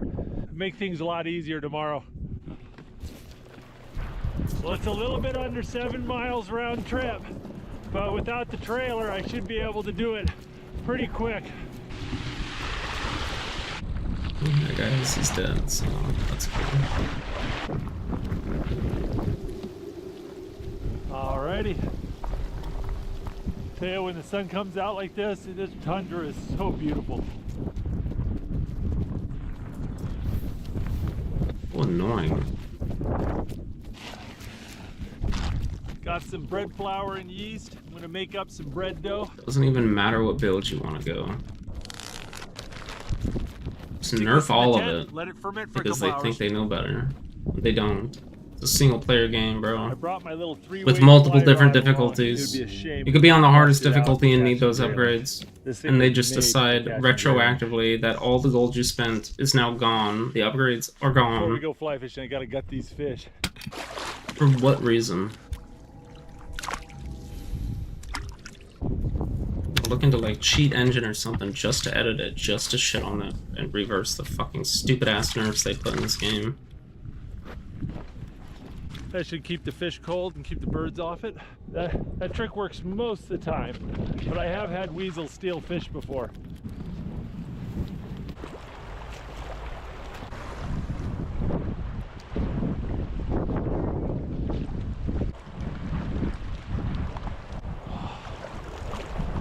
That's another beautiful one. Ugh. Oh! Look at that!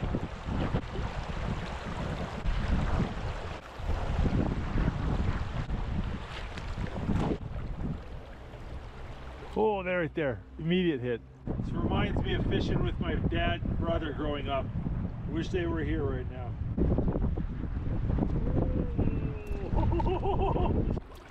Jumped clean out of the water like Shamu. I fished a lot of places where this would be a really big fish. Instead, it's like the smallest one here. All right, there you go, there you go.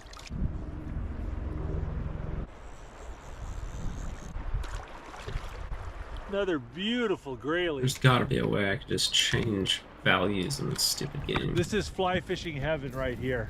Catching big grayling. I did on a not dry one-shot that fly guy in the hard middle enough. of a river like Stupid this. as fuck. Oh, I should have I apparently love like this. 700% spell power and at least 80% crit.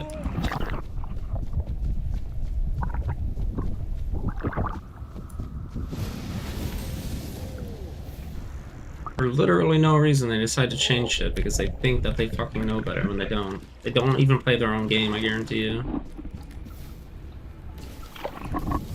Grayling are just perfect for fly fishing. They live in these shallow, little, beautiful streams. They always love a See, dry like, that's not a fly. one-shot. The Why is that not a one-shot? For no reason. And you can actually whip them up into a frenzy by casting to them a bunch. Ooh, that was a nice one. This little pool is only about 1.5 feet deep, and there's probably 20 to 30 grayling right there. Oh, look at that, it just came right at it. Oh, there he goes.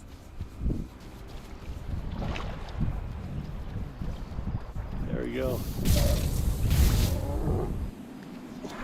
Right there. Also, probably because it's not elemental damage. Oh, that's another big one.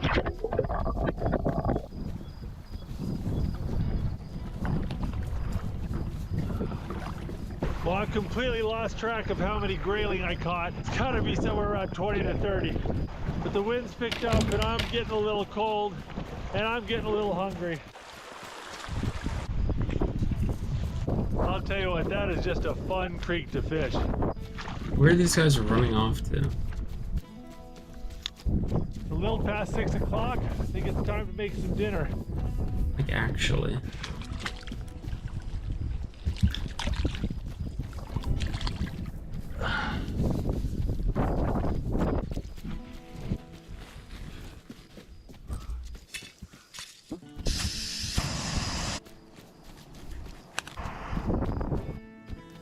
They're intent on making this game worse than it is. Grayling have really thin little scales, kind of like a trout. So when you fry them in oil, the scales get crispy, kind of like potato chips.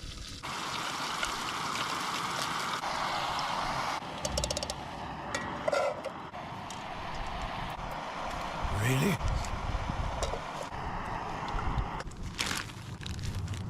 Got some of our bread dough. Ayo. What?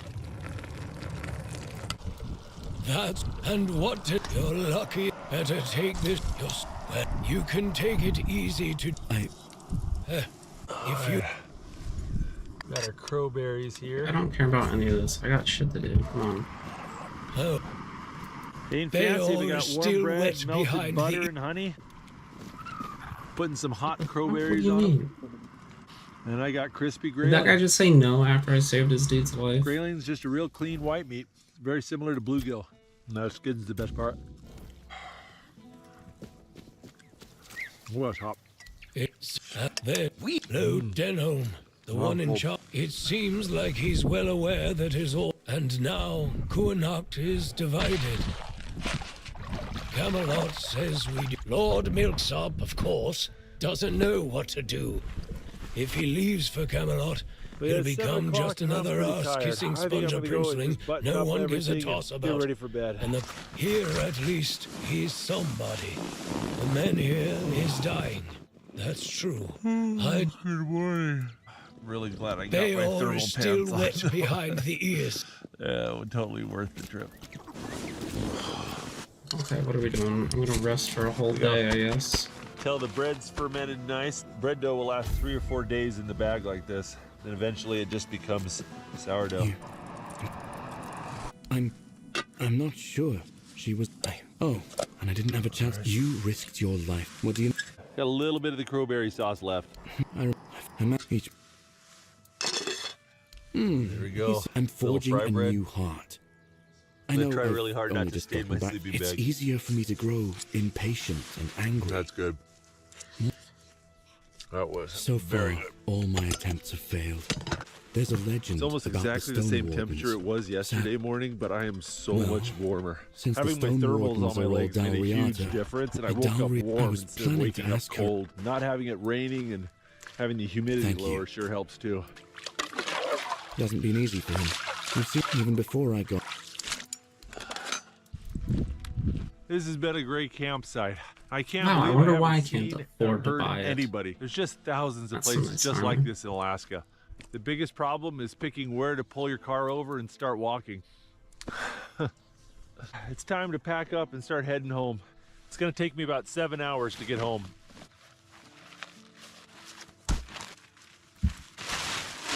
Flip that. Yeah, extra life, might as well. Do a quick walk around, see if I forgot anything. I think Yeah. that's it. Okay. A nice clear day early in the morning like this. There's really good chance I'll see a ptarmigan on the trail. I haven't given up hope. And it looks terrible.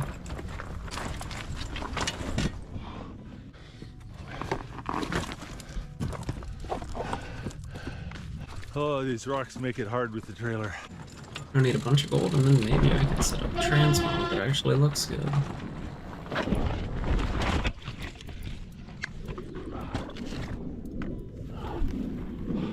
I'm okay.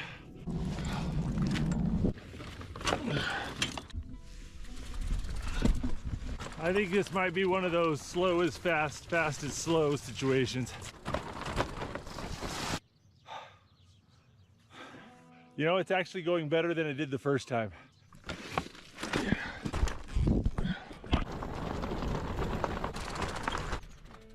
Oh, you know, I think this might be the last trip I have with this coat. It's got a lot of holes in it. Yeah. Oh, there's another one. Every time I take it off, I see feathers floating around. Well, guys, it's been fun. I'm anxious to go home and see my family. All right, guys, see you next time. If you like that video, make sure to check out the Outdoor Boys YouTube channel, where we have hundreds of videos just like this. And if you want to see our newest adventures, make sure to click subscribe so you'll get notifications. Luke here at the Outdoor Boys YouTube channel, and I've been dropped off in the wilderness of Alaska, and it's up to me to get myself home.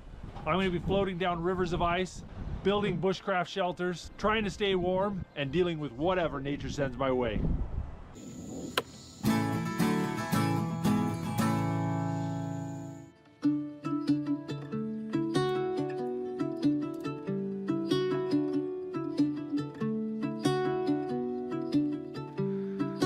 Depths of silence where echoes remain.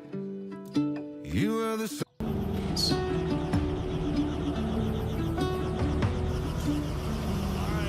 You are the laughter.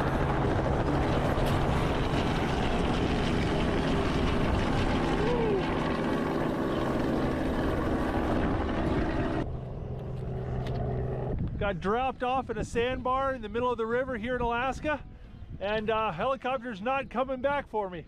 It's on me to find my way home.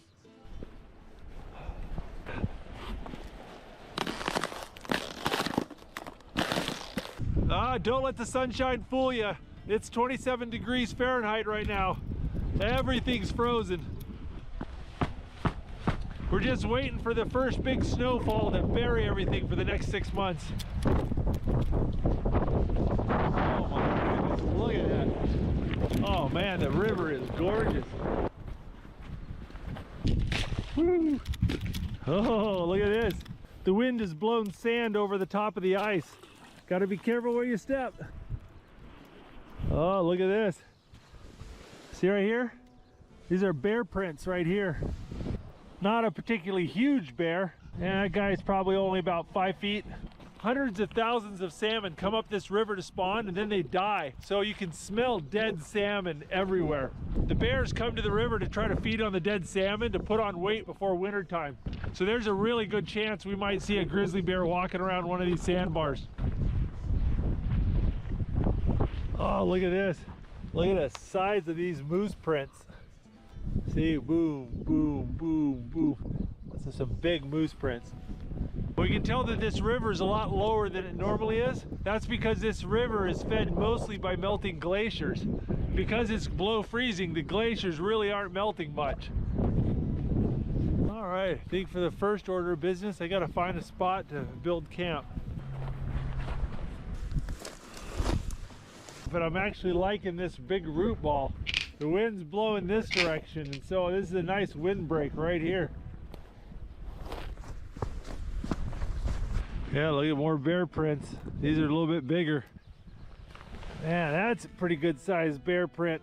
That's the front paw, that's the back paw.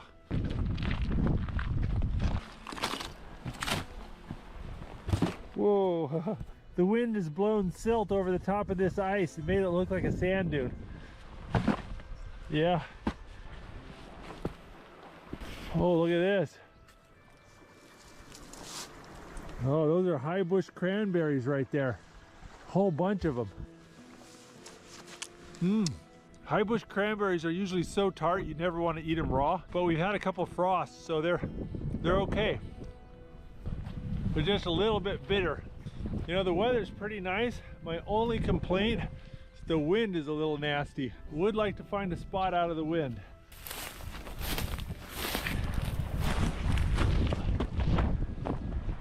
Man, I can really smell the salmon here. A nice little coyote print. Oh, a spot like this is actually really nice. Got the windbreak to my back, but I can still get the sun. Build a fire right there. A little bit rocky for a sleeping spot, but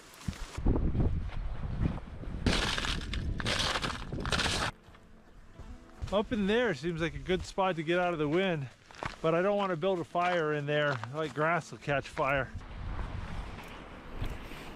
Check it out, those are bald eagle talon marks. Look at the size of that.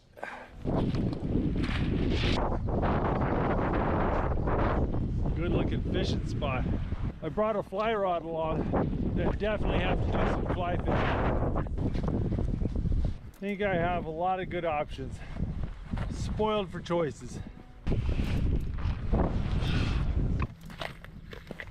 definitely feels more sheltered from the wind in between these two islands.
Feels nice to get a fire going.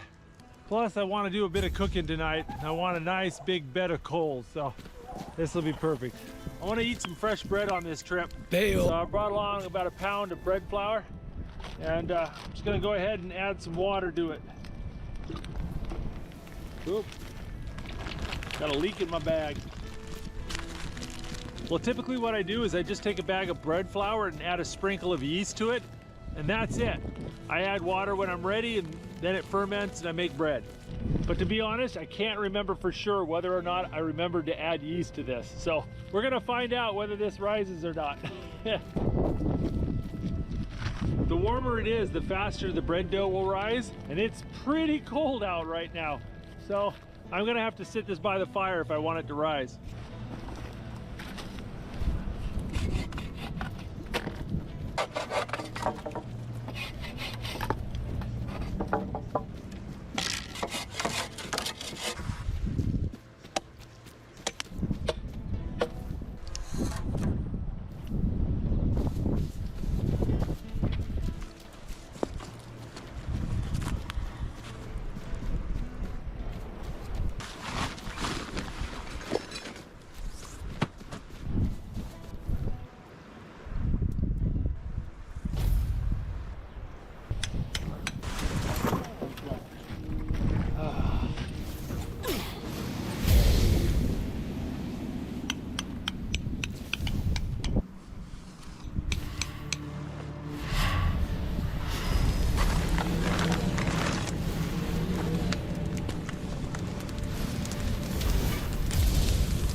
Any river in Alaska that has salmon in it probably also has rainbow trout and dolly varden.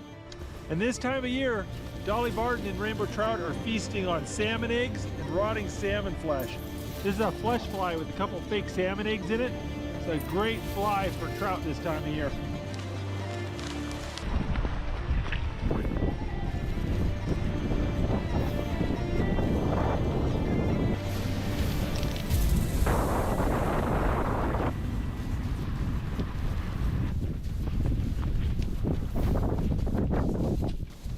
I'm getting hungry and the sun's gonna be setting soon. I think I better get some more firewood.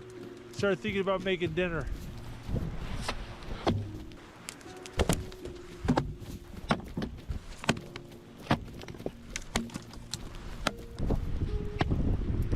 Oh, I didn't know Got a our gorgeous stories little had lamb traveled so shank here far. for dinner.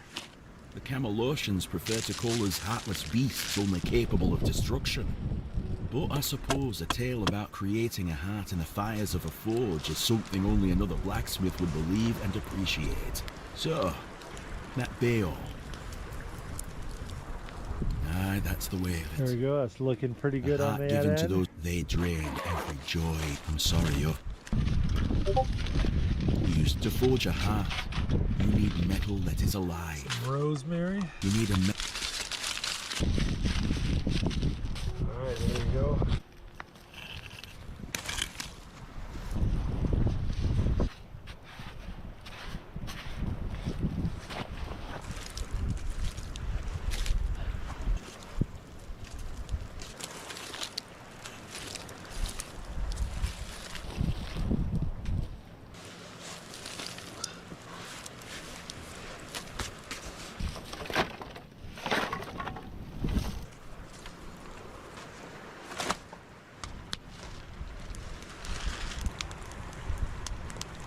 Need to fill up my water bottle and get my filter out. Twice. Once for a man whose wife's heart had been frozen by an ice weaver. The Gravity other, just pulls the water well, through the filter. it beats in my fills up beloved's my bottle. chest. My as his filter's beats in working mine. really slow because Both it's so forged in the same cold that there's fire, ice getting stuck in the bound filter. to the forge as much as to that. each other. Oh, crunchy water. It's that time of Aye, year again. it's the Gotta only metal completely fit empty for my such a bag task. and my filter. But weird Otherwise, steel it'll alone isn't get ice in enough. it, and I won't be It able must to be use it. woven with ethereal cobwebs, threads that will give the heart its strength. Bring me those and I'll forge the heart. After that, it will need to be filled. You But know that what? task I don't will think I fall put to any you. yeast in this dough. You can smell the fermentation really strongly when you open the bag usually. This is nothing. I managed to mess it up and there's only 2 ingredients. All right, I guess we'll be having some flatbread tonight.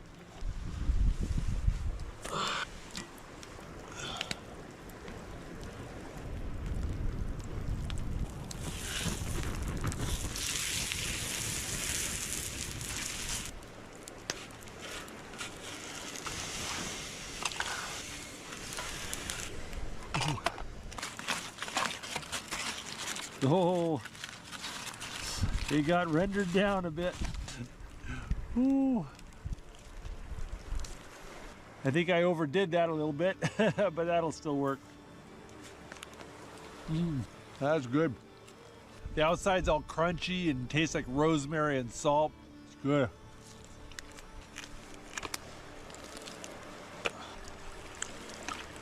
Got a lamb shank wrapped into some flatbread. That's not bad at all. Got a little packet of this peach flavored barbecue sauce. Well, without the yeast, this is basically just a tortilla. It's really good though.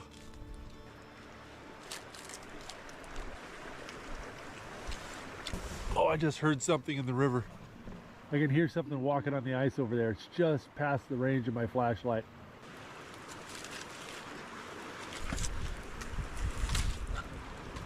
I just heard that splashing right up next to the fire. Pretty Good. sure there's a beaver that's Give trying me to a scare moment me to off. find the right song. If you set up near a beaver's territory at night, they'll come right up to you and splash haven't and lost slap my their touch. tail and try to Yeah, scare you your off. They friend can will get have a really strong, aggressive. beautiful heart. I don't want to have to At fight least another in beaver, terms of craftsmanship. but I'll do it. The rest is up to you. The art is just an empty vessel. It needs to be filled to start beating. Life, of course. But will... Well, there are 2 ways. You can pour some of Dang your it, I own put the life salt into the instead of the art. sugar in there. It'll weaken. Besides, Ah. I believe it will give you Oh, another that was kind a of nasty strength. surprise. Something All far right, well, more on that valuable happy than little what you've surprise, it lost. gets time to make up my bed. No, of course not. You can fill it with the life of creatures you kill, but it will take some time. A life torn away is far less willing than a life freely given, and I can't say what effect it'll have on Bayor. It's not a method we use often. Then he'll have a cold lump of steel in his chest. If you want to fill it up with the energies of things you kill, just hold it up when you fight. It will collect life, and at some point, will give you a sign that it's beating again. If you decide to fill it with your own energy, just tell me.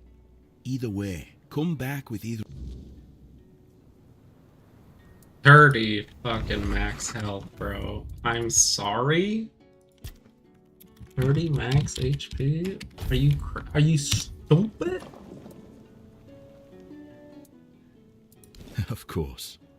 Ah, this part never gets old. Remember, don't resist it. Let go of your instincts and focus on the heart. You'll... Here. Feel...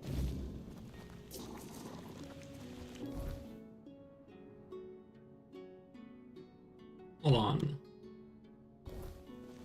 I don't think I lost 30 max HP.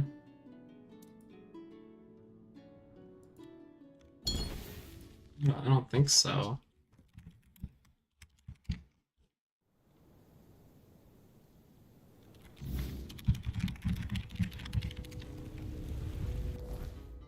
No, I did. I sure did. That's fuck.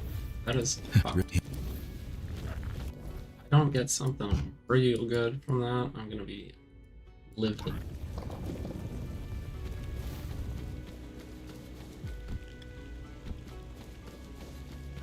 Are you kidding me?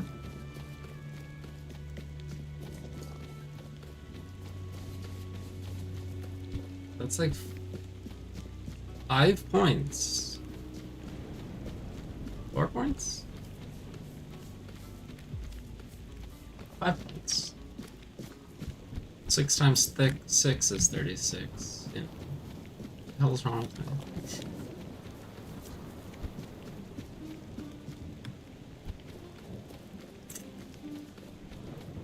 I think you get 6 HP per level. Per point of endurance.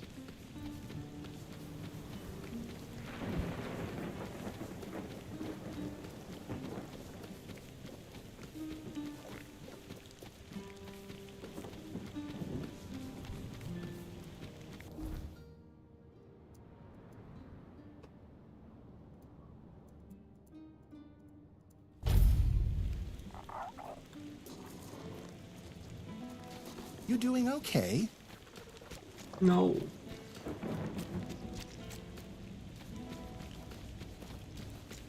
No, I'm not.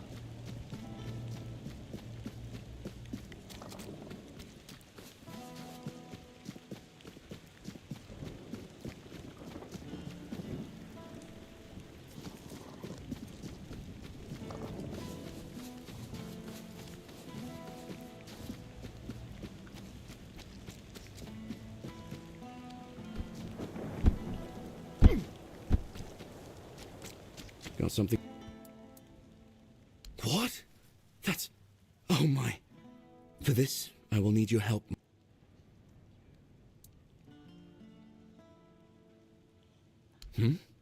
Reconsider?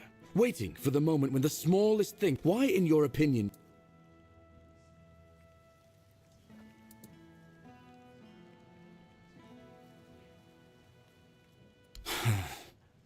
You might be right. I feel... Keep the Stone Wardens.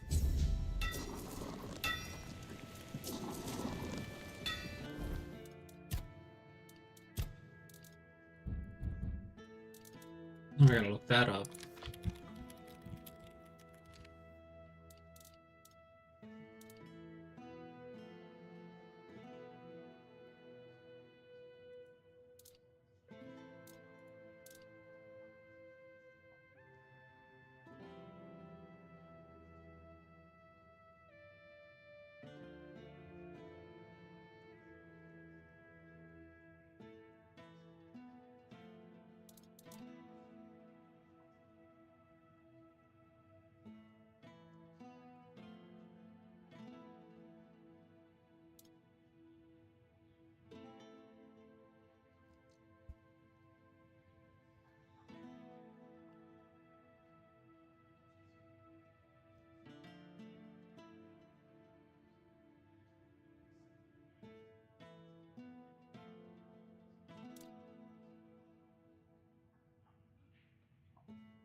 This is crazy. This quest is crazy. What happens if I don't take the heart? Apparently he wants to love you if you give him your own life force, and you have to marry him, and if you don't, then he closes his shop to you, which is funny.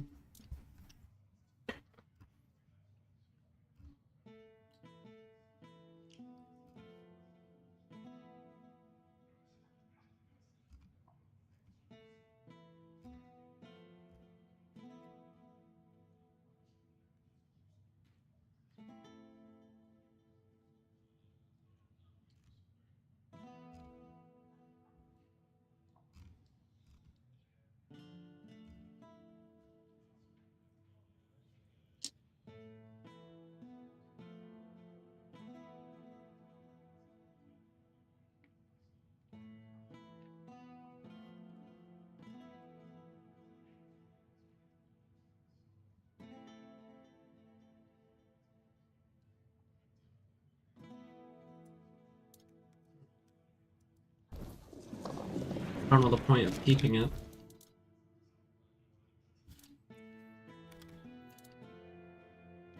I don't think you could do anything else with it because they didn't actually load that kind of stuff into this game.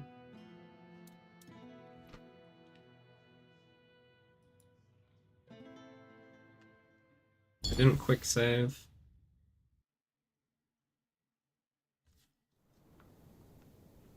I'm not giving him 30 of my max HP.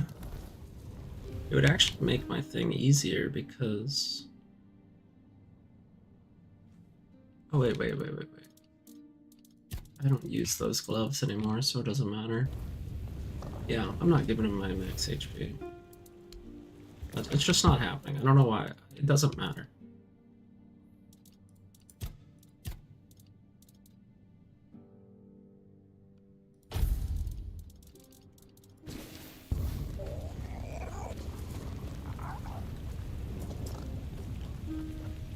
So we're gonna do that anyway. There's multiple things to do with this quest, but I'm not doing them. It just really doesn't matter. I'm gonna kill to charge this.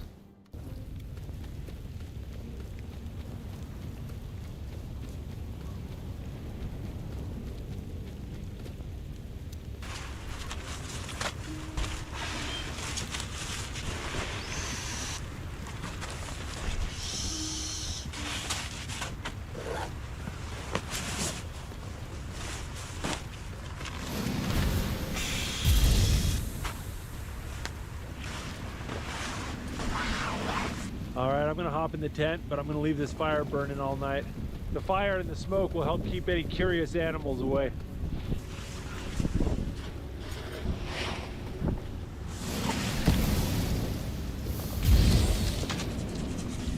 Water bottle's freezing up. Gotta stick it in the bottom. Oh, hello. Oh, that's not good.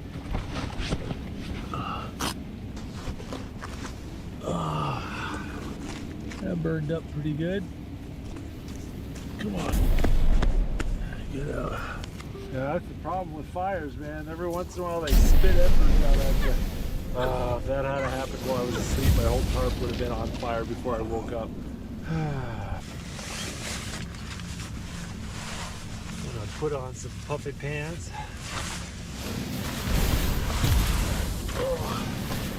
Oh, my pillow's got a hole in it.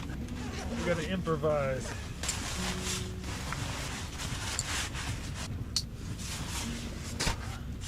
Alright guys, I think it's bedtime, and unless the tarp catches on fire or I get attacked by an animal, I'll see you in the morning. Ah, good morning. It is really cold in here. Gotta get up and get a fire going.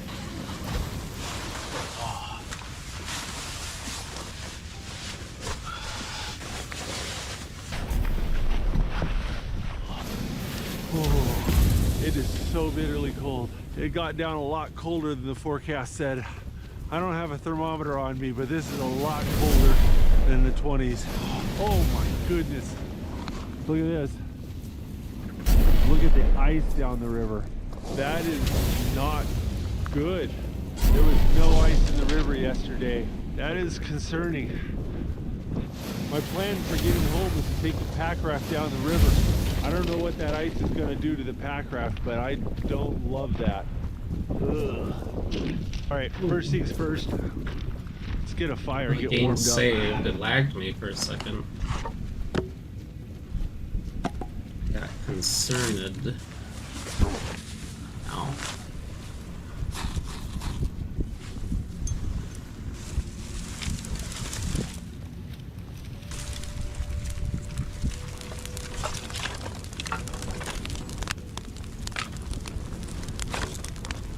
I've been out of my sleeping bag maybe 10 minutes. My fingers and toes are already starting to go numb. Oh. That sun's coming out and you can just feel it taking the edge off the cold. It's still well below freezing, but it feels better. Time to start making some breakfast. My water froze last night.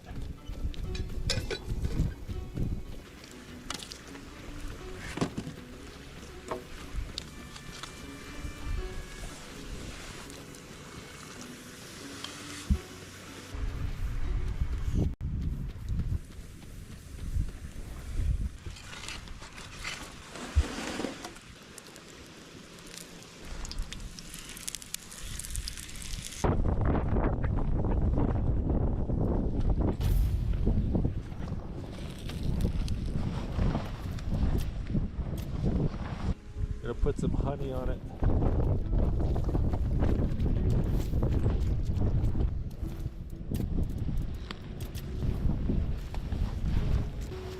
Yeah, apparently I can marry this guy. Not exactly interested. I've got some food in me now, but I've been watching the river, and it seems like there's even more ice coming down than there was when I woke up. I think I'm gonna go ahead and start cleaning up my campsite.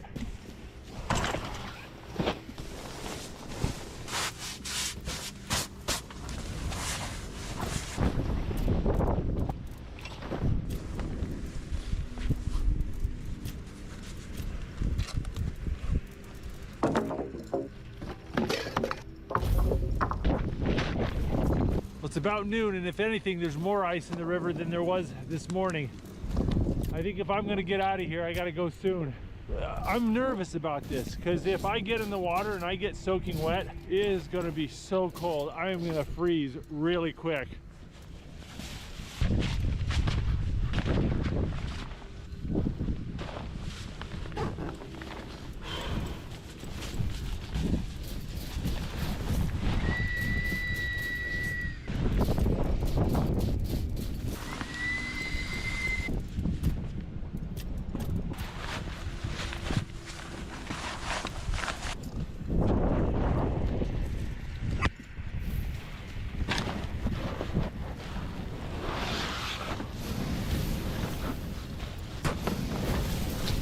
My backpack's taking up a little bit more room than I expected. I'm gonna try something else here. Oh god, there was a croque-mort. It's basically a leg toad.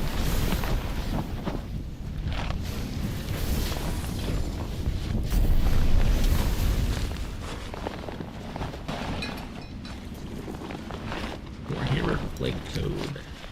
Get 5 horns. The shrine only needed 1 horn.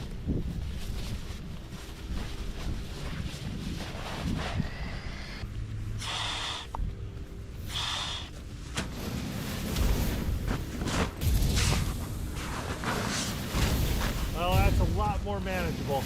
Yeah, that'll work a lot better. Got about 70% of my gear stored inside the raft. That'll keep the center of gravity lower and just keep it out of my way. Okay, one of the big ones that can roll out the shells, because he literally has the shell. Oh, it's a curl ghast, not a marrow ghast. Okay, they're Moment different. of truth. Yes. Maybe. Oh, it's so weird having the ice around.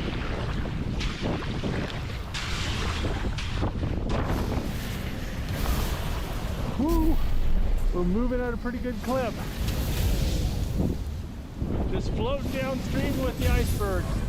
Luckily this ice is nice and soft. It's just like a giant shave ice. Slush makes it really hard to maneuver. It makes it hard to see all the snags and boulders I need to avoid. See, like right there. See right there? My 2 biggest fears are hypothermia and sweepers. Sweepers are when you have a tree laying across the current. If you hit that, you'll get stuck under the sweeper and pinned under the water and you can drown. So avoiding sweepers and not getting wet are my 2 big priorities. The key to avoiding sweepers is staying on the inside of the curves. Sweepers are always on the outside of a bend.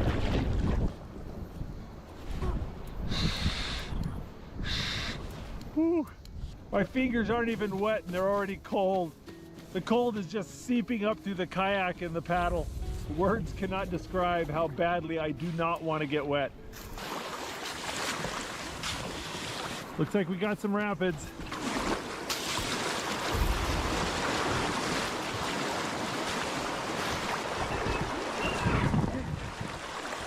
Scraped my butt on the rocks, but seem to be okay. Look at all this ice. Nice, I guess, but dang, this is a lot of ice. That doesn't look too bad. It's really good I'm Better getting than out literally today. a gown. If I waited one more night, I probably couldn't make it. I gotta transmog this shit, but I need Man, to be if this rich slush to was do any it. thicker, I wouldn't be able to maneuver in it. There we go. Maybe I'll Got keep some the open thigh water. highs. Garters, whatever the hell they are. Who are you? Come sit. crazy. I look at the ice and it feels like I'm not moving at all. And if I you're in look need at of the a blessing, shoreline and I'm like, we're oh, here to I'm offer ripping. that as well. Of course, stranger. Sometimes One nice thing about silence the is ice also is the it's right keeping path. me But moving do reach out to us downstream, if you even find with this wind in my face. Normally these pack rafts get pushed around by the wind quite a bit, but the ice is having none of it.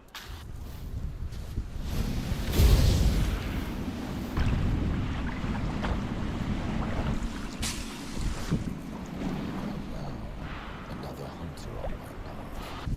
Seeing what you did there, I might say I know you. I understand you. And now I pray that our brothers find peace in their eternal slumber, along with a true understanding of the word. Excellent work. A beautiful murder. It seems the pair you killed were quite young. Good. Weeds must be pulled before they can grow and take over the whole garden. This guy gets it. For those priests, I am nobody. But for others like them, I am the truth. I help them to face the meaning of the word. Just as priests made the druids face the meaning of holy fire at the Charred Conclave. What's this about? Silly question. Don't act as if you don't know. It's all about suffering.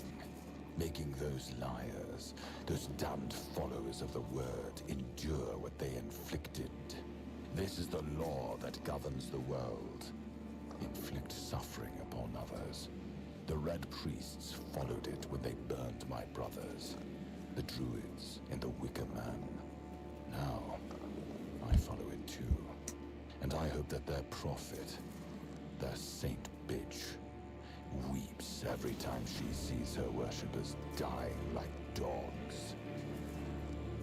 Revel in the truth you've revealed to those priests, and do not waver in your purpose. You've embarked on a righteous path. The Red Church must be torn down, burned to the ground. Now, let me savor this moment as another hunter joins the hunt.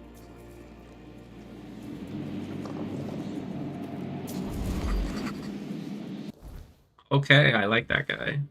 That guy and me are literally connected, dude. Same path. I saw these two assholes and I was like, yeah, I'm killing these guys. And he shows up like the Dark Brotherhood and it's like, bro, nice.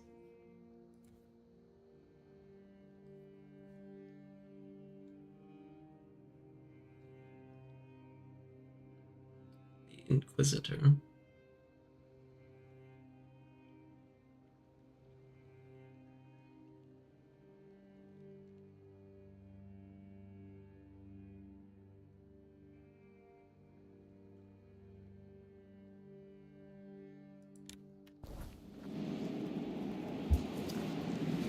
I'm with that guy.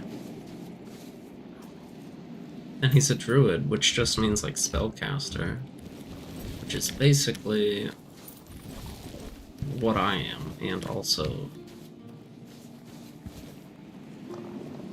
they did kind of murder all of them for no reason. They asked for this. Murder? Question mark? Now I have to go talk to them though. See what they're about. Because I was always going to reload and talk to them, but now I think I'm going to actually continue up on that path. Definitely seems like the right thing to do. Come, sit. Also, I need one more Greetings, kill for this traveler. thing.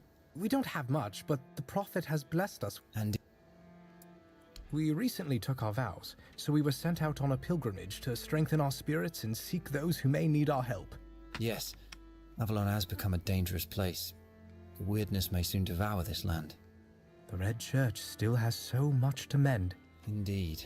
Only a priest fortified by the purity of his own heart. Well, when we hear the word... Or when we find something that must immediately be entrusted to the care of more experienced and noble priests. This land has been heavily affected by the wordness. Its corrupted fruits may be lurking around any corner. May the grace of the word fall upon you. If your path leads through thorns, Listen to the word, for it will give you strength. And may those thorns guide you to the stars. Beauty.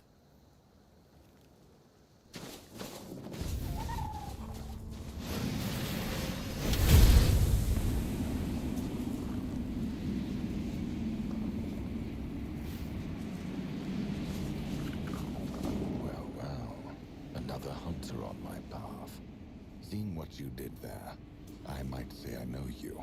And now I pray that our brothers find peace in their eternal slumber, along with a true understanding of the word. Excellent. It seems good. Revel the now. Oh, wait.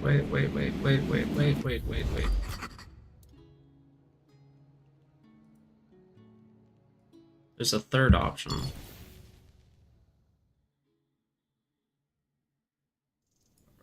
Wait a minute now. Just a flippin' minute now. Bye.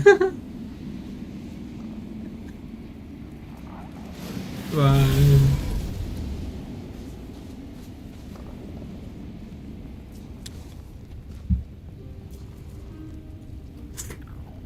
Stupid.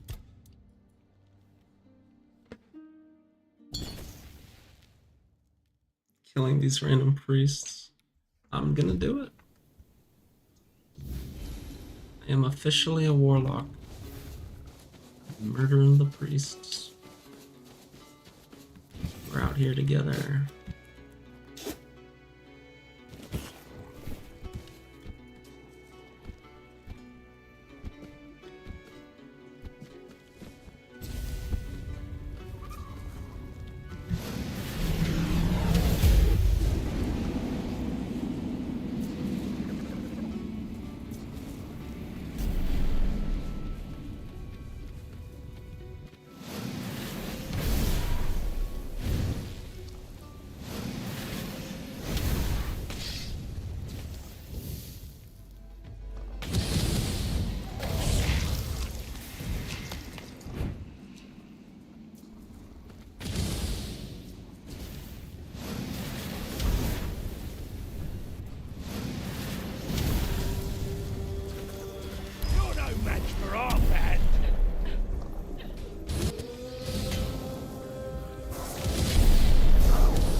This guy did not have a chance.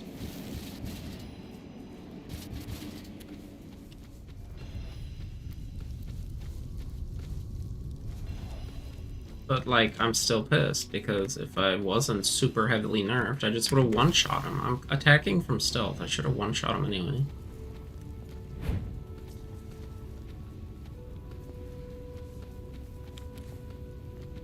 That's the kind of guy I'm meant to one-shot. Show up out of nowhere and boom, snipe him.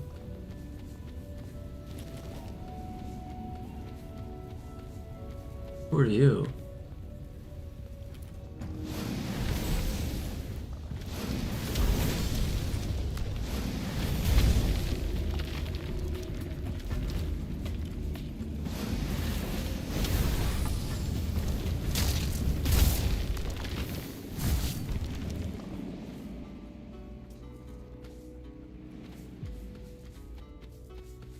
What is this?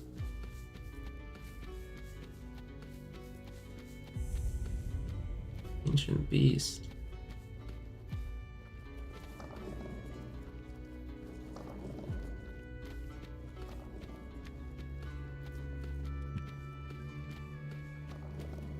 Oh.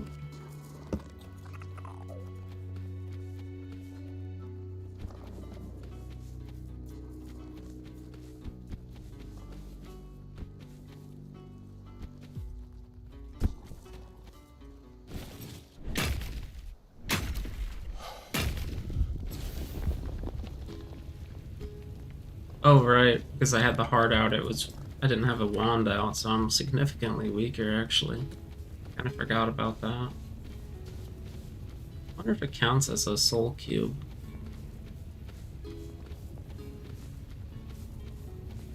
Put this heart filled with the malice life force right into this dude. 30 max HP, get out of here.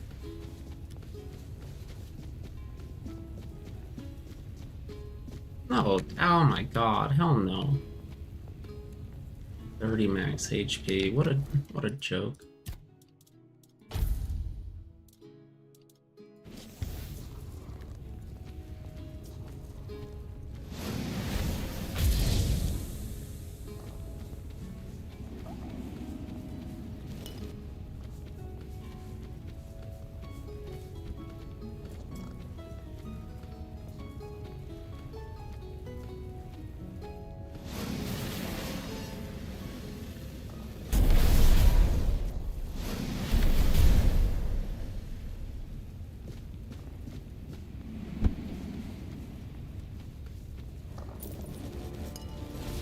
It's kind of difficult to see where their bodies went.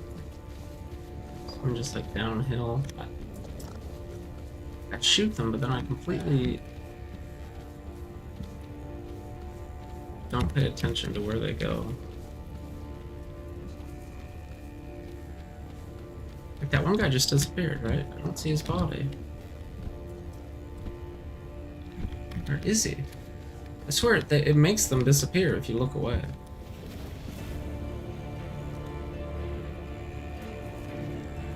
Or it's just me. I don't know. He's gone.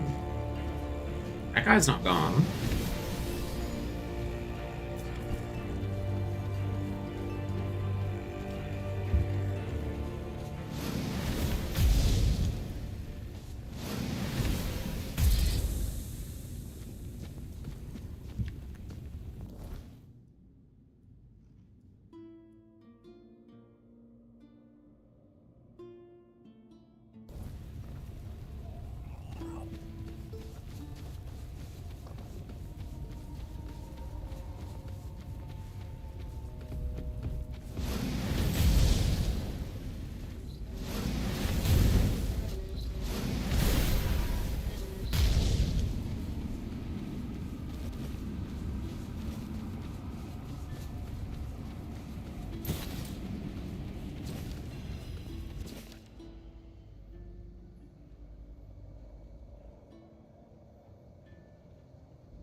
Well, I've got about 4 miles under my belt, but I'm starting to get a little cold, a little bit hungry.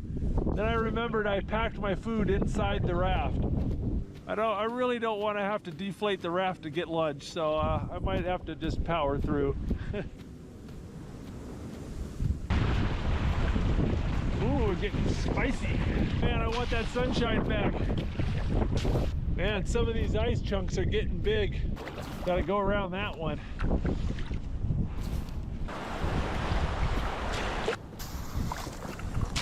You can see the sweepers right there? Those trees hanging into the water. #1 way to run into trouble on this river. The further downstream I go, the more packed the slush is getting.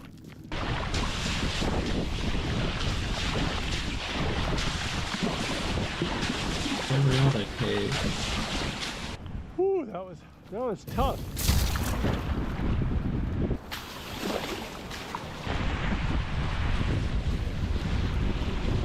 That right there is a big sweeper. Don't want to get stuck underneath that. Look at that. The water's freezing to my raft.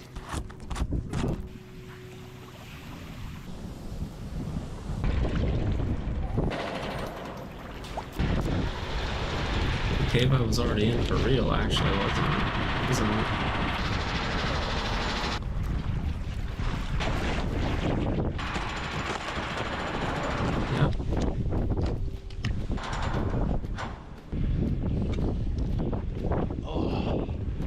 Managed to raft 12 miles back to town, and my lower half is all cramped up and cold. It feels both good and painful to be walking. Floating the river was fun, but a little bit dicier than I like. Oh, I would have hated to think what would happen if I had a fallen in. Oh.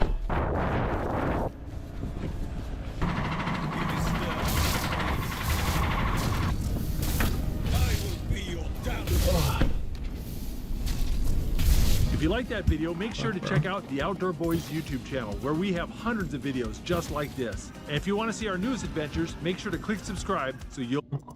I'm over encumbered. Oh, Jesus.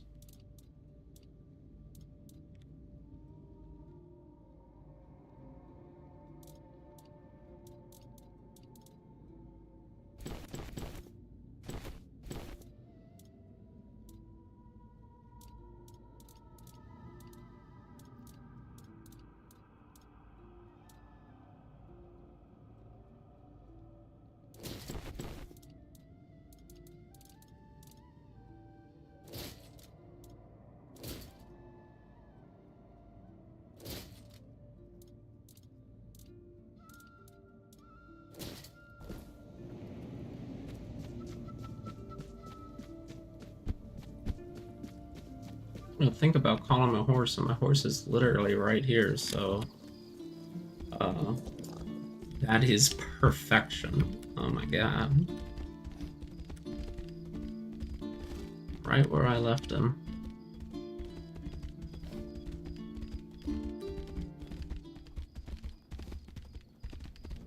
Just gotta remember how to get inside.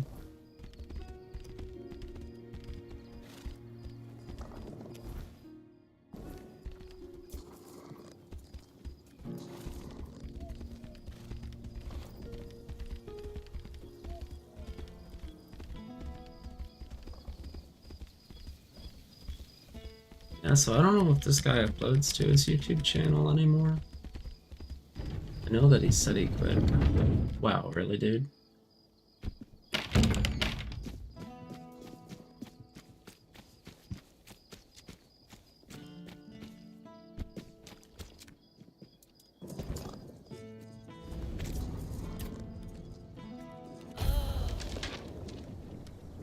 So I just... 19 million subs, like you're crazy, dude. Videos. A few months ago. Luke here with the Outdoor Boys YouTube channel, and welcome to the homestead. 2 years ago, I bought an off-grid homestead here in the interior of Alaska, and it was full of abandoned equipment. For the last 4 months, I've been building roads, getting ready for winter, and finally building that blacksmithing forge I've always wanted. And I've put everything we did this summer into one video.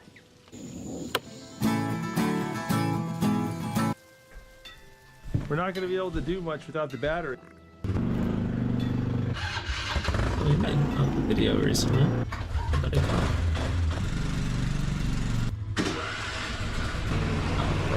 Gotta go return Let's it see to if we this can go guy. to the car.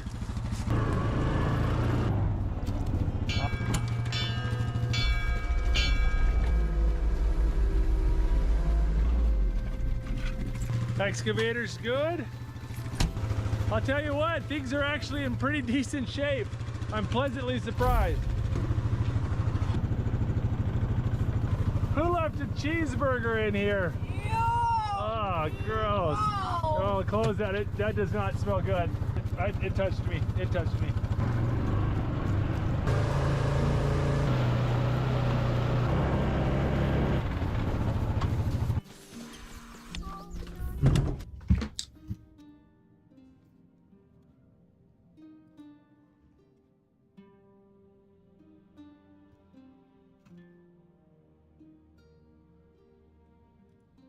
Luke and Tom here with the Outdoor Boys YouTube.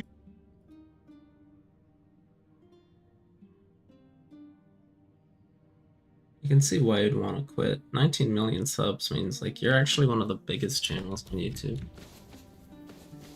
I remember like 10 years ago that would make you like the biggest channel on YouTube easy. I don't know if it's 10 years ago now or how long, but yeah. That would mean like everybody would know who you are. Everybody kind of does know who this guy is. Ah, a can almost feel them churning within. I'm curious to see what will come of it. Here. This is no peaceful heart. I hope your friend is strong enough to tame it. It was a pleasure.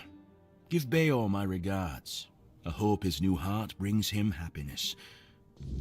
Yeah, the heart of malice. It's not gonna get any happiness from this.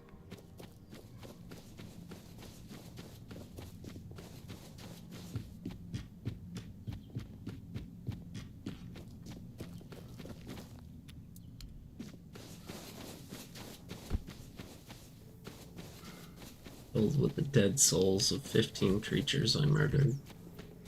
Like, yeah.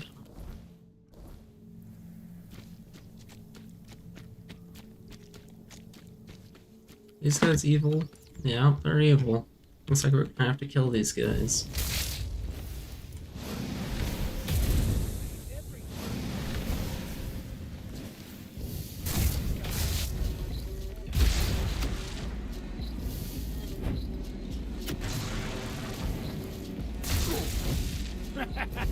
This is my lucky day.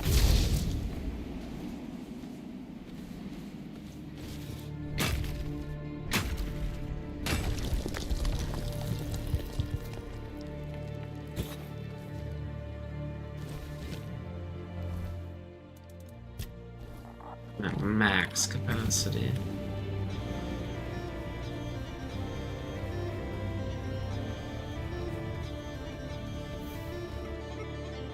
I just want their scalps. Not much more than that.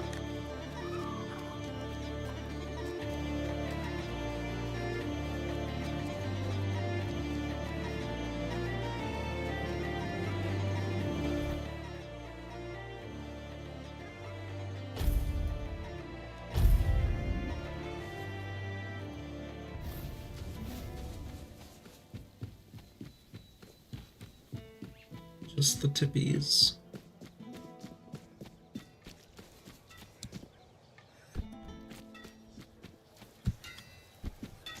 You're just in time. Let's The see if he forge goes is ready. crazy. What? That's... oh my. For this, I will need your help, my...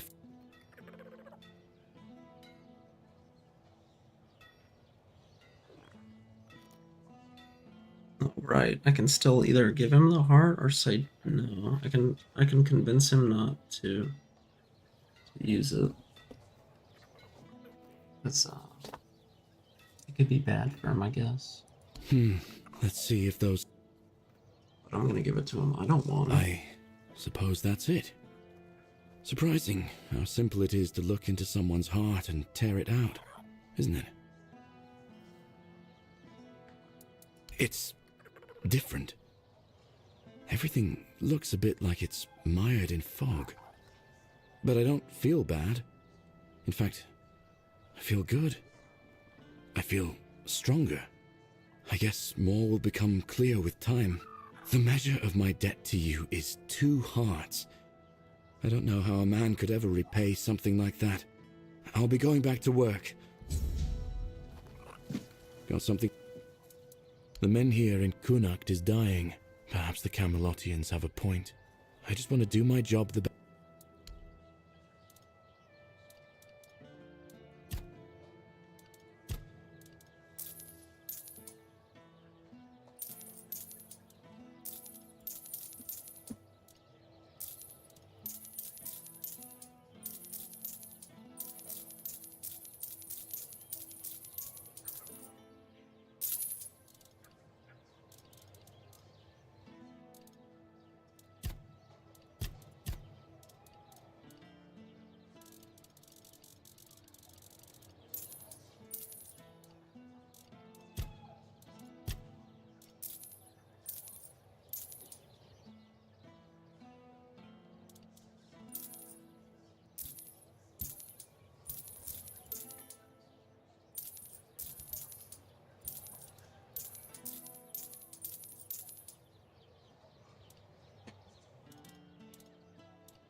Oh, before I leave, I gotta talk to Old Man Jenkins. That's the whole reason I did all this.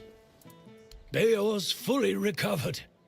And, well, to be honest, I've been waiting for this moment. You've done right by me. This whole expedition is madness. But, as they say, sometimes there's method in madness. And I'll admit, I'm glad these old bones can still be useful. I might not think much of our Lord, but I won't turn my back on him when he needs help. This isn't just about him. It's about our home. I'll do whatever I can for Kuanacht. Tell Yvain he can count on me.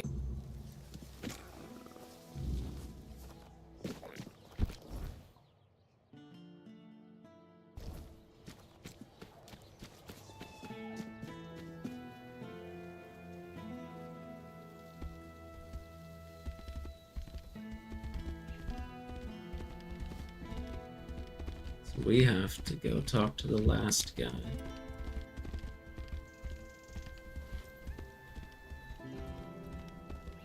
It's a nice day out in Avalon, I suppose.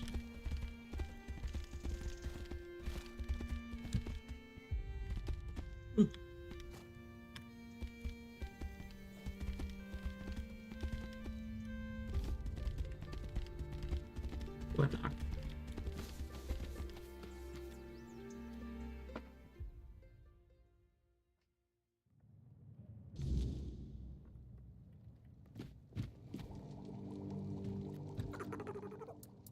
Really? What for? Ah, yes, that makes sense. But honestly, I'm not worried. Just getting the maggot inside me is still strong. I know it. Tell Yvain I'm sorry. Weird lanterns? Oh, that's where things get tricky. Sold the recipe too. If you want that recipe, you'll have to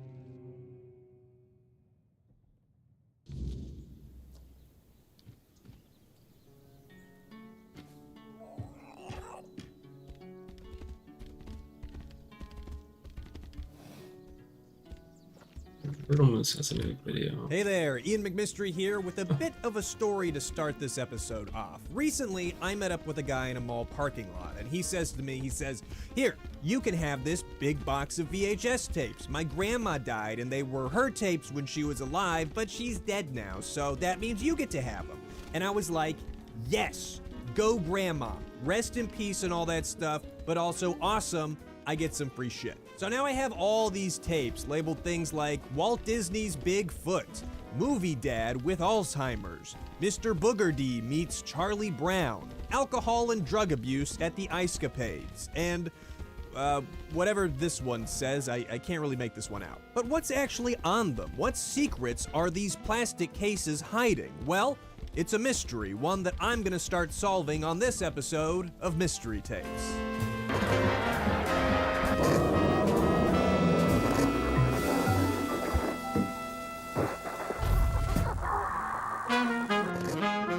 Reasons I've just explained, I'm going to be referring to this box of tapes Weird as the lantern Dead recipe. Grandma tapes. Now, if that and is the tape that jumped out to me at first was one labeled "Got Save Wrong lives, you Babies say? from Hospital." Very There's no way to know well, for you'll sure if have it's in the its original recipe. box, but I like how simple this Carrera T20 sleeve is.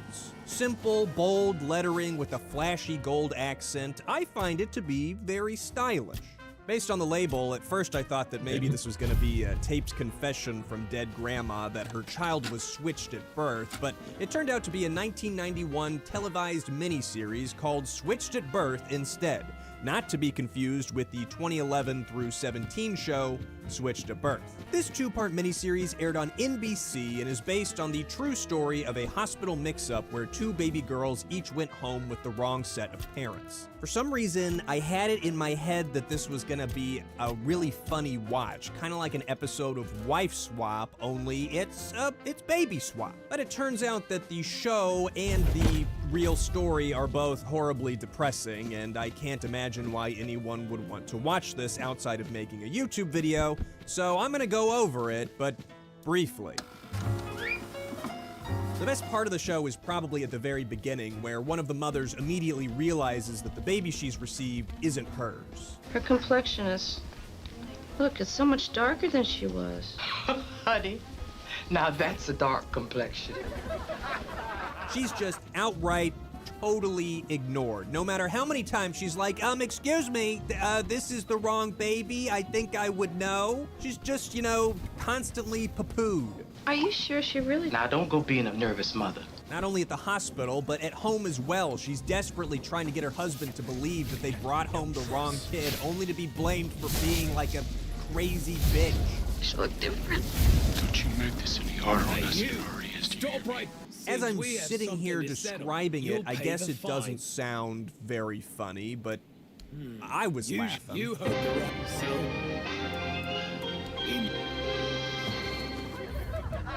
Things start getting This time I depressing try and help real someone, I guess. quick. Do I just get This isn't fucked just a because I story tried to help about that guy? swapped babies, but of illness and death as well. This guy with the porno stash is one of the fathers, and his wife is diagnosed with cancer like a couple years after the baby swap. Your wife has ovarian cancer. It's my little girl. Oh my... It's okay. It's okay, Mom. Are you kidding me? We're gonna make a miracle happen. It's a Autosave is back here? very Jesus. depressing. But I'm a bad person, so I still found humor in the way that he tried to cheer up his dying wife. Well, is it curable? The doctor said that we can lick it. Spoiler alert, they don't lick it, but at least there's some good news from Sprint during a commercial break. I can fix it so that every time you talk on the phone, you'll accomplish something. You'll help clear the air, the sea, and perhaps save a tree. Because Sprint will donate a percentage of your monthly long-distance phone bill to help clean up the environment. Well, I do love the environment, but is Sprint just doing this to get my business?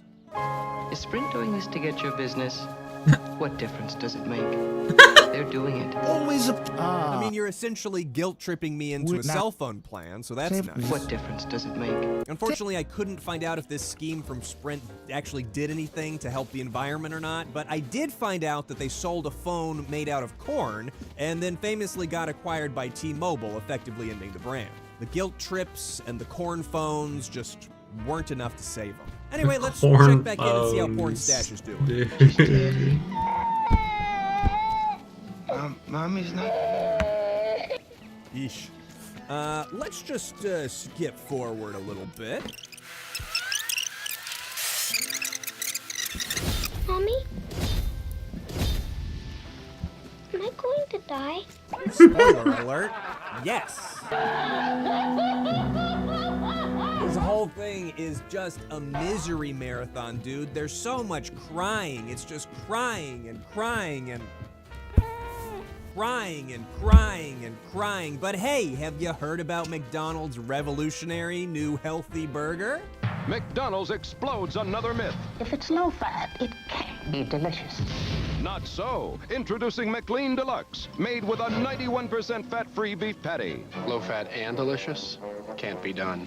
Can too. It's terrific. And it can't be low fat. Bitch, you haven't even taken a bite. It looks fucking disgusting.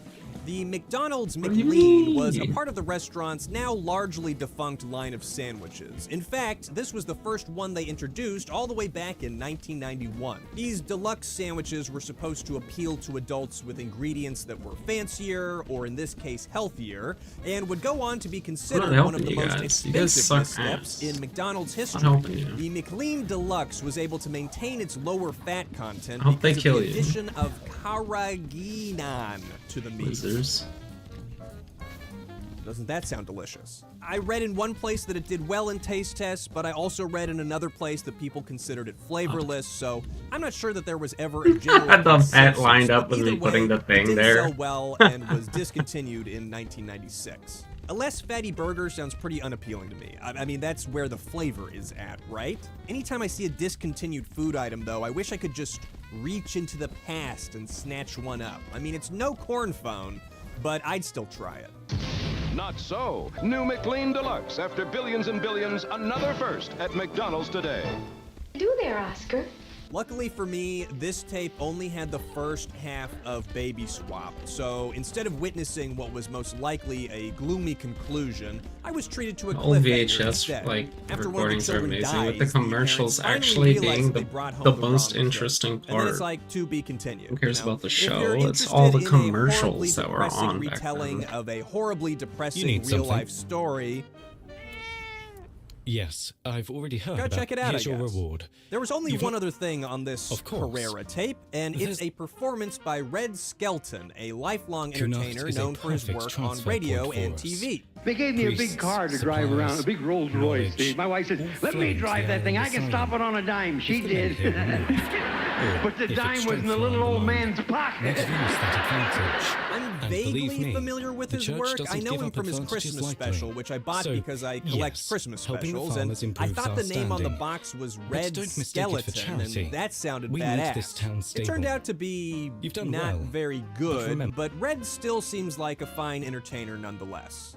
I would describe his stand-up routine as silly and family-friendly for the most part. but Lots you of did help, one-liners didn't with you? little wordplay And the jokes. fields To are avoid an glowing. accident, I had The to pull in front of a farmers are lady grateful. driver. She was very And nice you've about the earned whole your thing. Said coin. something about the beach. I didn't hear what it Besides, was. the church's goals and the people's survival. And also are mimes. Lots of mimery And that's more going than on most here. can say. Multiple, People's survival are multiple alive, mime dude. segments. Hold on, I yourself hate these eager to help guys. the people of Kunacht. Can I ask you for one more thing? A small favor, just for me this time. Tricked? Come now, that's a bit harsh. I didn't lie to you. I simply didn't tell you everything. Surely you can see the difference. But this favor is different. No ulterior motives, no politics, just delivering a letter. What do you say? This is for Lily, a really religious girl not far from here. I'd go myself, but my duties keep me tethered. Deliver it to her and you'll have my gratitude. And my coin.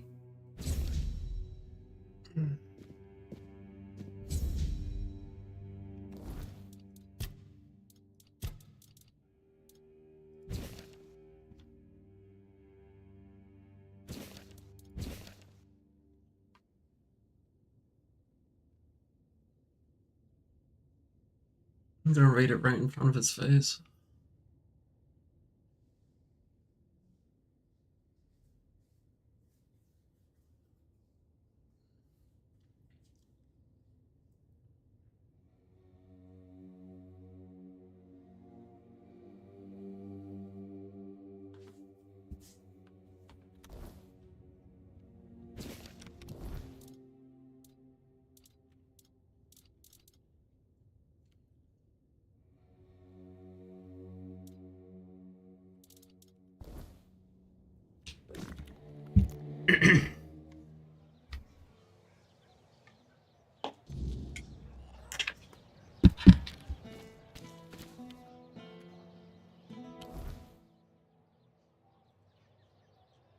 There's definitely things I gotta do here first. I just gotta remember what they are.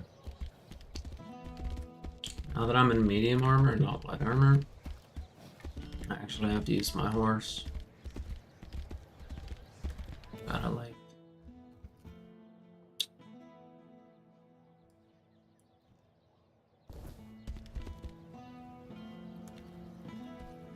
move a little bit faster.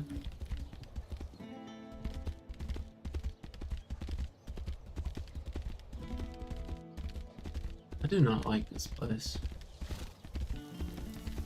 I wanted to take the menhirs away and give them to Camelot, but apparently you can't do it no matter what choice you choose. You don't actually get a choice. Your choices do not matter. At least for now.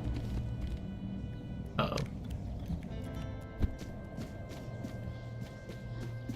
Nice knowing you.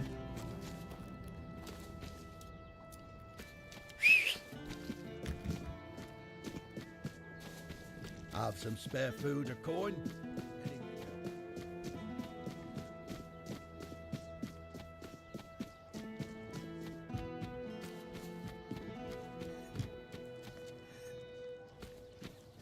Listen. This bounty came down from command. A fat reward for the head of a bandit stirring up trouble in Kunacht. But there's a... The bandit's name is Tom. He's an old friend. Someone I ran with when I was younger, before I joined the army. Hell, before I had any sense. They don't know about my past. If Denham gets wind of it, I'll be court-martialed. Or worse. And I can't turn Tom in. Not after everything we've been through.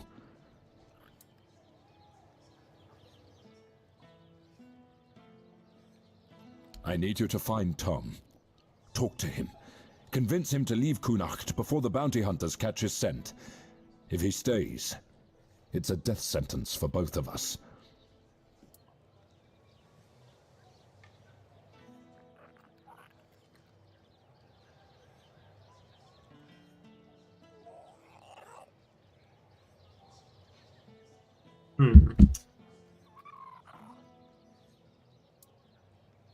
I don't, but I can't go myself.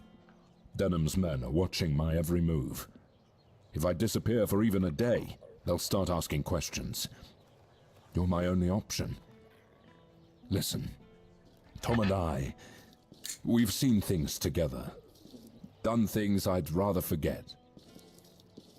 He was like a brother to me once. I owe him this much. Will you do it?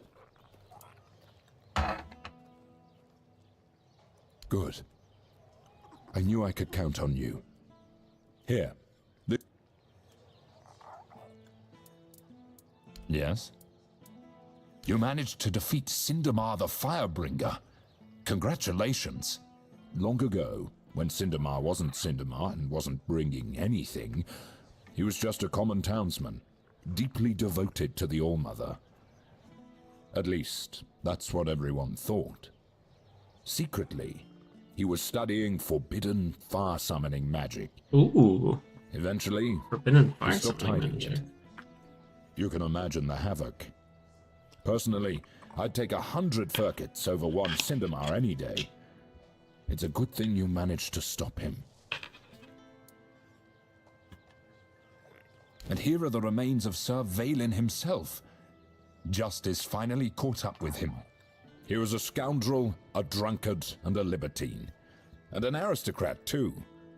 At the Camelot court, he plotted, seduced, and stabbed people in the back. Literally. Eventually, he was betrayed himself. And he ended up here, as a common bandit. Or rather...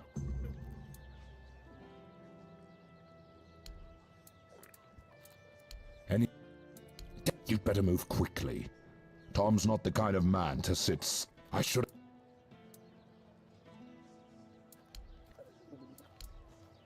I'll await. Eyes forward and mind your step.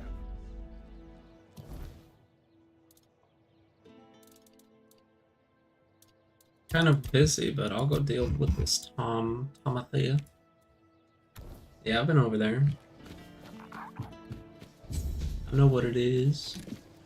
It's too many mimes for my taste. Just stay put. One mime is too many mimes. Yeah, miming is kind of a dead art, you know? I Any can't amount say of that I mimes. see much mimage these days, and maybe that's a good thing. Maybe it's an art form that should stay dead.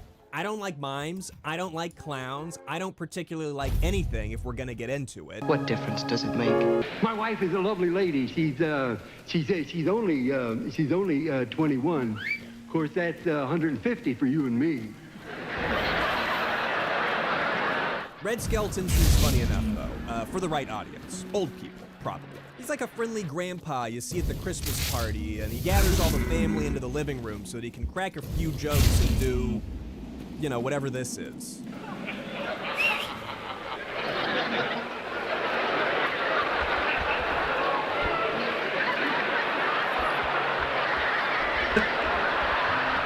This tape fittingly comes to a close in the middle of one of Red's mime performances.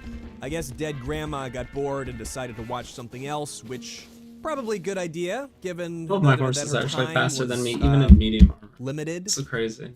The next tape I want to check out is this one, labeled Finding Financial Freedom. I know that doesn't sound very interesting. It sounds like some sort of self-help scam, which it probably is. But self-help tapes are one of the things I keep an eye out for. I find that they can occasionally be quite fascinating, so I wanted to give it a go. Riches beyond your wildest imagination. And how do you do that? Never take financial responsibility for anything that eats. Unfortunately, it's pretty bland. This is a recording of a seminar by Jonathan Pond, a financial expert known for doling out advice to the public. Today, he's here to give us his top tips for finding financial freedom. Tips that range from live beneath your means all the way to buy a house. Don't have a house yet? Well, it's simple. Just buy one. I see so many people waiting for interest rates to drop or for housing prices to drop. These people are going to be permanent renters. Get into a house sooner rather than later. If I'm being honest, this tape kind of stressed me out. I'm not exactly a financially savvy person, so getting a bunch of money advice all at once was a little overwhelming. So I ended up not applying most of the tips to my own life. I did buy a house though. Right after this, I ran out and I bought 5 of them, so I feel like I should be financially free any day now. Any day now. For me, the most interesting part of this program was the fact that it aired on KCTS-9, a public broadcast station. Finding Financial Freedom aired at the same time that KCTS was doing a pledge drive, so the entire tape keeps flip-flopping between Jonathan saying, "Save your money, make smart decisions," and the KCTS host going, "Give me your money, gimme! I'll give you a Jonathan Pond Smart Planner if you give me money every month." Get the Smart Planner. Get the Smart Planner. Do yourself a favor and get the Smart Planner. Listen to me. Ultimately, though, this tape was kind of a bust. Seeing the pledge drive was fun, but the program itself was entirely bland, and it makes me regret saying that the art of mimery should stay dead. Finding Financial Freedom would be 50 times as fun if it had even just a single mime in the background getting up to shenanigans. But as it is, in its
Got a candle.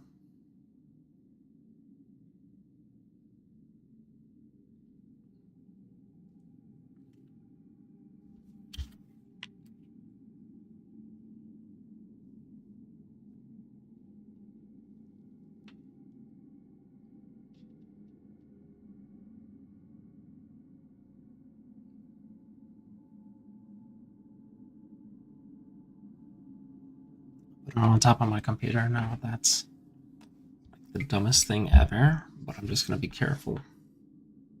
It's fine right there as long as nothing happens.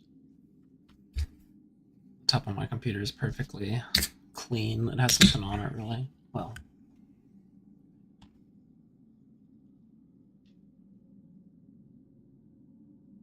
it's easily strong enough to hold that. Current state, I can't say that I'll be going back for a rewatch on this one.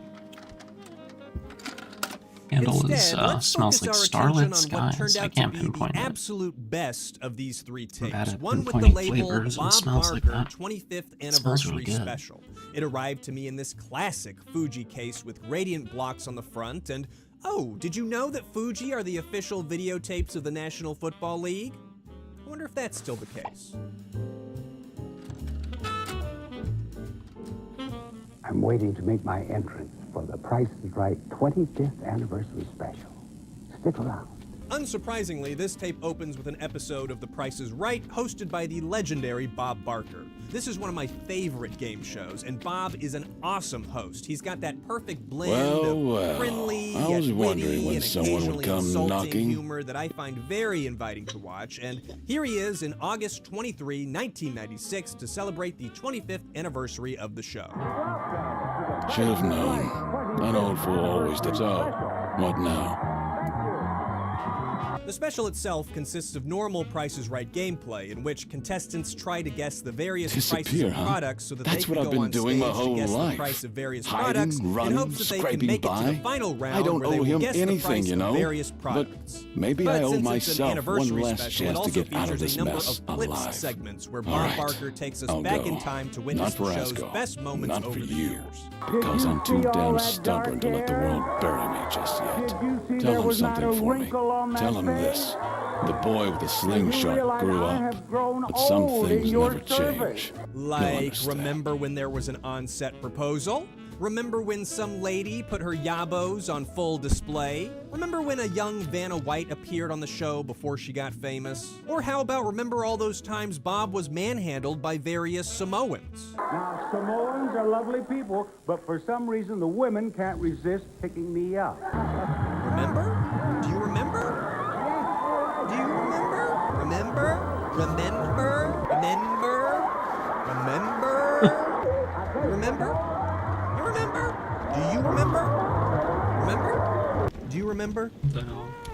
Bob also provides a bit of a behind-the-scenes look at how The Price is Right is made. He explains how they select the contestants out of the audience. Apparently, they interview everyone before the show taping and pre-select the names that will be called for that show. I always imagine it as like a big bingo wheel that they draw names out of, but I guess this makes a little bit more sense. I wish the special had more stuff like this, honestly. I'd have loved some more behind-the-scenes information. But as much as I love The Price is Right, I found this episode to be pretty subpar. Clip shows have to be some of the laziest forms of television episodes, and this one feels no different. They do play a round of the actual game show, but it's a highly abbreviated game to make room for all the clips. And that drastically reduces the amount of time that I get to do my favorite part of watching The Price is Right, which is looking at all the stuff. I love old stuff. Looking at it, collecting it, smelling it, caressing it, smelling it, smelling it. The stuff is a really big part of the show for me. It's the biggest draw of the whole thing. Instead of an abbreviated show with clips, I'd have much preferred a longer format show with higher stakes and even more stuff to look at. But thankfully, this tape heard my cries, and it delivered upon me a bountiful harvest of stuff ripe for the lookage. Some things never change. The best product. Not for him. The best customer service. The best shopping. You did what Nobody I couldn't. does it better than Whatever happens QVC. now. Did you know that QVC stands for quality, value, convenience? I used to watch QVC all the time and I had no idea. If you're unfamiliar, this is a home shopping channel that still runs to this very day. Its goal? To get you to buy things. That's about it. Look at that thing. You want that thing? Call now and we'll let you buy said thing. It's kind of like never-ending Sky Mall. I love finding Home Shopping Network footage on mystery tapes. I mean, talk about a window into the past. It's essentially just a series of extended commercials and product demonstrations, making it a gold mine of products from the past as well as awkward interactions from the host. So sit back, get comfy, because I'm going to be taking you through the best of not one, but two QVC broadcasts.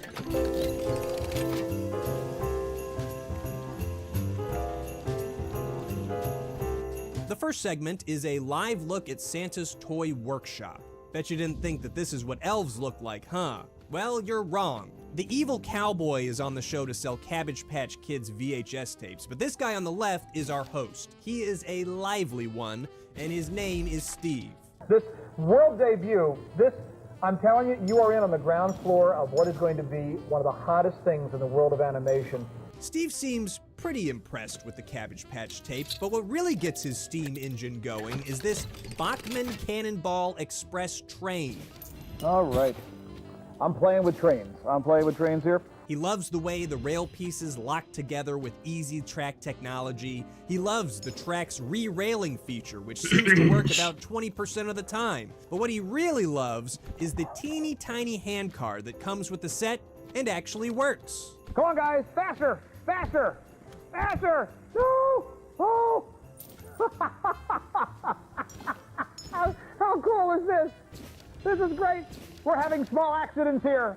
Imagine the biceps they're building as we're talking about this, okay? In fact, Steve seems to like anything with wheels. He was extremely enthusiastic about this Tommy Big Loader. Hey, can I see your union card there? Wait a second. This is a union construction site here. Wait a minute. I have a feeling he brought this one home after the show. You know, I'd kind of like to have one of these. I mean, this would be something for an executive to put on his desk, and then he could like pretend he was doing something. Despite what Steve tells you, this isn't a toy designed for executives. It's a toy designed for itty-bitty babies with dumb little brains. So stupid, they can't even stop themselves from getting swapped at a hospital. I mean, the thing's advertised with a singing puppet.